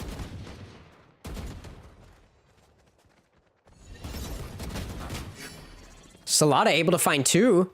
Backed up by the undercut. SaD is going to push into A, though. Has been left open. As sleepers goes to re-clear B main. Nobody's there. They're planted on A. Bit of a miscue there. SaD watching from A Link with the Vandal, able to find a kill. Ooh, barely scopes out of the Outlaw, and Duck is able to punish. Let's get shot down to 10 HP, though. It's now a 2v3. Willie finds a kill there. 3v5 retake here for sleepers. Time's ticking, though. Viper's Pit did get expended. Last player standing. Shock Dart good enough for a kill. And it's just SaLada running away, hoping to save a gun. Instead, decides to turn around and take out SaD and get away with the gun. Okay. So 10-9 SaD, though, as sleepers did let the rounds slip out of their hands. That one was just a big misread, deciding to push more towards B when SaD had fully cleared out A and was planted. It just meant that the retake came way too late. Sleepers looks like maybe they want to go for this push out of A Link again. It did somewhat work out. They were able to find some kills. It's just they weren't able to capitalize because, again, they then decided to rotate all of their players over to B when it was an A hit. I have the spike. A lot of mid presence being shown here by SaD. May spot a player in Link, and it does. Bonza spotted. And you know how much sleepers play together, so you can probably be sure that there's at least one more if you're SaD.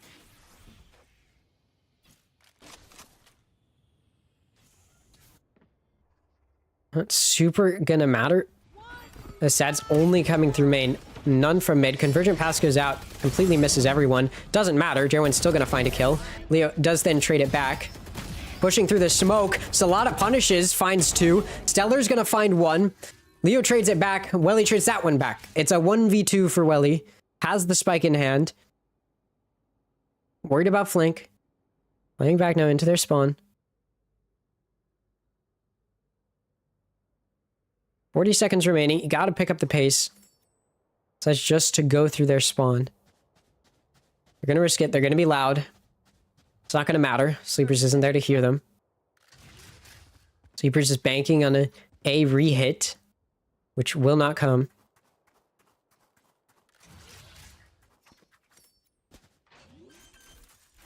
And plant was heard. They begin heading in that direction. 2v1 retake. Welly playing in CT. Both of these players going to come from mid for Sleepers.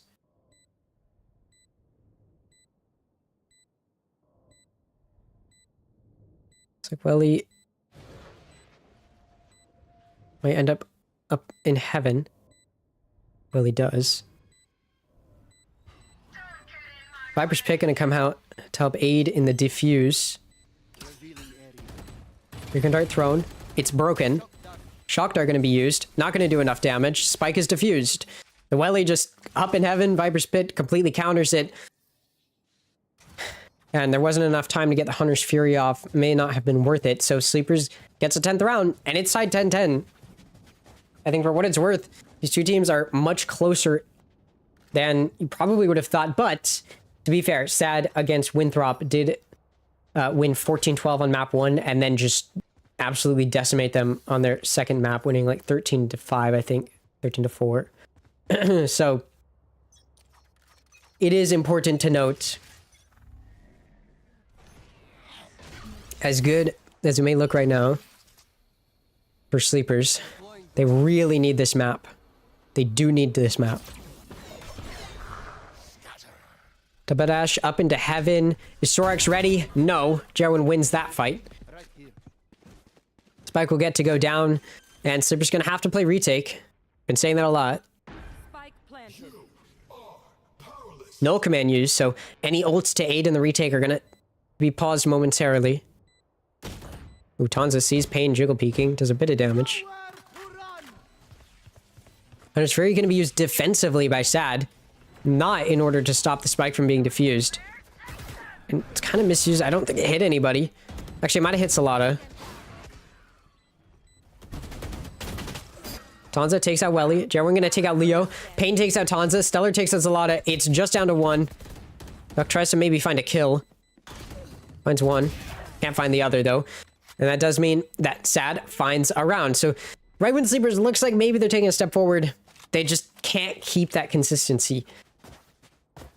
I think a lot of their problem comes down to just how much space they're giving up. Because they give up the entire site and just give up complete vision. They have no info on where their opponent is. And that does definitely hurt them. Because it means that Sleepers has to play retake with no info. And their only initiator is a fade, so they don't have, you know, pinpoint info like you'd get with this pure recon initiator like Sova. SaD, want to push up mid. I believe Sleepers is on an eco of sorts. Hans is able to get a kill with a stinger. And a double dash out from Leo to try and find some info. Duck spotted, jump peeking top mid. That proximity, Sleeper's reading it might be a hit from mid to B. It isn't though, and Salada may be in for a rude awakening. And he is. Dodge will take out Salada over in A main. Duck repeaks mid, sees that there are still players pushing up. It is now a mid to B push. Jerwin coming out into B. Looking to clear CT. There's a player right behind this box. And Sorax is able to clear him out. 10 shots in that Phantom. Only one of them hits, and it's a leg shot. So Sleepers make it a 3v3 retake. Never mind. It's going to be a 2v3 retake as Daz just catches Leo completely off guard. Remember, it was an eco for Sleepers, so it's worth fighting. Swimming through the smoke is good. It does a bunch of damage to Duck. Not enough to get the kill, though. You're going to defuse. You got to get on it now. Stellar spotted. Jiggle peeking from mid. Duck is able to take out Welly. Time is ticking. Snakebite lands well. It's not going to allow the defuse to come through. Duck is able to find one. Not going to find the other, though. And SaD Esports is on match point on map 1 against Sleepers. And again, this is Sleepers' map pick. And as I mentioned earlier, we saw what they did to Winthrop after taking their opponent's map pick, which looked close. Map 2 was not. So Sleepers really need this map.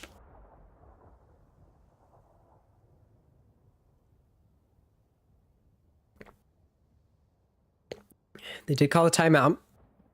Figure out how they want to approach these next 2 rounds. Now, that was an eco, so they were not expecting to win it necessarily. But they do not have to win 2 rounds in a row. Do have 3 ults. Convergent Pass, Kill Contract, and Not Dead Yet could all be impactful in terms of enabling site takes, site retakes, or preventing site takes.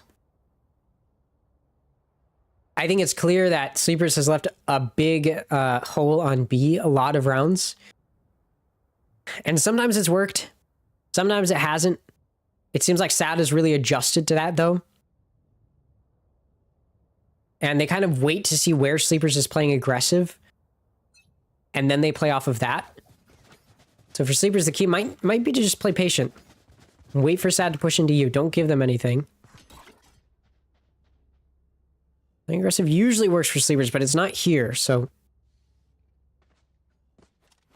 Perhaps the key is to play slow, although it does look like they want to play aggressive out of A. Convergent Path's almost certainly going to be expended. And it is. Flash comes through. It hits SaLaDa. Good flash. Not going to be punished, though. Convergent Paths come out. Jerwin not hit by it and able to catch Leo as he's falling. SaLaDa will trade it back, though. SaD, meanwhile, makes some progress in opening up B site. Does get shot. SaD has redirected, again, towards that hole in B. This site will be opened up. No ultimates to aid in the post plant.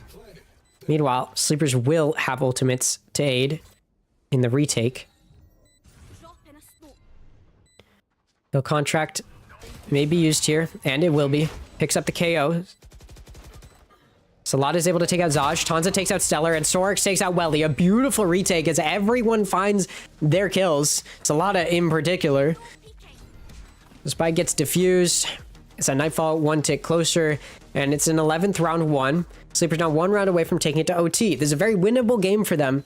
They just have to piece it all together consistently. They get around, and then SaD adapts, and Sleepers can't quite take it. We need to see a multi-round win streak from SaD here. I mean, obviously. Obviously. But we need to see them be able to piece together all the pieces they've been piecing together. They've really only been able to do it in individual rounds. They can't stack it together. This time, we do see a bit of adaptation. They're going for a bit of a split push in towards mid. They don't see anything.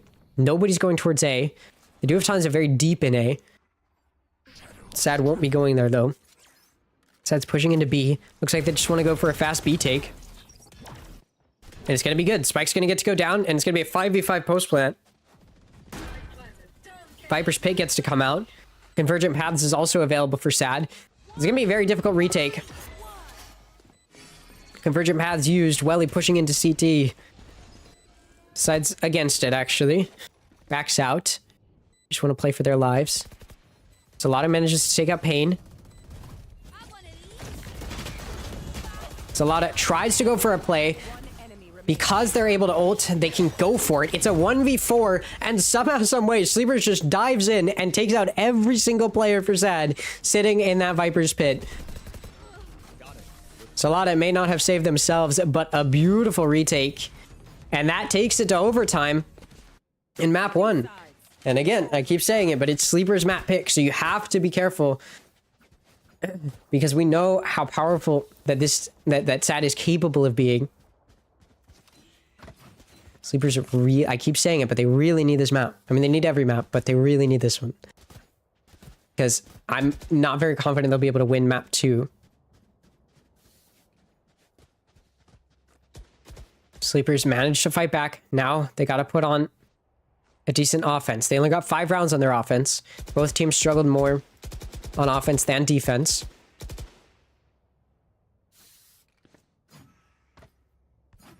Although, Sleepers had managed to start to figure their offense out towards the end of the first half. And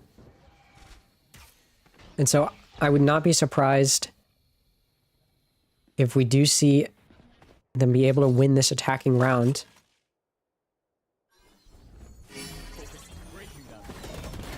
Double tap utilized, undercut comes through, and the take onto B is good. Spike will get to go down. It's going to be likely a 5v5 retake, although Sleepers wants the scale. They're pushing into CT. They want it real bad. There's going to be 4 players here to meet them. Duck is able to take out Pain in the meantime. Heavy player presence spotted in CT. Zaj is able to take out Leo. And off of that, Sleepers decides to back up, but damage done. Jarwin able to take out SaD. Sorax and Duck each find one. Jarwin's able to take out Tanza. It's a 2v2. Health better for Sleepers here.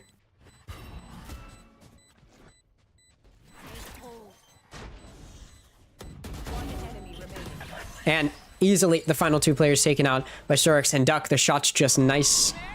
Just nicer. And that does mean Sleepers gets themselves the lead for the first time in... I don't think they've had the lead, actually. For the first time. This is their first time with the lead. They get themselves the lead for the first time. Wait, did they? 5, 7, no. No. Wait, yes, they did have the lead at one point. Very barely. At the very beginning of that second half, they did have the lead very momentarily, and it was just 1 round before they lost it. So they find themselves with the lead once again for the first time. And I think 7 rounds. 7 or 8 rounds. SaD. Gearing towards B. We saw Sleepers able to close a lot of the gaps that they'd shown in those last 2 rounds of the first half, or sorry, of that second half. Honestly, this looks better for Sleepers coming into OT because towards the end of both of the halves, Sleepers looked like they had figured it out and got quite a few rounds under their belt. But we'll see. Sleepers on the opposite side of the map from where this push is coming. SaD's going to be able to get that spike down on B. 5v5 retake about to ensue. And just like Sleepers, SaD wants to do some damage, pushing in towards backside, trying to clear out Heaven. To be fair, Sorax does play Heaven a lot, but not this time around. The undercut comes through and it pushes all of SaD back. They do not want to mess with that while they are weakened. And now Sleepers getting ready to embark on the execute. Pain, able to find one. Jarwin takes out Sorax. Paranoia is good. Stellar takes out Duck. Jarwin takes out SaD, and it's a 1v5. Leo can't do anything as Stellar shuts him down. We'll go to another round of OT. As SaD wins their offense very dominantly. We'll see if Sleepers can take another attacking round from their opponent to get to match point once more. It does seem like struggling a little bit to figure out how they want to play it, but now they figure it out. It looks like they want to mostly aggress towards mid here. Leave that spike near B, so mid to B is probably the plan. Smoke from the defense is going to protect against any of this mid push that Sleepers had wanted to make happen. Spike is grabbed by Duck, and it's actually going to be taken over to A. Will not commit. Oh, SaD's gun spotted by Jarwin. Not going to be taken out, though. Pretty much all of that smoke util from SaD just being utilized to stop any vision from happening in mid. Paranoia going to try to slow down this push. Going to be somewhat good to do so. Pain is able to take out Tanza, but gets a little bit distracted by the waylay and ends up getting taken out by Duck. Oh, SaD just not watching the angle as Jarwin's able to take them out. 3v4. 2 players here near elbow. One of them's got an Odin, though. Jarwin just pushes, able to find one, disrespecting them. And then Welly's just going to mow them down with the Odin. So now SaD finds themselves on map point once again. They were on it for 2 rounds before it went to OT. And Sleepers going to take a timeout. Timeout rules in overtime. You get 1 timeout every 4 rounds of play.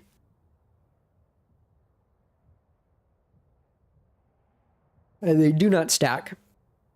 So if you use it, you have to wait 4 rounds. And Sleepers uses their first OT timeout here. Because they did struggle a bit to win their previous defensive round. I mean, struggle in the sense that they didn't win it. So they do want to win their defensive round here.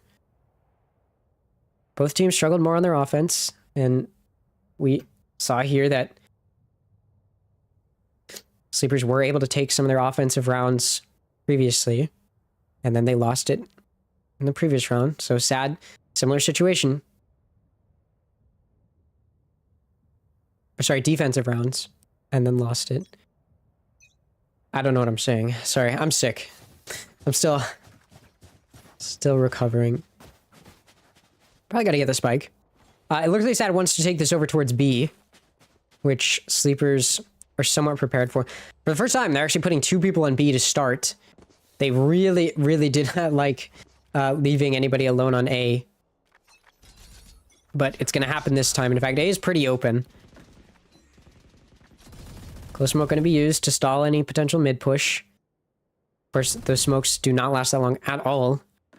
Odin in top mid could be a bit of a worry point if you are SaD. Big flash coming through, and they are just going to push out. Oh, Solana spotted. Going to get sprayed through. Not finished off. Oh, coming out of the smoke is Jerwin. Did not find the kill. Jerwin spotted by the jump peek from Duck. They know how deep a player is in top mid, so the assumption is it's probably a mid to B. There's 3 players on B right now for Sleepers. It's probably going to go over to A, though. But you can see Sleepers kind of adjusting now.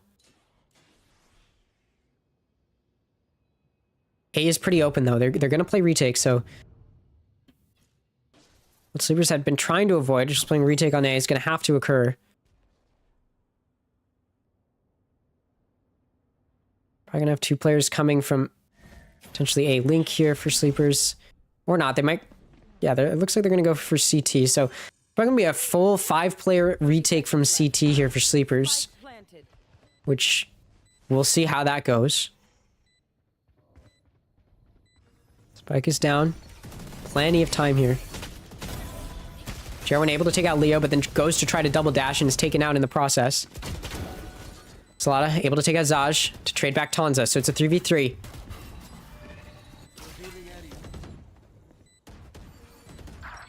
Payne able to take out Duck from elbow.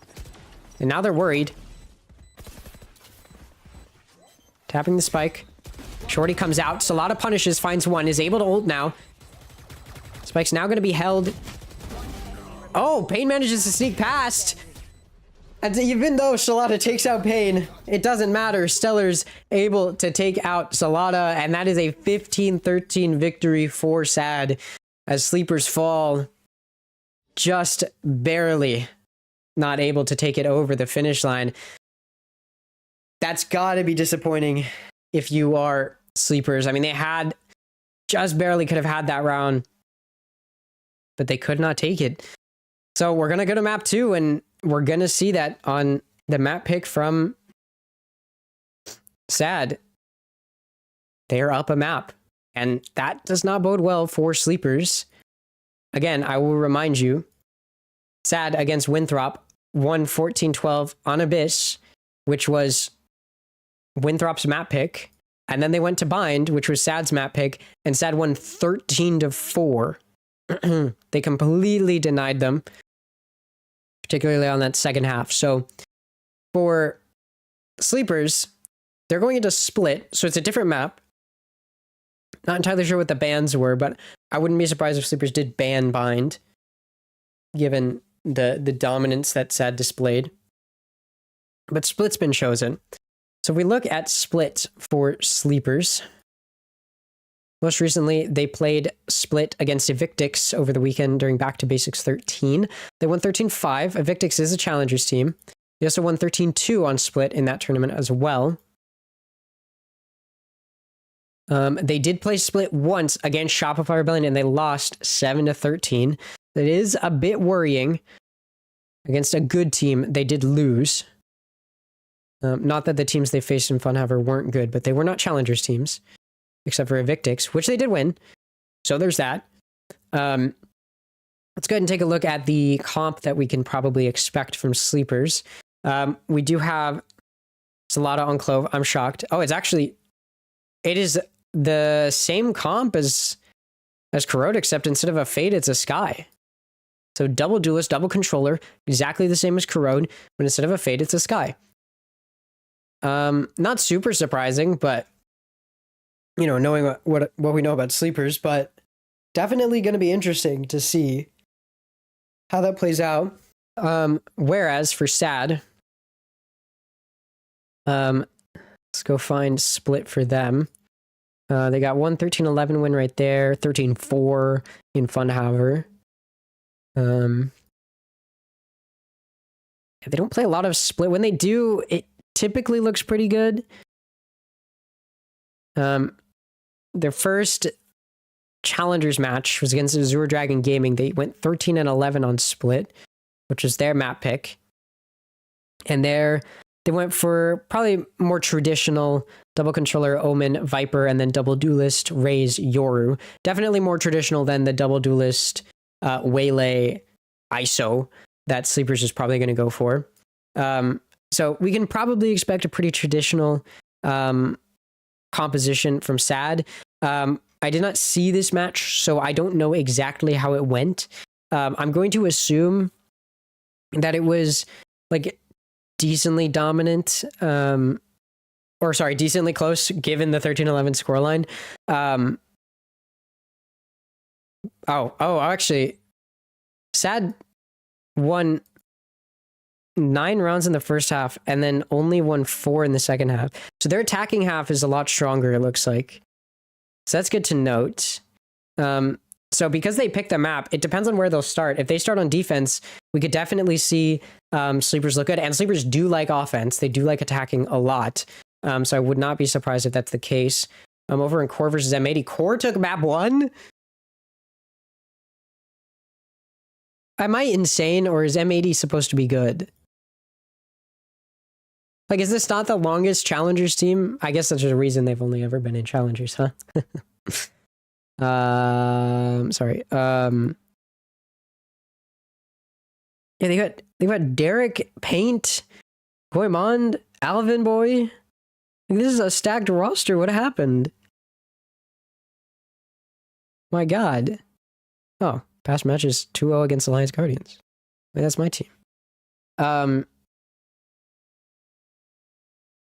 I'm kind of surprised that they're losing to Core. I mean, Core lost to Sleepers, like, and it wasn't really close on Abyss. Like, Core's not good. Core's not good. They did have a sub when that happened. But it was Alexis, and she was the second highest frag on the team, so I don't know if the sub makes that big of a difference there.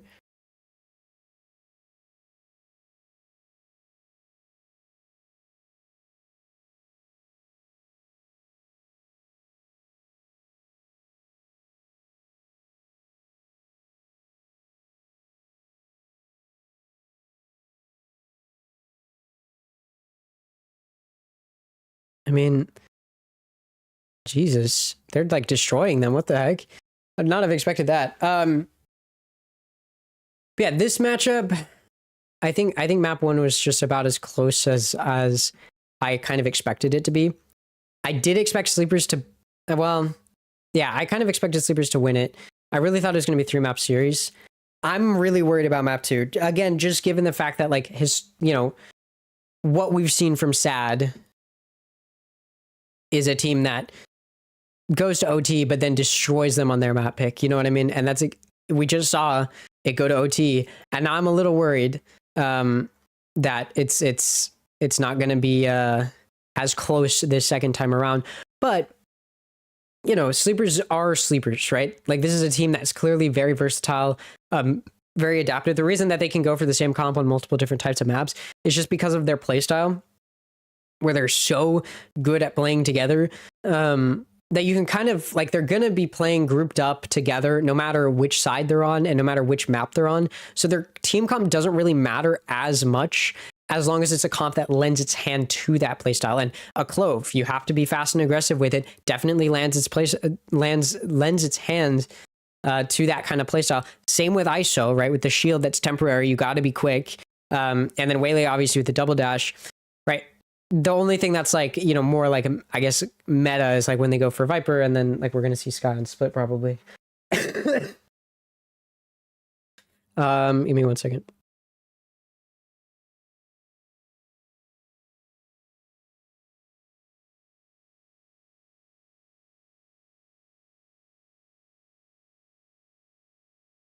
But yeah, I do think that this is going to be probably a close map. I hope, just given Sleeper's track record, but given SaD's track record, this could also be a very dominant one-sided map. We'll kind of just know as soon as it starts. I think like if SaD starts on attack, I think that's when we're going to see a bit of a struggle. Odds are Sleepers is going to start on attack. They tend to like attack if they can get it. So I'm going to assume they're going to start on attacking, and because they get to pick which side they start on. So I'm going to assume they're going to start on attack, and then whatever damage they do on attack is going to have to just hold up against the attack from SaD, because SaD's attacking half against Winthrop looked insane. I didn't even realize it looked like this. Oh wait, this is bind, not. Hold on. Where's the split? Oh yeah, here. Because SaD's attacking half looked insane here against ADG. Like 9 and 3 on attack on split. Like split's very typically defense sided. The comps that people go for, double controller, double duelist, tends to make it offense sided. Tends to actually flip the script, assuming both teams are going for that, which we obviously can expect both teams to go for here. So we'll see. This is definitely. I mean, Azure Dragon Gaming took 11 rounds off of SaD on split, so there's that. And this is not a very good team, at least so far in Challengers has not been a very good team. They've only taken losses. They lost to Evictix, which is like probably one of the worst teams. Not worst, but like one of the weaker teams. There you go. That's what I'm looking for. One of the weaker teams in Challengers. So the fact that they were able to go 11 rounds against SaD, I think kind of says something. So I am curious to see what SaD has cooked up for split, given the fact that, you know, it is going to be probably a tougher fight for them than Bind was against Winthrop. I'm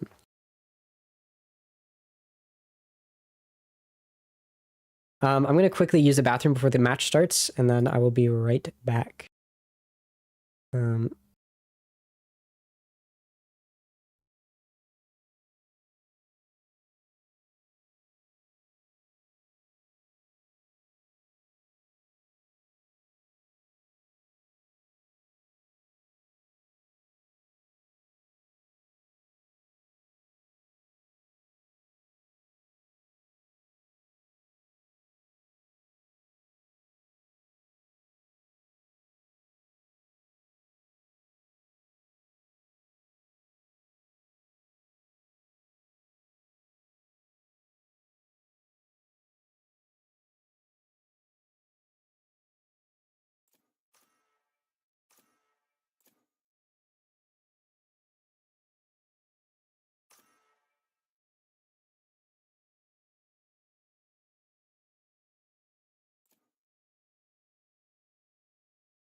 All right, I'm back.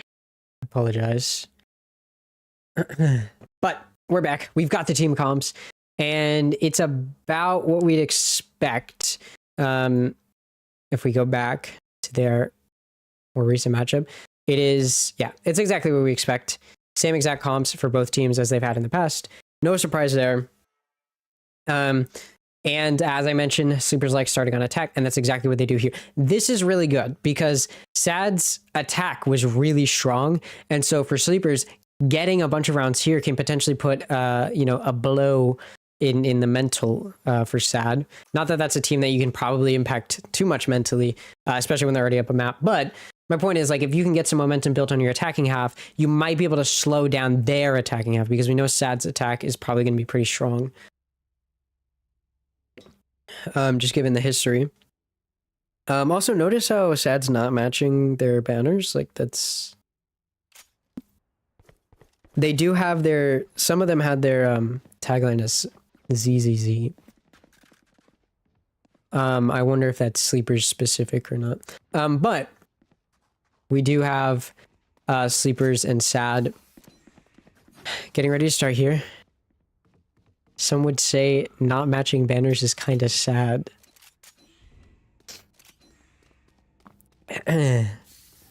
Thanks, SaD. Your comedic relief is what carries the stream. Anyways, Sleepers is going to be aggressing into A.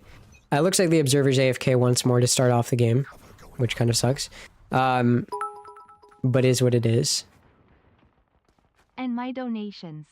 Yes, without your donations, nothing would happen.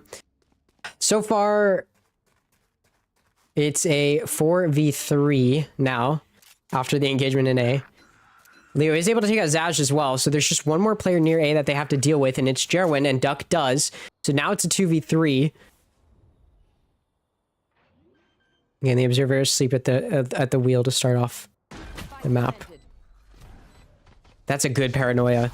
Gonna hit a few of them. They might have been able to dodge it. Leo takes out Stellar. It's just Pain. Health is very low. This is winnable, but they won't win it. Sorax, the headshot to Pain, is gonna finish him off. And Sleepers take the pistol. So really good start there. Again, do as much damage as you can now, because SaD is going to be very strong on their offense. And so getting that pistol is huge. It was close, but it's pistol. And we do now see, looks like the Observer's locked in. Switching POVs and such. So we will see how Sleepers approaches this now. They've got guns on this Antico. Looks like they want to head towards A. They are sending some towards mid, so it may be mid to A. That spike's pretty far back in A, so they may just be testing into A and then backing out. They go mid. We'll see. We'll see what happens. Tanza gets the first kill, then backs out. And yeah, now they're going to go towards mid. Spike has not been picked up, though, so still leaning more towards A. You can see their Skies waiting, watching Garage. Gonna see them pushing out. Zaj will fall. Pain picks up the dropped weapon, but not going to be anybody to... Oh. A bit of Observer lag. I looked at the minimap and saw an Omen smoke blinking all the way out of the map. I was like, what the hell just happened? Sleepers make their way over towards A. Sorax is able to take out Stellar. Just 2 players remaining, 2v5. Can SaD do any damage is the question. Player not looking, doesn't matter. Welly does do some damage. Salada will fall. Duck takes out Pain. It's just now Welly in a 1v4. Can finish off some of these weak players. It's a Bucky. Okay, just messing around, and Duck will take out Welly. It's now a 2-0 lead as the left clicks get stuck again, man. It's really strange that keeps happening. But Sleepers are up 2-0. And now SaD will be on a bye against the bonus. So anti-bonus round for SaD. Main question for Sleepers is just, can they, again, continue to show that momentum? I think that round was good. It kind of just looked like what would normally be a bye round, right? They played around a little bit, searched into A, found some contact, and then backed out, went more towards mid. You know, kind of what we'd expect from them on a bye. Normally, I'd imagine. Zane just gets shot by an outlaw. Has to back out now. SaD's gonna swing the angle. Spotted by the dog. Zane not gonna swing the angle. SaD, I mean. Leo jumping out. Players on either side, and Zaj gonna be the one to get the kill. Pain is very low. Now so is Zaj. If EP wants to commit, they can.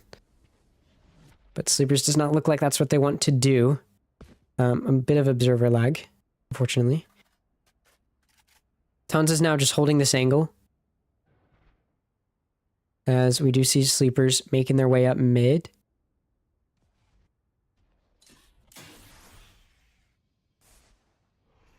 And Welly. Searching in, does find the player sitting in A main, so they're aware that this could be a mid to ace position. Does Sleepers expect Stellar to be this fast with the flank? Probably not. Salada does take out Welly. Do they expect Stellar? Gets smoked off, but still able to find the kill, and then some. Salada will fall as well. It's now a 2v4 for Sleepers. Spike is not picked up on the floor. Can still get planted. Will still get planted. Health is low for Zaj, but that's about it. Oh, so is, I think it's Pain on the Omen, unless I'm mistaken. I might be.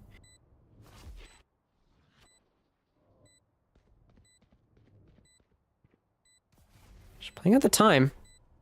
It is Pain. SaD just letting the time tick down here. And they're... couldn't let it get real close. Oh, perfect timing from Tanza on a swing. Is going to find 3.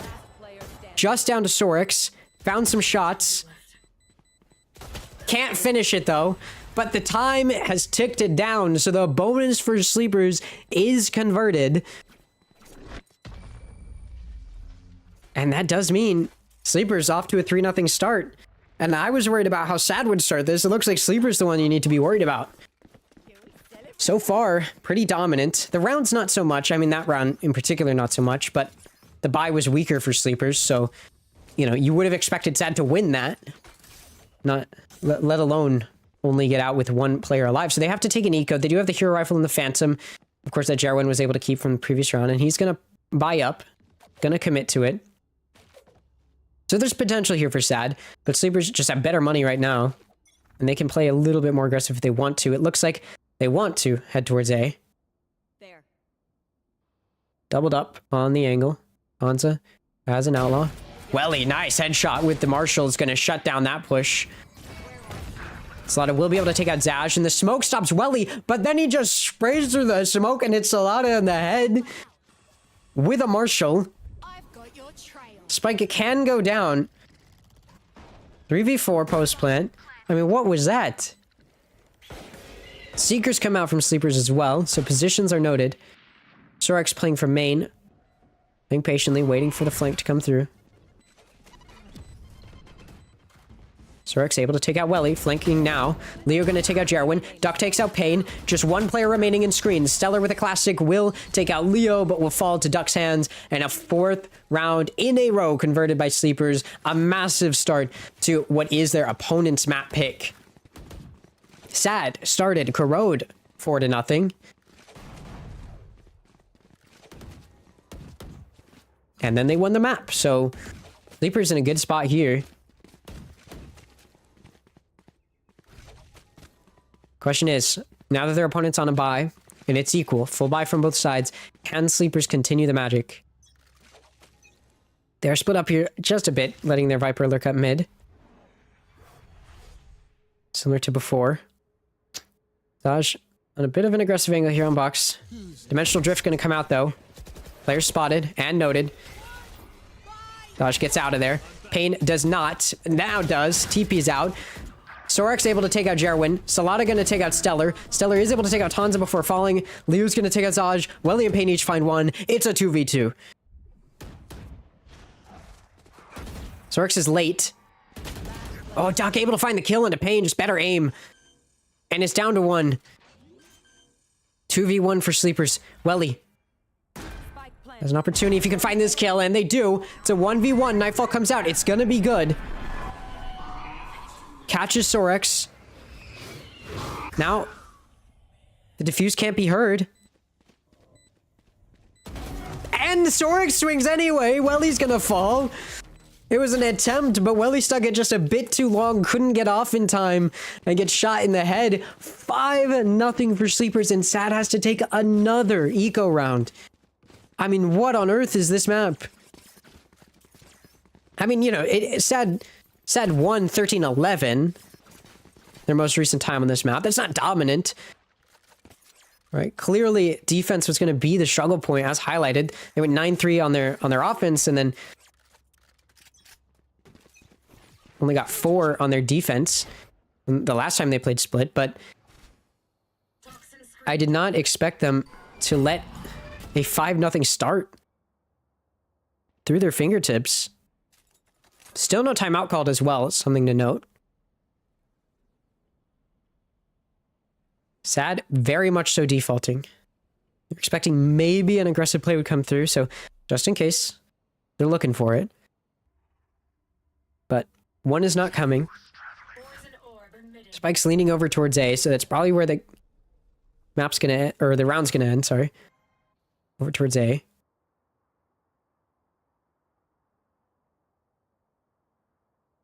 There's working their way a little bit into A. Actually, it looks like they want to redirect toward B.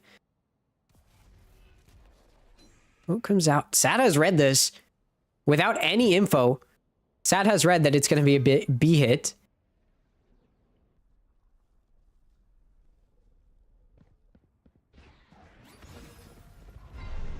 Paranoia ready to come out, and it will. Is it good? Stellar gets one. Salada decides to ult. Not dead yet. Payne finds the head, though. Now they're dead. 4v5. Leo double dash out. Not gonna clear... Oh, not gonna clear backside. Finally does. Leo gets 2. SaD takes out Tanza, though. It's a 2v3. Spike has to go down here. Spike has to go down here, and it won't. Stellar will each find one, and it's a thrifty round win. Sleepers were just too patient. Took way too long to execute, and the time pressure got to them. And there's the response from SaD. And despite a 5-round win streak, Sleepers does not have enough money to completely full buy due to the fact that they were not super dominant round wins those 5 rounds. They were also pretty much all very close. So that does mean they can put together a buy, but it's not going to be a complete full buy. Viper's Pit expended. Leo disrespects it completely, runs up mid, gets a shorty shot off. So that's a good chunk of damage done on the Viper. Ponza's also able to take out Welly as they swing out, find them in elbow. And opens up A a little bit, and Sleepers acknowledges. Zaj is still here, watching top ramp. But Sleepers could just make their way into A if they wanted, just waltz on in. Nobody's watching it yet. Now, Jarwin on the angle.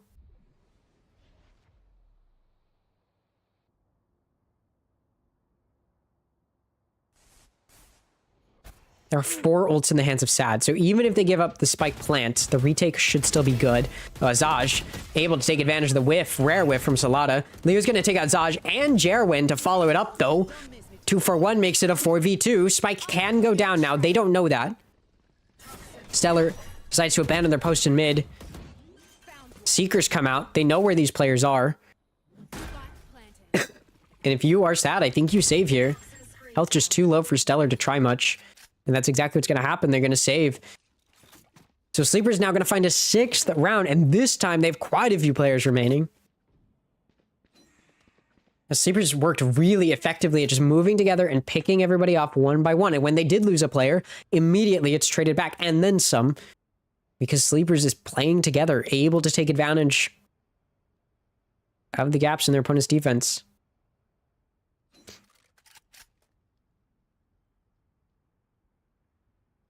I believe the observer disconnected there. It's going to be 6-1. And Sleepers are looking... I mean, honestly, how I expected SaD to look, to be honest. After the way they dominated Winthrop on Bind, which was their opponent's map pick. Or sorry, which was their map pick. After winning their opponent's map pick, I really, really expected Sleepers to not be able to do much against SaD on SaD's map pick, but it has just been the complete opposite. And timeout finally called by SaD. Hopefully the observer can fix their internet in the meantime. But I mean, a massive start for Sleepers that SaD just has not been able to figure out. They've been letting themselves get picked off. I think they need to try to play for retake. I think they need to play safe. You can't just... Because anytime you peek an angle... You can peek long angles where you can get out easily, but if you're taking fights, even if you get a kill, you're probably going to die right after. Yeah, you might get a multi-kill, but like that's a chance you can't bank on. And that's what SaD is struggling with. They're banking on getting potential multi-kills. Not something that Sleepers is good at letting happen. So for SaD, I think they just need to play a little bit more patient. Let the spike get down, but then be there to play retake. Because what's been happening is they've just been losing players. Spike goes down, and then they struggle on the retake. I mean, a lot of it has been gun disadvantage just because of how good of a start Sleepers have had. So this time, full buy from both sides. Timeouts been called, and we're out of it. We'll see what SaD has cooked up. You see how close to A they all are. That could be really good for them. Sleepers is positioned here. The spike's not down. They want to commit to A. No contingency plan, no lurk in mid. Operator and Tanza finds Welly as Welly looked off of the angle to shoot the dog. It is punished. Zaj on site, able to TP out, takes a bit of damage in the process. Jerwin is able to find one, but it's immediately, guess what? Traded back. Spike's gonna get to go down here. There's a player in screens. There's a player in heaven. There's gonna be 2 players in screens now, as the retake will ensue. Dimensional Drift in tow. They will be able to note these players. They choose to use it, but they're not going to. He was actually going to just take out Zaj. Stellar's able to take out Tanza, though. 2v3. Still pretty close. Duck, maybe a little too exposed, but gets out of it. Sorix, meanwhile, going to take out Payne, who's too exposed. And now it's a 1v3. So many angles for Stellar to clear, and just not enough time as it ticks down into its second phase of the spike. Duck going to take out Stellar. And that is a 3 players left alive. Another dominant round win. Following the previous one, it's a dominant round win. Something Sleepers wasn't really doing. That initial 5-round win streak was winning rounds with a lot of players alive. Now they are. The timeout almost seems to have given Sleepers the opportunity. I do question the decision from SaD not to use the Dimensional Drift. That could have given them a better game plan. I mean, they did have the 2-player disadvantage. I don't blame them for not doing it. I understand why you wouldn't, but now you're definitely not going to get that Dimensional Drift back up again in this half. And they still haven't even used it, so... Aggressive play out of A from SaD. Sorix is going to be here to see it. SaD actually backs out now, so it's just Welly. Looking for a pick, not going to find it. Duck going to be the one to find the pick onto Welly. Still 2 players on A, both of the duelists. Dimensional Drift could be expended. It is an eco, though. There's Jiggle peeking the angle. Spotted. Elbow going to be shot there. Flash comes out. Not going to be swung off of. Meanwhile, Jerwin watching the main angle. That's the Jiggle peeking Salada, who had the knife out. Not going to kill them, though. Jerwin instead going to kill Duck. But then the Operator takes out Jerwin. Salada's going to take out Zaj. Leo takes out Stellar. And Tanza takes out Payne. And just like that, an 8th round won by Sleepers as they continue to march towards a dominant first end to the first half. Not only are they going to have the lead going into the next half, they're going to have even more. For SaD, you need at least one more round. You cannot go into the second half down 2-10, or sorry, down 1-11. You just can't, because if Sleepers gets pistol, it's over. And you cannot let the deciding factor be a pistol round. SaD really, I mean, they need every round in Valorant, but they really want at least one more round, and this might be their last buy round before they have to take another eco, so this could be a huge round for them. Oh, Welly, nice spray transfer onto Leo. Leo hoping to catch him off guard, but cannot. Now it's a 5v4 for SaD.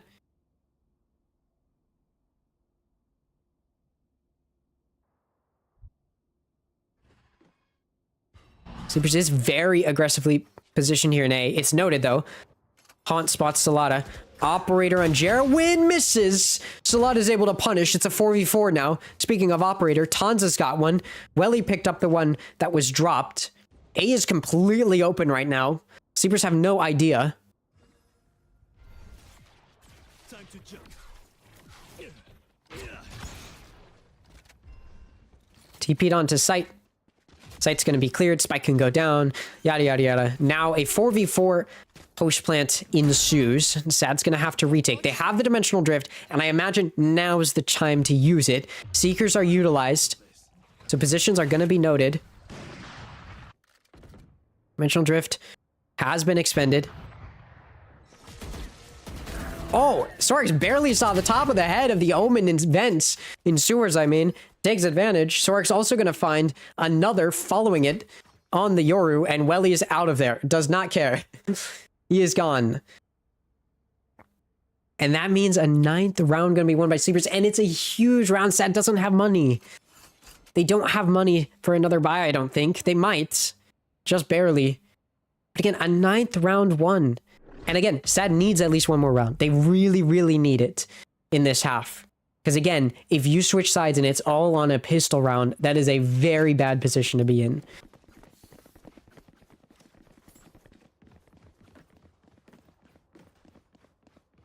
Anyone feeling generous? We will see how SaD engages. They're not taking their second timeout. They waited a while to use their first one. I would not be surprised if they just don't have anything. They seem very hesitant to call timeouts compared to some other teams. Sleepers working their way towards A. Dimensional Drift going to be expended. They spot one. They did not clear ramps. They don't know where anybody is in ramps. That's something to note. Do clear out the operator. The flash is good, but gets stuck on the wall and can't double up with the shorty. So A site's been cleared out. All of the defenders have been pushed way back. Very little control over Sleepers in terms of Heaven. So 5v5 retake will ensue, and it could be good for SaD. Stellar able to find one. Leo, really good job with the hinder. Has to get away with the reload. Barely manages to. Zaj takes out their counterpart, Yoru. In the meantime, so it's a 3v3. Pain takes out Leo, but Duck responds. Zaj will fall. It's a 2v2. Jarwin coming from screens with an op. Salada takes out Pain. The operator good to take out Salada, but the revive. The showstopper misses completely. Not dead yet, and Salada will take out Jarwin. 10-1 now. And a massive loss. No money now for SaD, who have to force up to try to get this next round. Because if they lose it, Sleepers will be up 11-1 going into the second half. Meaning if SaD does not win the pistol, when they're down 1-11, if they don't win the pistol, Sleepers will get to a 12-1 scoreline and have gun advantage. It will be a horrible position to be in. SaD does have a decent chunk of money. You get a lot of money when you've lost a lot of rounds in a row, I guess. So they do have some money to work with, but I mean, this is a complete wash right now.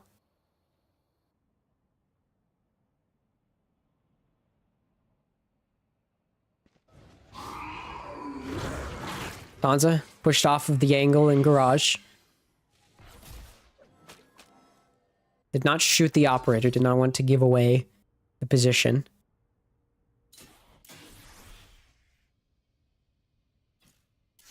Sleepers pushing up mid. Jarwin spotted. Oh, Jarwin hindered and in the air. Salada just going to shoot their legs. Salada also going to take out Stellar, who's stunned. That completely opens up B. It's just one player down. Sorix, meanwhile, takes out Zaj over on A and is looking for more.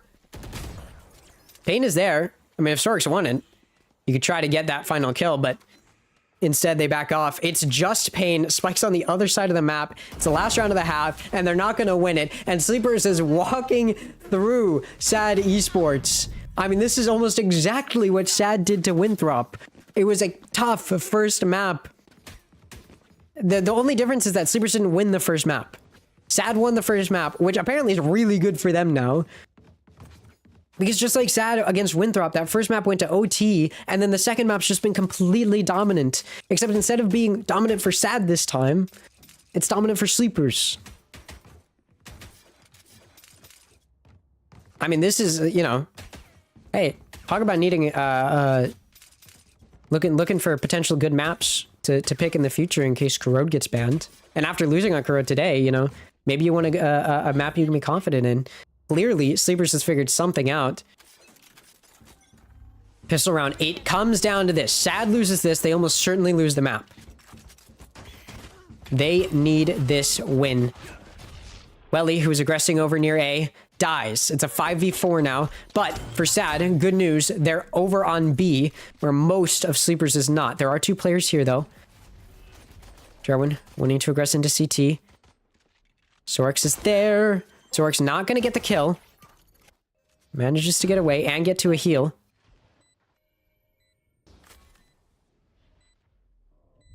Still a 5v4. Flash comes out from Zaj, gets the players looking the wrong direction, and Zaj gonna cash in. 2 kills found. Player advantage for SaD, no longer, as Tanza finds one, and then another. Now it's a player advantage for Sleepers again. Spike needs to be defused. Time's starting to tick down. It's tapped. Players swing. They see no one's on it. Pain takes out Solana. Stellar takes out Tanza and Leo, and the pistol is won by SaD. It's not over yet. Sleepers does manage to keep it going. Or sorry, not Sleepers. SaD manages to keep it going.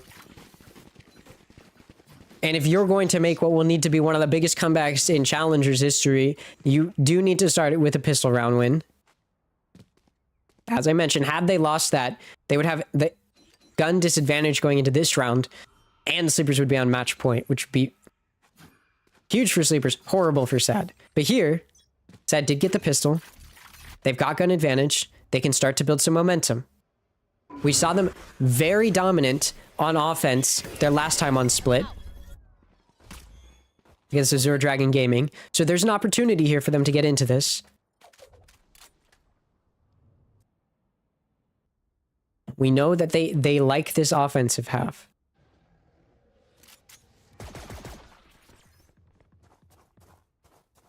As did Sleepers, clearly. SaD, complete mid control, pushes in towards B Heaven. 4 players there, sorry, 3 players there. And players looking very far back near B main and A main. Sleepers does have quite a few players here to defend. Spike's gonna go down. It will get planted. And now 5v5 post plant.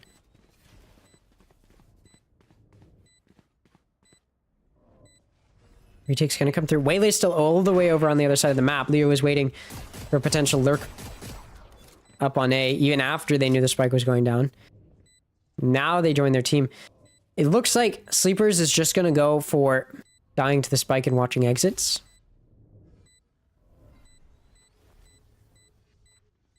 Given the weaker weaponry.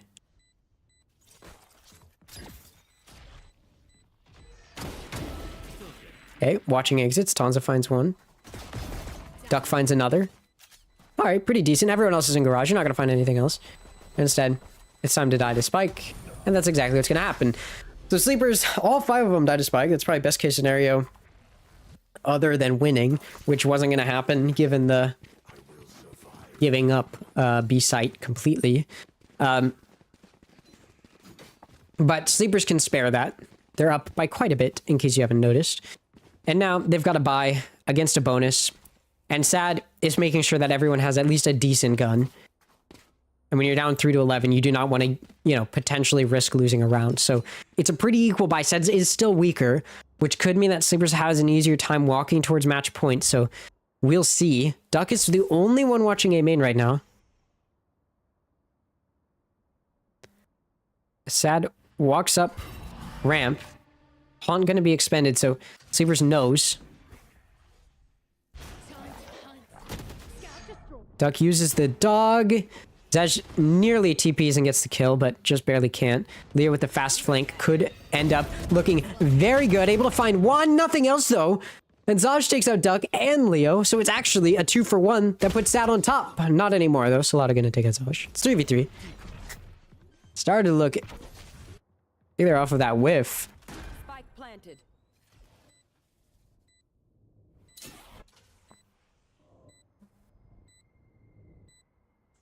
3v3, 3v2 on site. Jarwin takes out Tanza, but Salada through the screen takes out another. Sorix takes out Welly. It's a 1v2 now from Stellar, who's pushed way back. Currently vulnerable, no longer, but Salada just finds the head. And that's going to be a match point for Sleepers. It was weaker weaponry for SaD, but that's not going to matter when you look at the scoreline. 12-3, and Sleepers is looking at a very dominant map 2 win to take us to map 3. For SaD, in their favor, they will be able to get a buy going.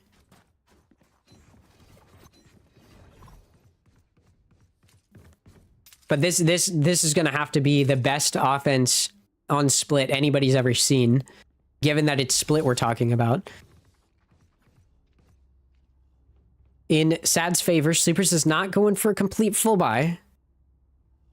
They do have a Bulldog and a Judge.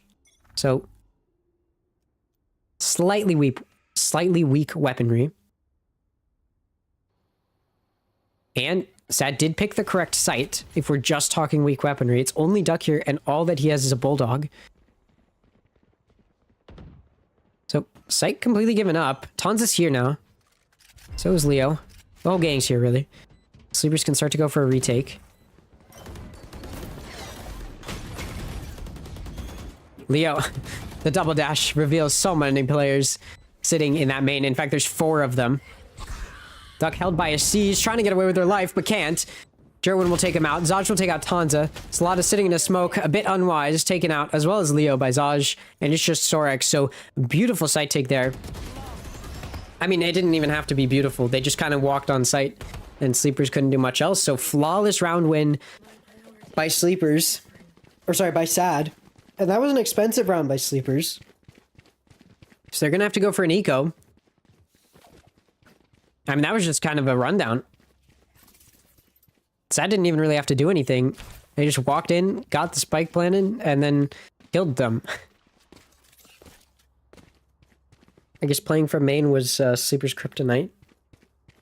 We'll see how SaD decides to follow it up against what is an against what is an eco.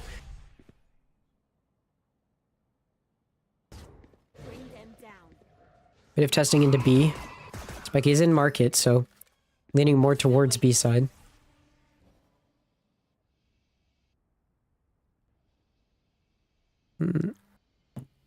Well, he's getting quite a bit of space. By where they're gonna hit. Oh, okay, jump peek by Tanza, spotted by Welly. No more Tanza, and it's a 4v5 for Sleepers suddenly. Spike can go down.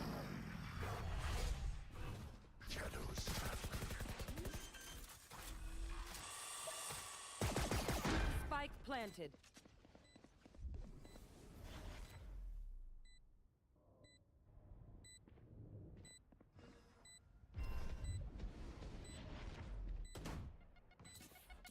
We do see Sleepers kind of stalled out here. Looks like they kind of just want to do damage,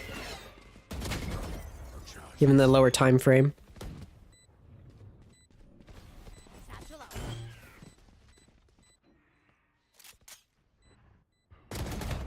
It's a lot of... Nearly found Stellar off guard, but not going to here. So... What's Welly doing? Okay, Welly just killed themselves for fun, I guess. 5-12 now for SaD. Sleepers is 1 round away. We're running up 13-5. And taking the map. Sleepers do take a timeout here. They want to figure it out. They just want to shut it down. Obviously, they still have 2 to take.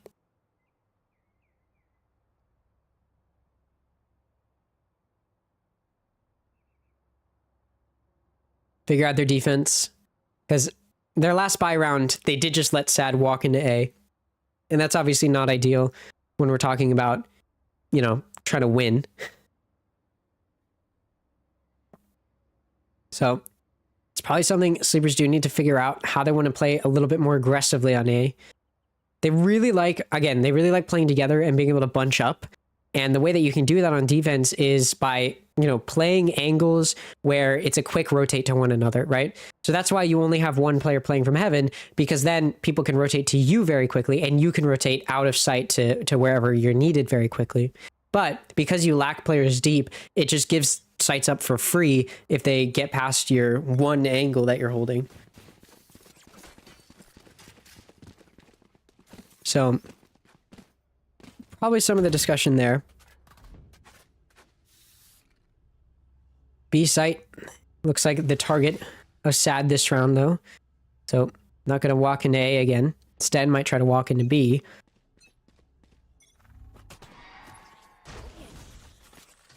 Who's next?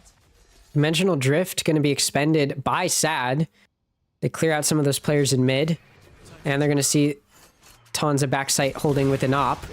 And Tons is going to be punished, taken out by Stellar after whiffing the shot. Saj did get hit in the legs by that op, so very low on HP now. Spike goes down. Fast fling from Leo, but doesn't find anything. Duck. Ready for Welly, who is swinging. SaD very preoccupied with that player trying to push them from behind in Leo. Showstopper utilized. Sleeper's scared. Time ticking down. Very good stall util here. Big pick there for Leo. Opens it up a little bit. But time's just too low and Sleepers are going to have to back up here. So after the timeout, Sleepers just let SaD walk onto B and then they give up the site and aren't able to retake.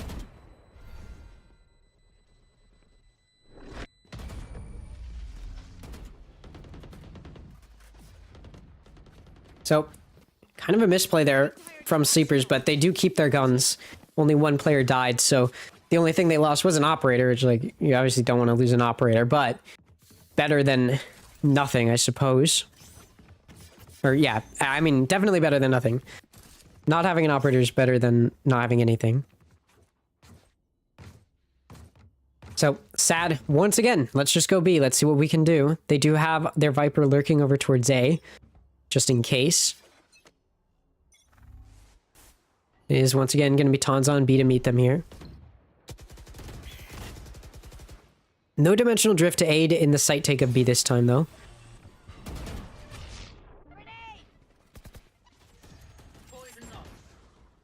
And B's just been given up. They're going to get spiked down. And it's going to be a 5v5 retake. And Sleepers are going to need to pick up the pace here. They've been very slow, waiting a lot for stuff to happen. They gotta just go. Dimensional drift utilized. Finding these players. You see 3 of them. Pain, though, not spotted in hell. Gonna be taken out by Leo. Tanza, though, coming out of the dimensional drift is taken out by Jerwin in garage. There's a late lurk coming for the wraparound, and it's gonna be really good. Stellar's gonna find 2, looking for a third. Not gonna find it. Instead, approaching the double up. Now Stellar's gonna find the third. And I mean, Sleepers look bad. Sleepers, after what was an 11-1 first half, have gotten 1 round, but they had gun advantage that round. And since then, have not been able to do much of anything. They just give up the site, and then I just let it happen. Who won the Guardians versus other people? Guardians beat Rose, their opponent. Big win. So they're 2-1 right now in the tournament, which means they're currently top 8, which is what they need to be.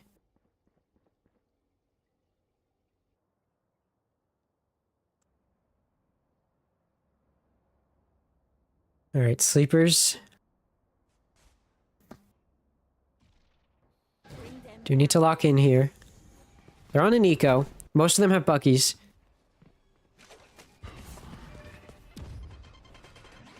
Duck alone on A. For once holding a deep angle, but this time all they have is a Sheriff and they find 2. Keep Duck alive. Get the rest of the team here as fast as possible. Duck finds a third. Oh my god, finally shut down by Jerwin, but an insane 3k from Duck. Keeps the door open for Sleepers. 2v4 for SaD to keep them alive. In map 2, Stellar throws down the Viper's Pit. Lots of Buckies going off.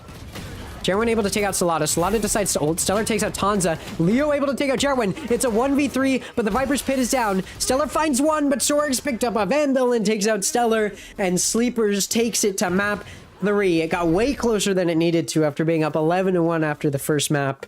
But my goodness, was that an insane run from Sleepers. Good attempt from SaD to slow them down, but by that point, too much had been done. The damage was done. I'm playing Minecraft while eating Chick-fil poop and watching my favorite streamer. Life is good. Thanks for saying I'm your favorite streamer. Leo, 19 and 12, 292 ACS. Duck, after that insane 3K to give them that round win, is 16 and 10 with a 215 ACS. Stellar had a really good game. I mean, he was a tier 1 player. There's a reason. You saw that there. 17 and 13. Really good on the lurk. In general, like, what should have been a very close map,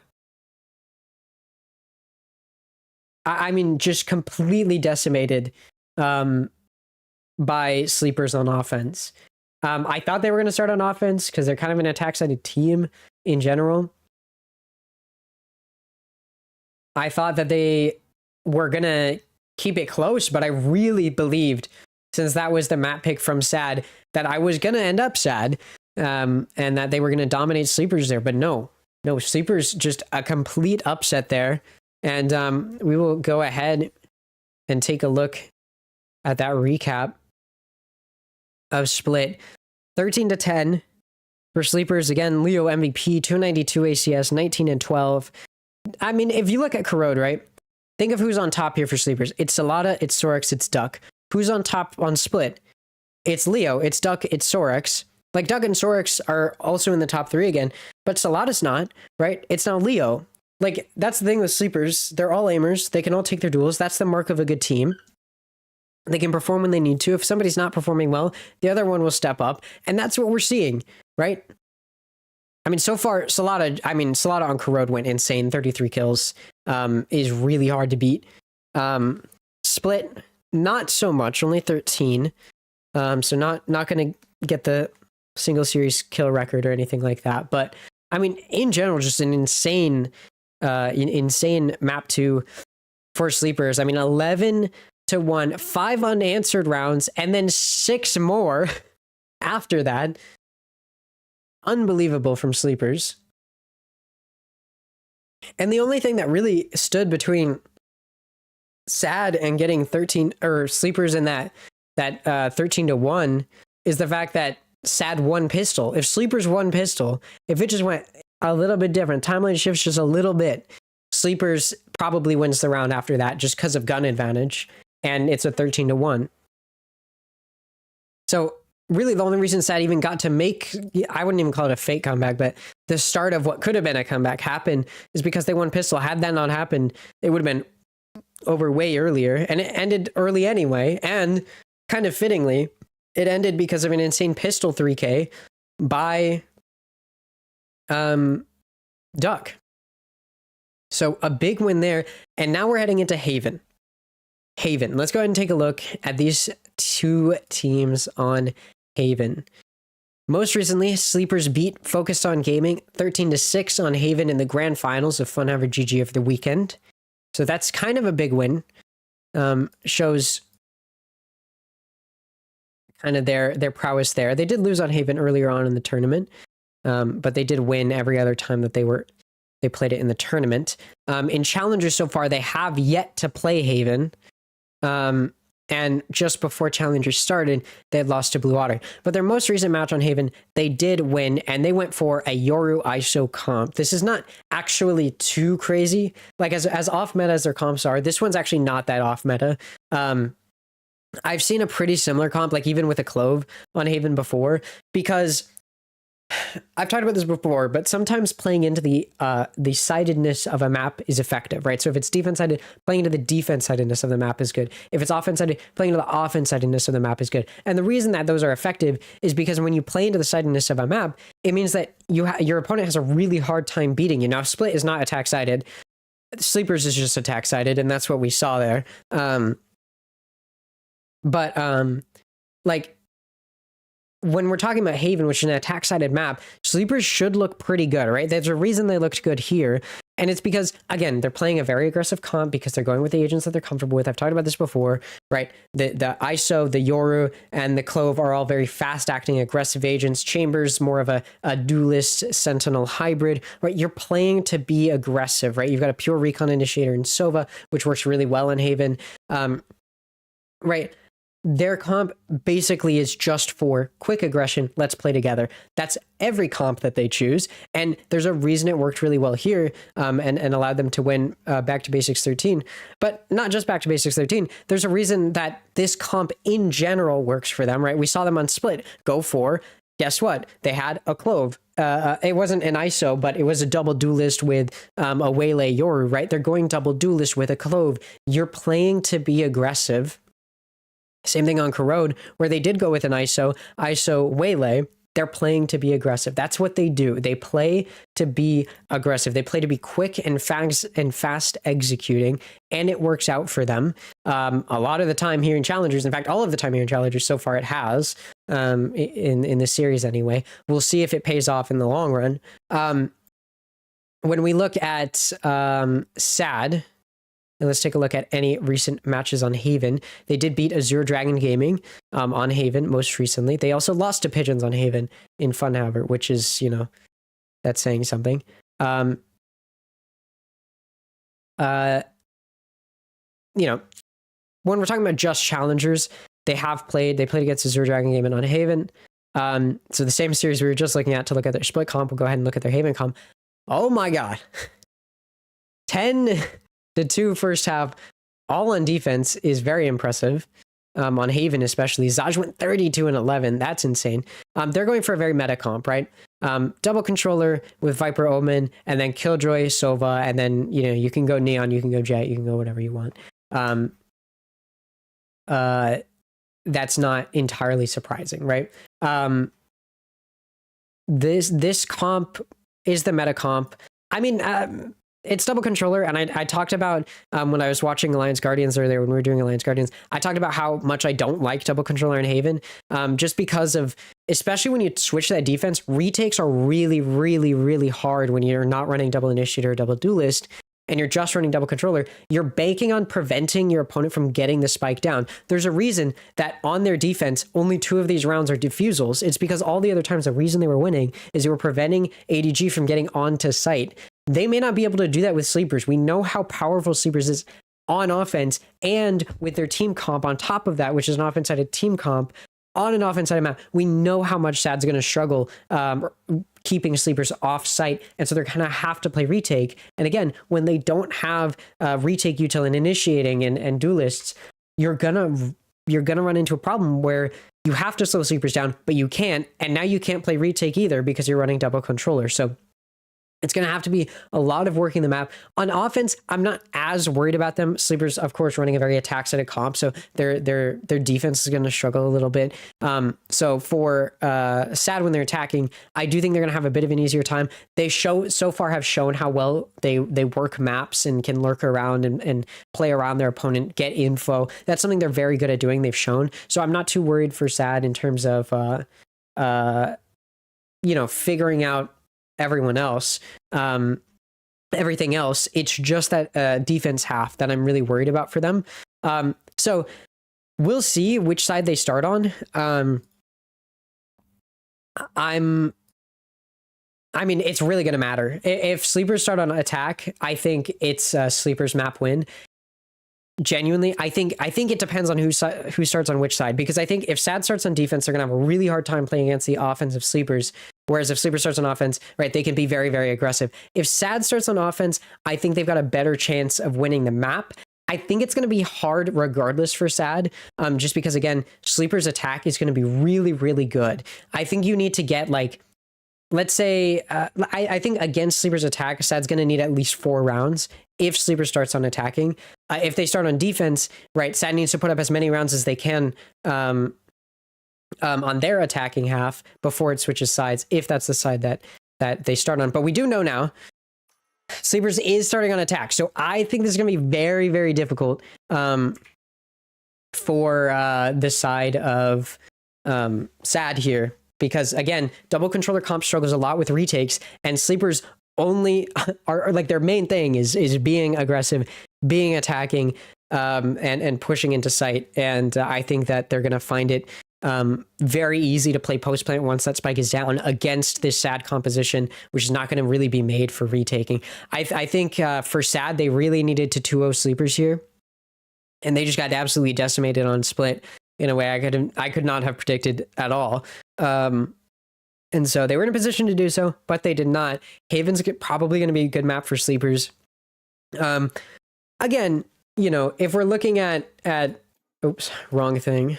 If we're looking at wrong thing again. If we're looking at the previous match for SaD on Haven, their defense was really strong. Right? So there is something here. They had a really strong defense, and then their attack is where they struggled. I'm not surprised necessarily when you're running double controller that your defense ends up being a little stronger.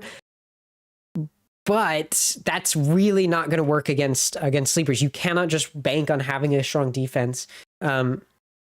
And that's what's going to have to happen here. Their defense is going to have to be really, really good because this attacking half from sleepers, I imagine, is going to be really strong. And you also have to consider the fact that the mental game is really good right now from the sleepers, coming off of what was a very dominant map too. Whereas for SaD, right, they just got destroyed on their map pick that cannot feel good. I'm sure that post map conversation with the coach was not one where the coach was feeling good. So we will see how this ends up heading, but I'm definitely worried if I am SaD here. And for sleepers, they just got to log in, do what they did on Split, but on a 3-side map like Haven, and it should go really, really well for them. I'm going to be surprised if sleepers does not get the majority of the rounds here on their attack. And then we'll see what happens. It looks like they want to take the pistol moving in towards mid.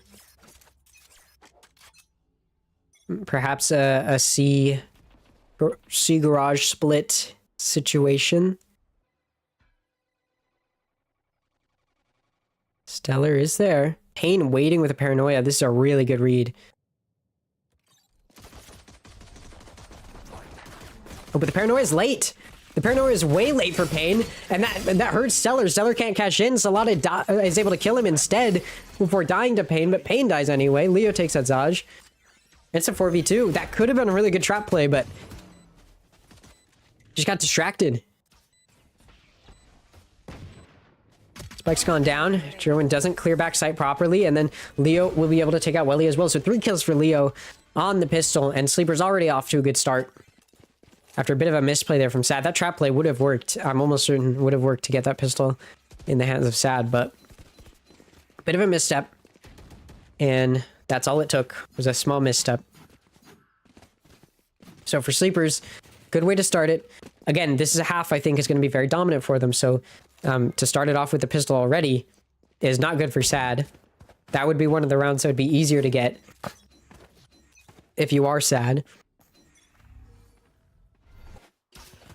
Sleepers testing mostly over towards C again. They do have some players looking at mid, just to watch flank and such, given that they only have 1 trip. And it's now broken by Jerwin. Sorix will watch flank. Sleepers has backed out of C main, redirecting a bit towards mid. Looks like they may want to just do another C garage split. That's how it may end, or push towards B. Ooh, Stellar spotted in garage by Leo. A little too late on the reaction. Owl drone expended. Gonna clear out A. Jarwin spotted. And it looks like now an A hit will likely ensue here from Sleepers. They push out. Nobody's cleared short. There is a player there, Welly, waiting with a classic. You don't want to give in to those pistols by sending too many players down a small angle. Jerwin very low on HP after a bit of spam from Sorix, but Zaj and Payne, they find the kills that they need. That makes it a 3v2. And Sorix pushes for a little more and gets punished. Payne takes them out. It's now a 1v3. Somehow. Sleepers just completely messed that up on the entry. I mean, it was a good stack from SaD, but this is huge. For SaD, Spike's gonna go down on C. Spike's probably just gonna play post plant from long type situation. Actually, he's gonna push in a garage. I don't hate this.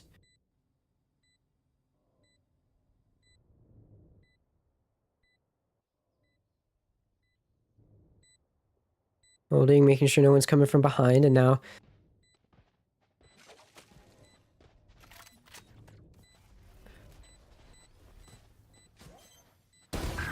Finds one kill. Wait, they're just gonna stick it. They're just gonna stick it. They just held it from the corner, and they get the win, the thrifty round win. And SaD gets the eco against anti-eco. That's a really big way to bounce back here. I mean, Sleepers just, I don't know if they got overconfident, but that push into A was disaster. And now they're gonna have to take an eco. So for SaD, they're now in a really good spot.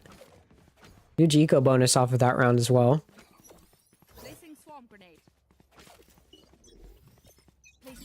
And so it was a round they were saving on to begin with. Now they get a little extra out of it. Jarwin with the operator, watching mid window. Gonna get the first kill onto Duck. That does drop the spike. Picked up by Sleepers. Odin on Welly. That's that extra money from winning the previous round. Gonna catch Sorex, not even looking. So unaware. Leo tries to push into B, gets taken out by Pain. Odin gonna be good for another. SaD probably with the strongest weapon in the Guardian. It's caught out by the Owl Drone.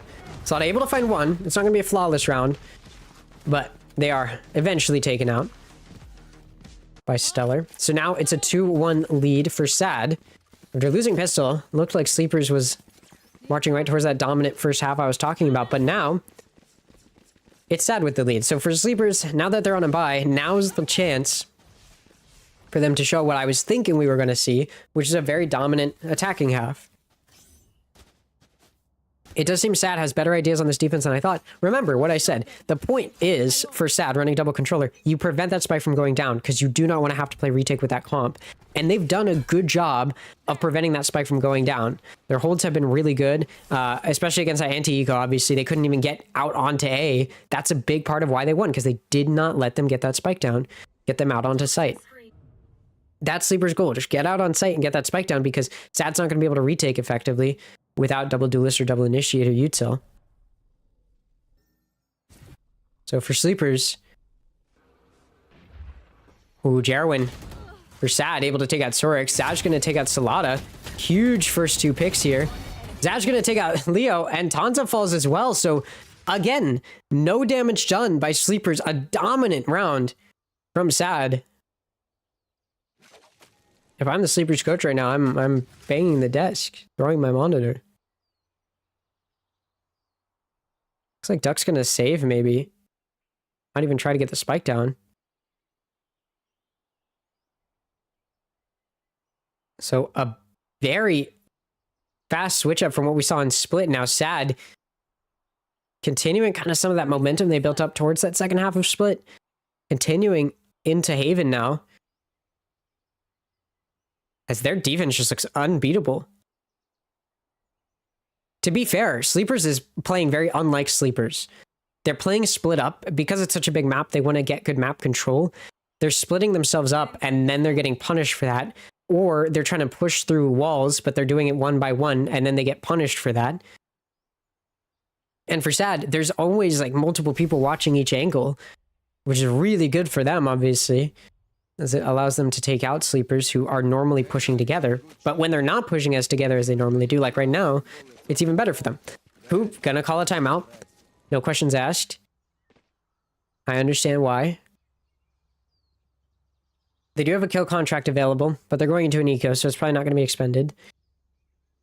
And yeah, for Sleepers, the big thing here is just figuring out how they can continue, make sure that they're playing together. It's something on their attack side of Split that they were doing really well. They were grouped up. If anybody wasn't with them, it's one player and they're over on the other side of the map, you know, as a lurk. But the rest of the team is grouped up, ready to make contact.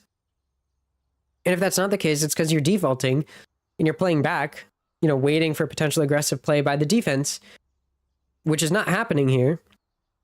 Sleepers are just splitting themselves up for fun.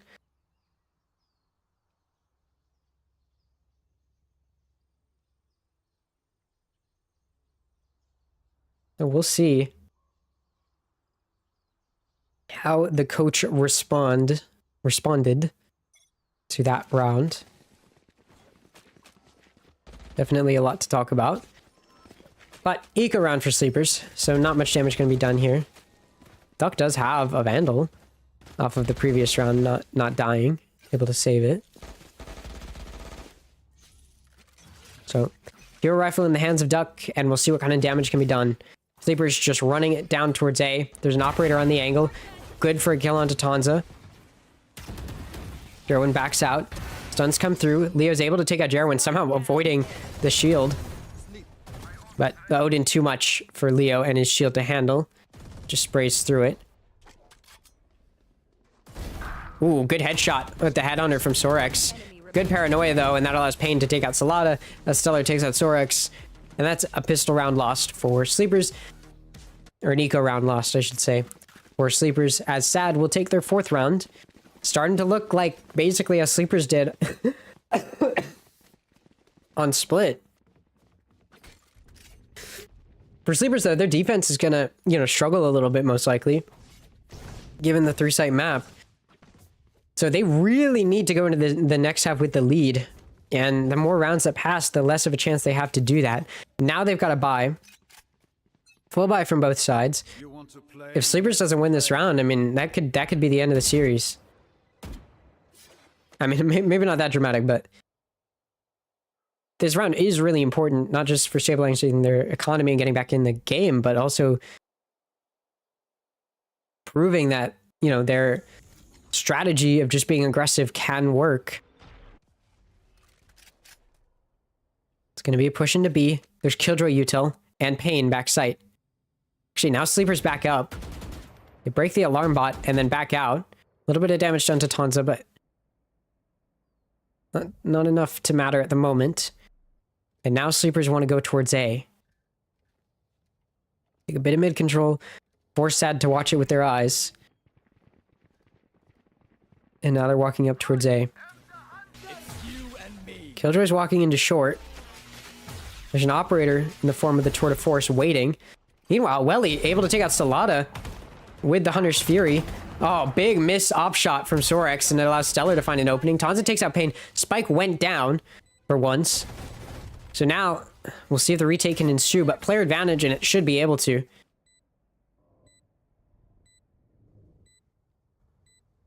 Stellar is getting flanked on right now, and he's none the wiser.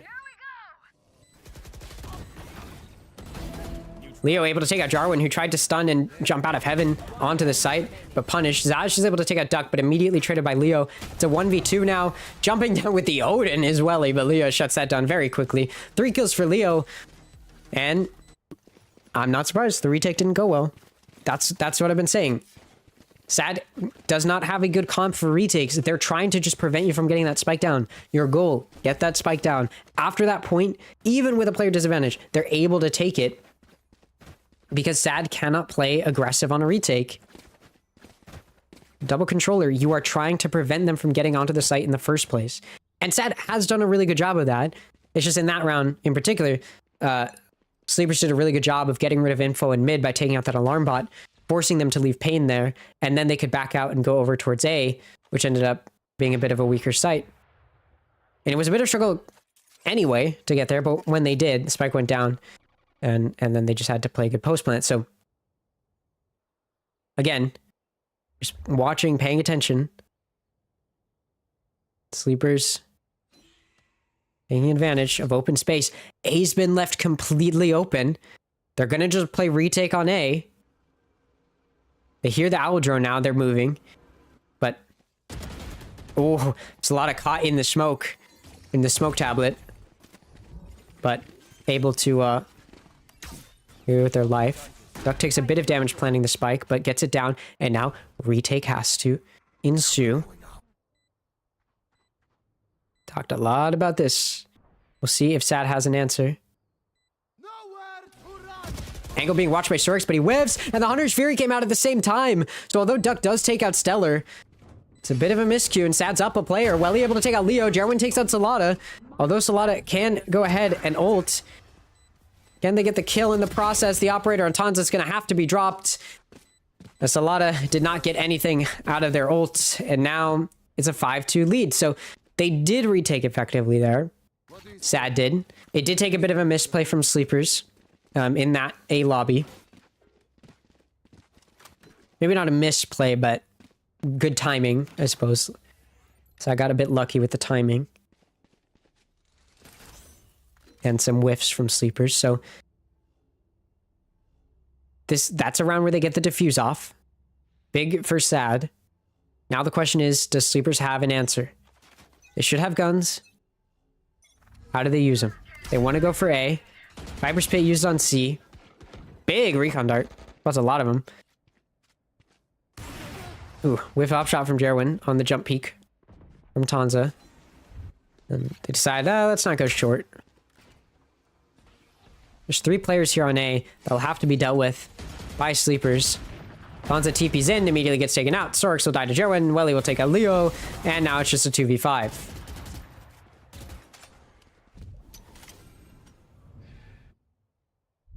Salada and Duck. Maybe we can at least do some damage.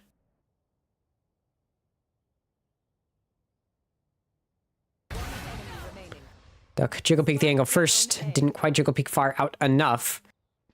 And then swings and gets killed by the operator. It's just Salada now. Gonna double up. Gonna swing the double up, I should say. And Pain will be the one to get the kill. It's a flawless round from SaD. And again, Sleeper's not really seeming to have an answer.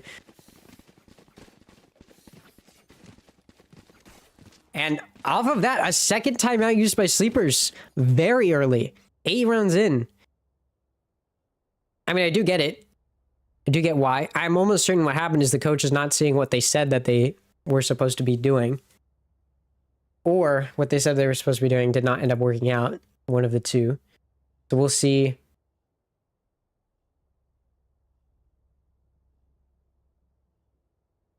What it looks like following this timeout, because they do need a big switch up. Sleepers does. Again, I think getting that spike down and just playing a good post plant's very important. That's kind of the name of the game. But unfortunately, even when they've done that, they haven't been able to win it because of small miscues. And so we'll see what Sleepers has in store out of this timeout. They do have a dimensional drift. So that's an option. SaD does have the from the shadows, but probably not going to be too lethal. Should be a full buy from Sleepers. Stellar's 1 ult point off of the lockdown, so that is something to be worried about if you are Sleepers. That'd be huge for a retake.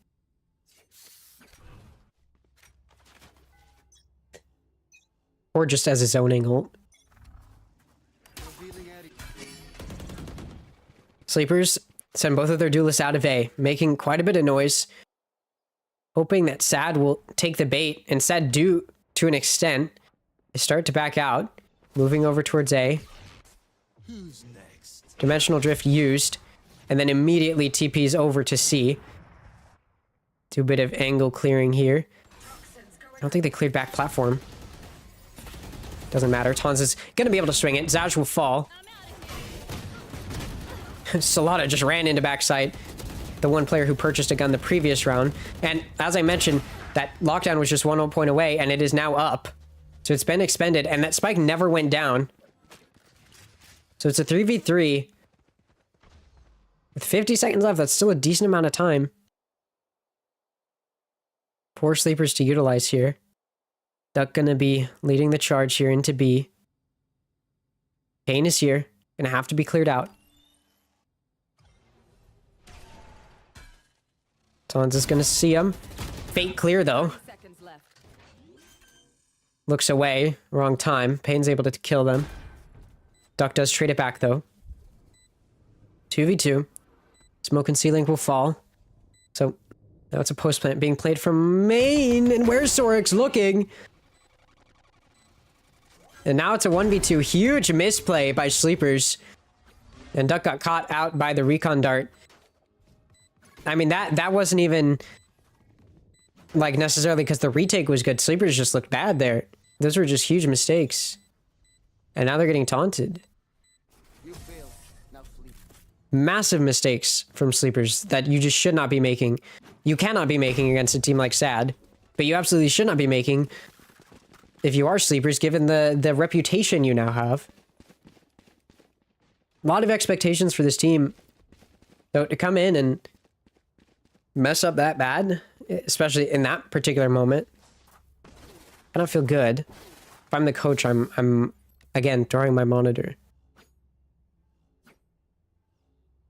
Sleepers, once again, gonna have to take an eco. They're not gonna go into the next half with the lead, which is gonna be a bit of an issue for them. But maybe they can take the rest of the rounds here. It may give them a chance. What I said about Corrode, and they ended up taking it to overtime.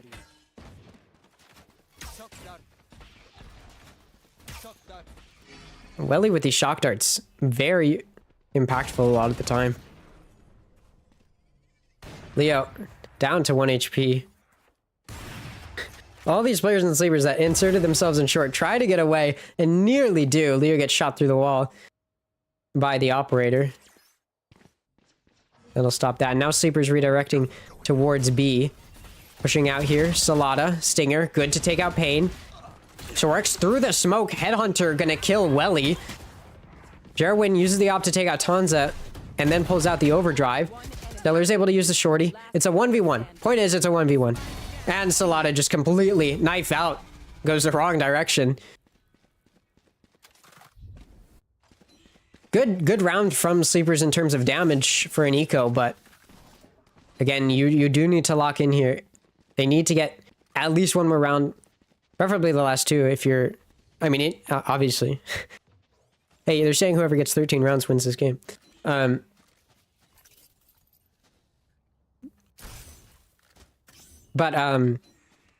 like, you get the point, right? They do need to keep themselves having a fighting chance going into the next half, especially given how attack side of their comp is. I still think, obviously, that means it's going to be good for retakes and such, so it's not going to be bad. I don't think their defense, but they definitely should have just made more progress here. Zaj takes out Tanza, but gets grabbed by the kill contract. Oh, big whiffs. Will Zaj survive once they come out of their pocket? Yeah, they will. And they'll find some. 3 kills for Zaj. Massive round loss for sleepers. Off of what was almost a good take. Sleepers just cannot close it out. It's like they're right there, and then as soon as they're about to step over the line, they just stop. They freeze. Not very good at getting it over the line. That last barrier.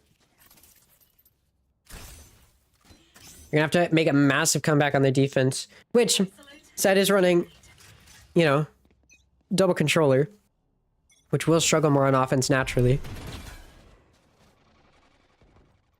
So a comeback's not out of the question, but having a third round here would be useful.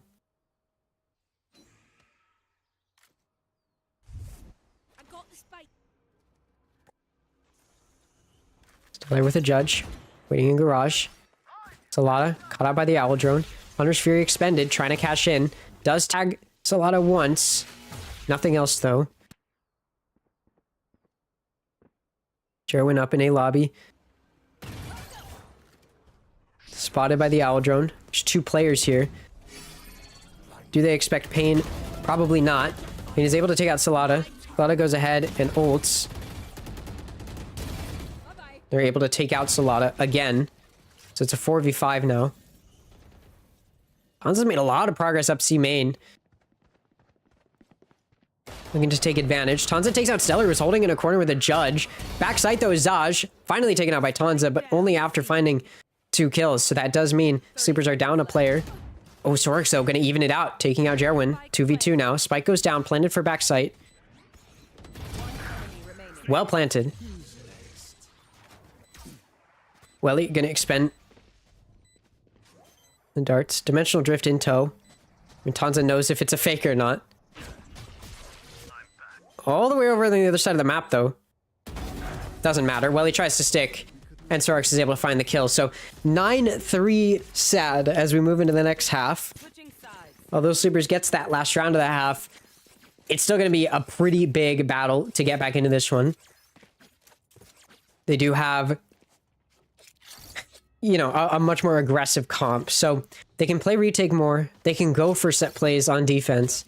But it is going to be a decent struggle if SaD has a good offensive plan, which this is SaD we're talking about. Assuming they don't look like they did on Split, it should be fine. It just comes down to closing it out. And they have to do that on their attacking half. On Haven, which should not be too difficult. So Sleeper's definitely back against the wall right now. A little bit of presence noted in A lobby. Not sure where the observer's showing a guy looking at nothing. Sorry, no hate to observers. I love observers. Stellar gonna see Tanza making a bit of leeway. Big whiffs from both sides. But damage is done to Tanza and not to Stellar. B site is going to be site of contention here. He goes on, fakes the plant, and now backs out, actually. They want to go to C. Sorex is here and is going to see it. Trademark goes off. Now they really know what's happening. Sorex backs all the way out to C-Link, trying to get away with their life, and gets away with some extra as well. Taking out Jerwin. 5v4 now. Big whip from Zaj reveals their position just outside of garage, and now back into garage, and Sorex is able to swing. Find another head with the headhunter. Payne pushing into C-Link, able to get the right click onto Duck. Retake coming through. Stellar just in the corner, able to find so much. Doesn't matter though. Sorex finds a third on the round. Again, ahead with a headhunter, and then Leo will find the final kill. So although it looked like maybe SaD was going to be able to play a good post plant there, Sleepers are able to get it going. Again, that's that aggressive comp. It lends its hand to things like retakes if you end up being in those positions. That's why SaD tried to bait out on B. They wanted them to use their util, that aggressive util, early, knowing that it's, you know, a pistol round, so they don't have much of it anyway. They may just expend it as soon as they hear that tap on B, and then attempt to rotate over to C, but that's not what happened. Sleepers did not get baited too badly, given the fact that they had Sorex over in garage, which is where SaD tried to take it. So SaD's going to try to hit A. There's going to be some players to worry about. Outlaw on Sorex. Going to take out one. And TP's away. Now there's 3 players backside on A. Salada watching mid, able to take out Stellar, who's lurking up. So A is really the only place SaD can take it now. Undercut utilized and a swing well-timed by Leo to find the kill. Sorex also going to take out Zaj. And now it's just down to Welly in main with the shorty.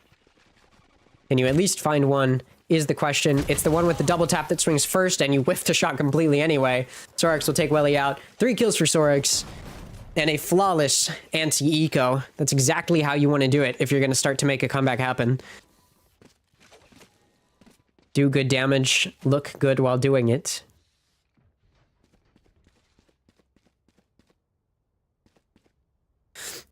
We're going to see if Sleepers can carry this momentum. They're going to be on a bonus. They do expend a bit of money, though. They decide to splurge and get an operator into the hands of Tanza. That could be a bad choice. Tries to play from platform, gets smoked off. They're worried about the outlaw. Not so much the operator, I'd imagine. Tons of push to backside on C. There's 3 players pushing up C main right now for SaD. Op shot found, and the TP out despite getting pinged. Eldrin tags Tanza, but nothing else is found, and C site is open, so they can get the spike down, but it's going to be a 4v5 post plant. And again, we know how good Sleepers can be at retaking. Oh, and Salada is able to take out Zaj as well. So it's going to be a 5v3 retake attempt for Sleepers. Granted, weaker weaponry slightly. To be noted. Lurks with a way late lurk. Gonna play from main. Big flashes. Do they expect the flank? Well, now they do. Alarm bot goes off. Tons is able to take out Payne as the spike is tapped. Payne attempts to clear it. Spike tapped again. Welly's shock dart's good, though. Hunter's Fury gonna be expended. Spike's just held, though. The Hunter's Fury whiffs somehow. I don't know how you do that. It only takes a Tanza, but the ops are covered by Duck. And the one expenditure going into the round is no longer an issue. And SaD call a timeout. I don't know how you missed the spike with that ult. It covers the whole spike. It's not like there was a sliver that wasn't going to be covered. If you aim at the spike, you'll get the whole thing. That was just not aiming correctly. I don't know if I've ever seen that before with the Hunter's Fury. Perhaps they were more concerned about the player that they could see that they were pinging that was jumping around. I'm really not sure. I guess they assumed maybe that was the person that was defusing. I don't know. A lot of questions. But regardless, timeout called by SaD. No question as to why. Sleepers does have a tour de force available, so they're up and they've got guns. SaD gonna have to take an eco. They did just lose the first 3 rounds of the map. Not a great start if you're if you're SaD in terms of carrying through what you started in that first half. Sleepers showing that retake potential, the benefit of having a double duelist comp, allowing you to retake on defense. You kind of break through some of that offense-sidedness, because obviously it's a 3-side map and that's why it's offense-sided, but part of the other reason it's offense-sided is because it's pretty difficult to retake. I don't know what that was. Is that it's pretty difficult to retake on defense as well. Just pushing through the choke points that are those entrances back into the site from defender spawn. It's very difficult. When you're running double duelist, you've got a lot of opportunities, or double initiator, for example. You've got a lot of different ways that you can clear out space and allow yourself to help retake. And if you're a team like Sleepers, which benefits a lot from just being able to play together, and you've got aggressive util to help you explode onto site, it's gonna go pretty well for you. Zerix spotted by the owl drone, tries to hit it with the op, but whiffs. Recon Dart clears out back site. Site is open. Spike can go down on C. There's only 2 players here. The rest are holding from garage. In front garage, I should say. Zerix taken out, Tour de Force down. Jarwin also going to take out Salada. Undercut comes out. Leo going to then cash in on it. Taking out Jarwin. No swarm. Leo gets it to half, but dies. Was it worth it, is the question. Probably not. And the remaining Sleepers players will fall. So 10-6 now. SaD 3 rounds away from winning. As they enter double digits. They do seem to have figured something out there. I think they did a really good job just not all playing from long. Created more space that Sleepers had to clear out, and they were not able to. The buy now going to be weak from Sleepers.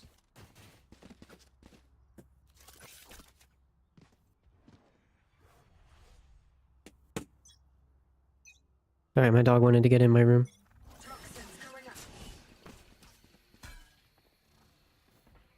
SaD. Doing a bit of defaulting. So wait to see where some of these Sleepers players are. Outlaw and Jarwin clearing out some space. The Bandit, the hands of Tanza could do damage.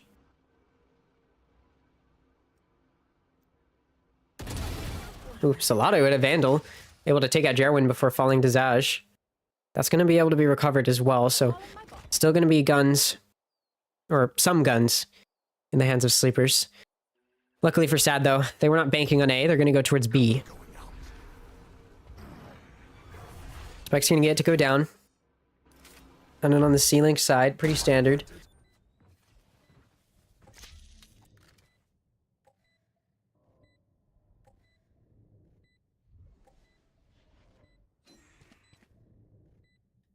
Now we wait as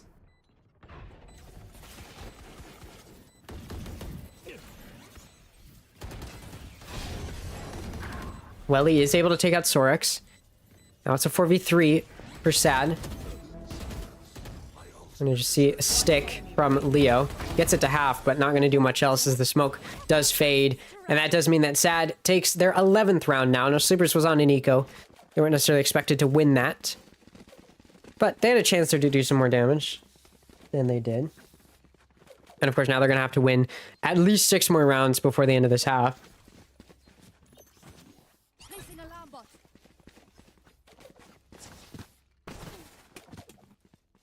And they can only afford to lose 1 round. Sorry, my dog wanted to go out of my room after I let him in. We will see now how Sleepers approaches this. 11-6.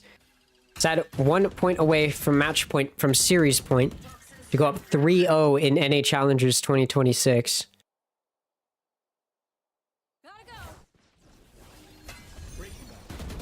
Leo in backside, able to find a kill. Does get pinged by the recon dart. Doesn't matter. SaD is able to find a kill. Pain will then take out SaLaDa. The ult comes out from SaLaDa, so... does it really even matter? Oh! But now SaLaDa does get to take out Pain, coming out of the kill contract. Keep themselves alive. Player advantage for Sleepers here as SaD backs out. Stellar's half HP, not even, 35 HP. Where do they take it? They decide to take it to C. That is the correct answer. This chamber was watching an A. It's the correct answer in the sense that they're not going to get caught off guard most likely, but it is the easier site for Sleepers to get to aid in the retake of, excluding chamber. Sorix is all the way over on the other side of the map. 30 seconds left. Spike does get to go down. Keep in mind, by the way, Sleepers do not have a timeout. They used both in that first half after only 8 rounds. You should run. Zaj has snuck past the defenders and finds a kill, but now the last player's position is noted. Attacker lockdown destroyed. Nobody to defend it. The spike's not planted for Zaj. Zaj has to run in. Takes out Duck. Can you take out the diffuser? No, not in time. And Tanza with the right click from the Classic will actually find the kill onto Zaj somehow. I guess Classic right click's better than Shorty. Than a Shorty. 11-7 as Sleepers do gain a round.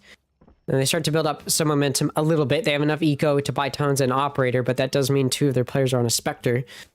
So, not the most dominant showing in terms of weaponry, but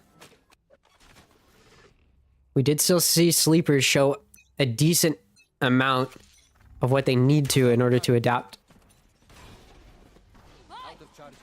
The SaD just taking out as many of them as possible when they enter. Jarwin gonna ult here. Overdrive comes out. Duck stuck in a corner. Somehow gets taken out through the smoke. Well, he's gonna take out Sorix. Jumping out of heaven with an Operator's Tanza. Somehow doesn't die. Gets a shot off, but it misses. TP's out. Now it's a 5v3. Sleepers do have to make a decision here. Do they want to save? Or do they want to try to fight this? It's really hard to retake. They do have both duelists and their clove, but time is ticking down. If something's going to happen, it has to happen now. There's a lot of more concern with watching B. Operator and Tanza swinging out. Misses the shot onto the Neon. Leo is able to take out Pain, though. He's trying to cash in. Jarwin finds a gun and gets out of there, so SaD Esports are now going to be 1 round away from going up 3-0 in Challengers, joining NRG Academy. They're 1 round away. For Sleepers, I mean, they just gotta do a better stopping or staying alive to retake. It seems like sometimes they're getting caught out trying to leave. In that run in particular, there were a lot of misplays in terms of positioning. Their weaponry's low here. They put a lot in the previous round. At the very least, they have a Vandal and an Operator, but 2 Guardians and a Stinger. The rest of their guns.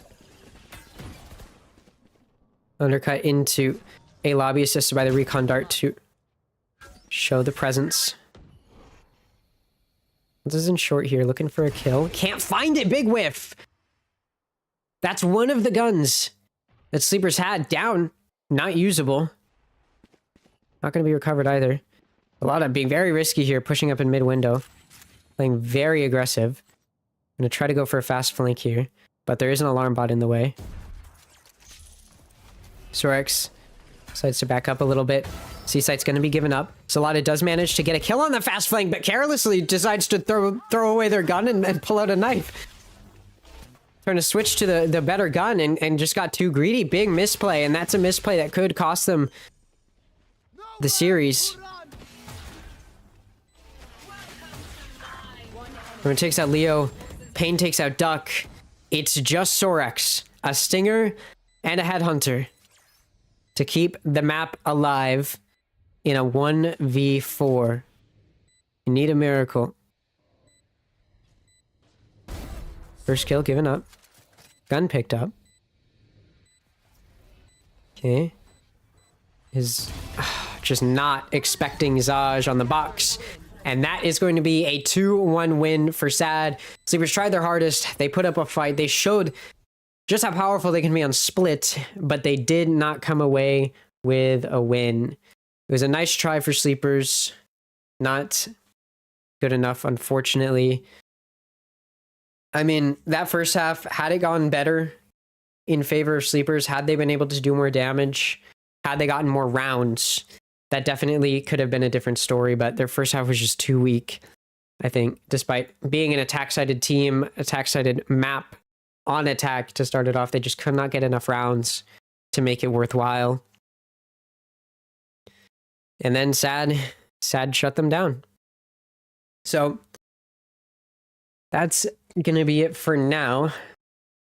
I believe Challengers will be back tomorrow. I'm not exactly sure which matches will be happening. I will get up and check. I will probably stream again tomorrow, whatever like B stream matches there are. But yeah, for now that's gonna be it for me. I'm very hungry, so I'm gonna go, and I'm still sick. But hopefully I didn't just like make myself sicker doing this. But decent showing across the map. Salada, once again, 56 kills, tied for the lead in the series. Across the board, Sleepers looked decent. It just came down to kind of the positional disadvantages, the small mistakes they built up. Yeah, definitely, again, strong showing from Sleepers. Definitely, I think, confirmation that they're a top 4 team at least. It's just going to come down to continuing to prove that now that they're 2-1. Potential matchups for them, we obviously don't know yet, but now that they're 2-1, potential matchups for them are YFP, Core, EG, Alliance Guardians. That would be a really sad matchup for me. Those are my 2 teams, but yeah, those are their potential matchups here. They could face up against any of these teams. They probably won't face Shopify. They probably won't face Core since they've already faced both of them. If I had to guess, I'd say they're probably going to end up playing YFP, but that's just based on my own intuition, not really anything too crazy. Because I know they don't go based off of like seeding, I don't think. At least what I've noticed. So I don't know exactly who they're going to be facing, but whoever it is, I'll be there. Thank you guys for watching. I'm going to go eat now. Yeah. See you guys later. Goodbye.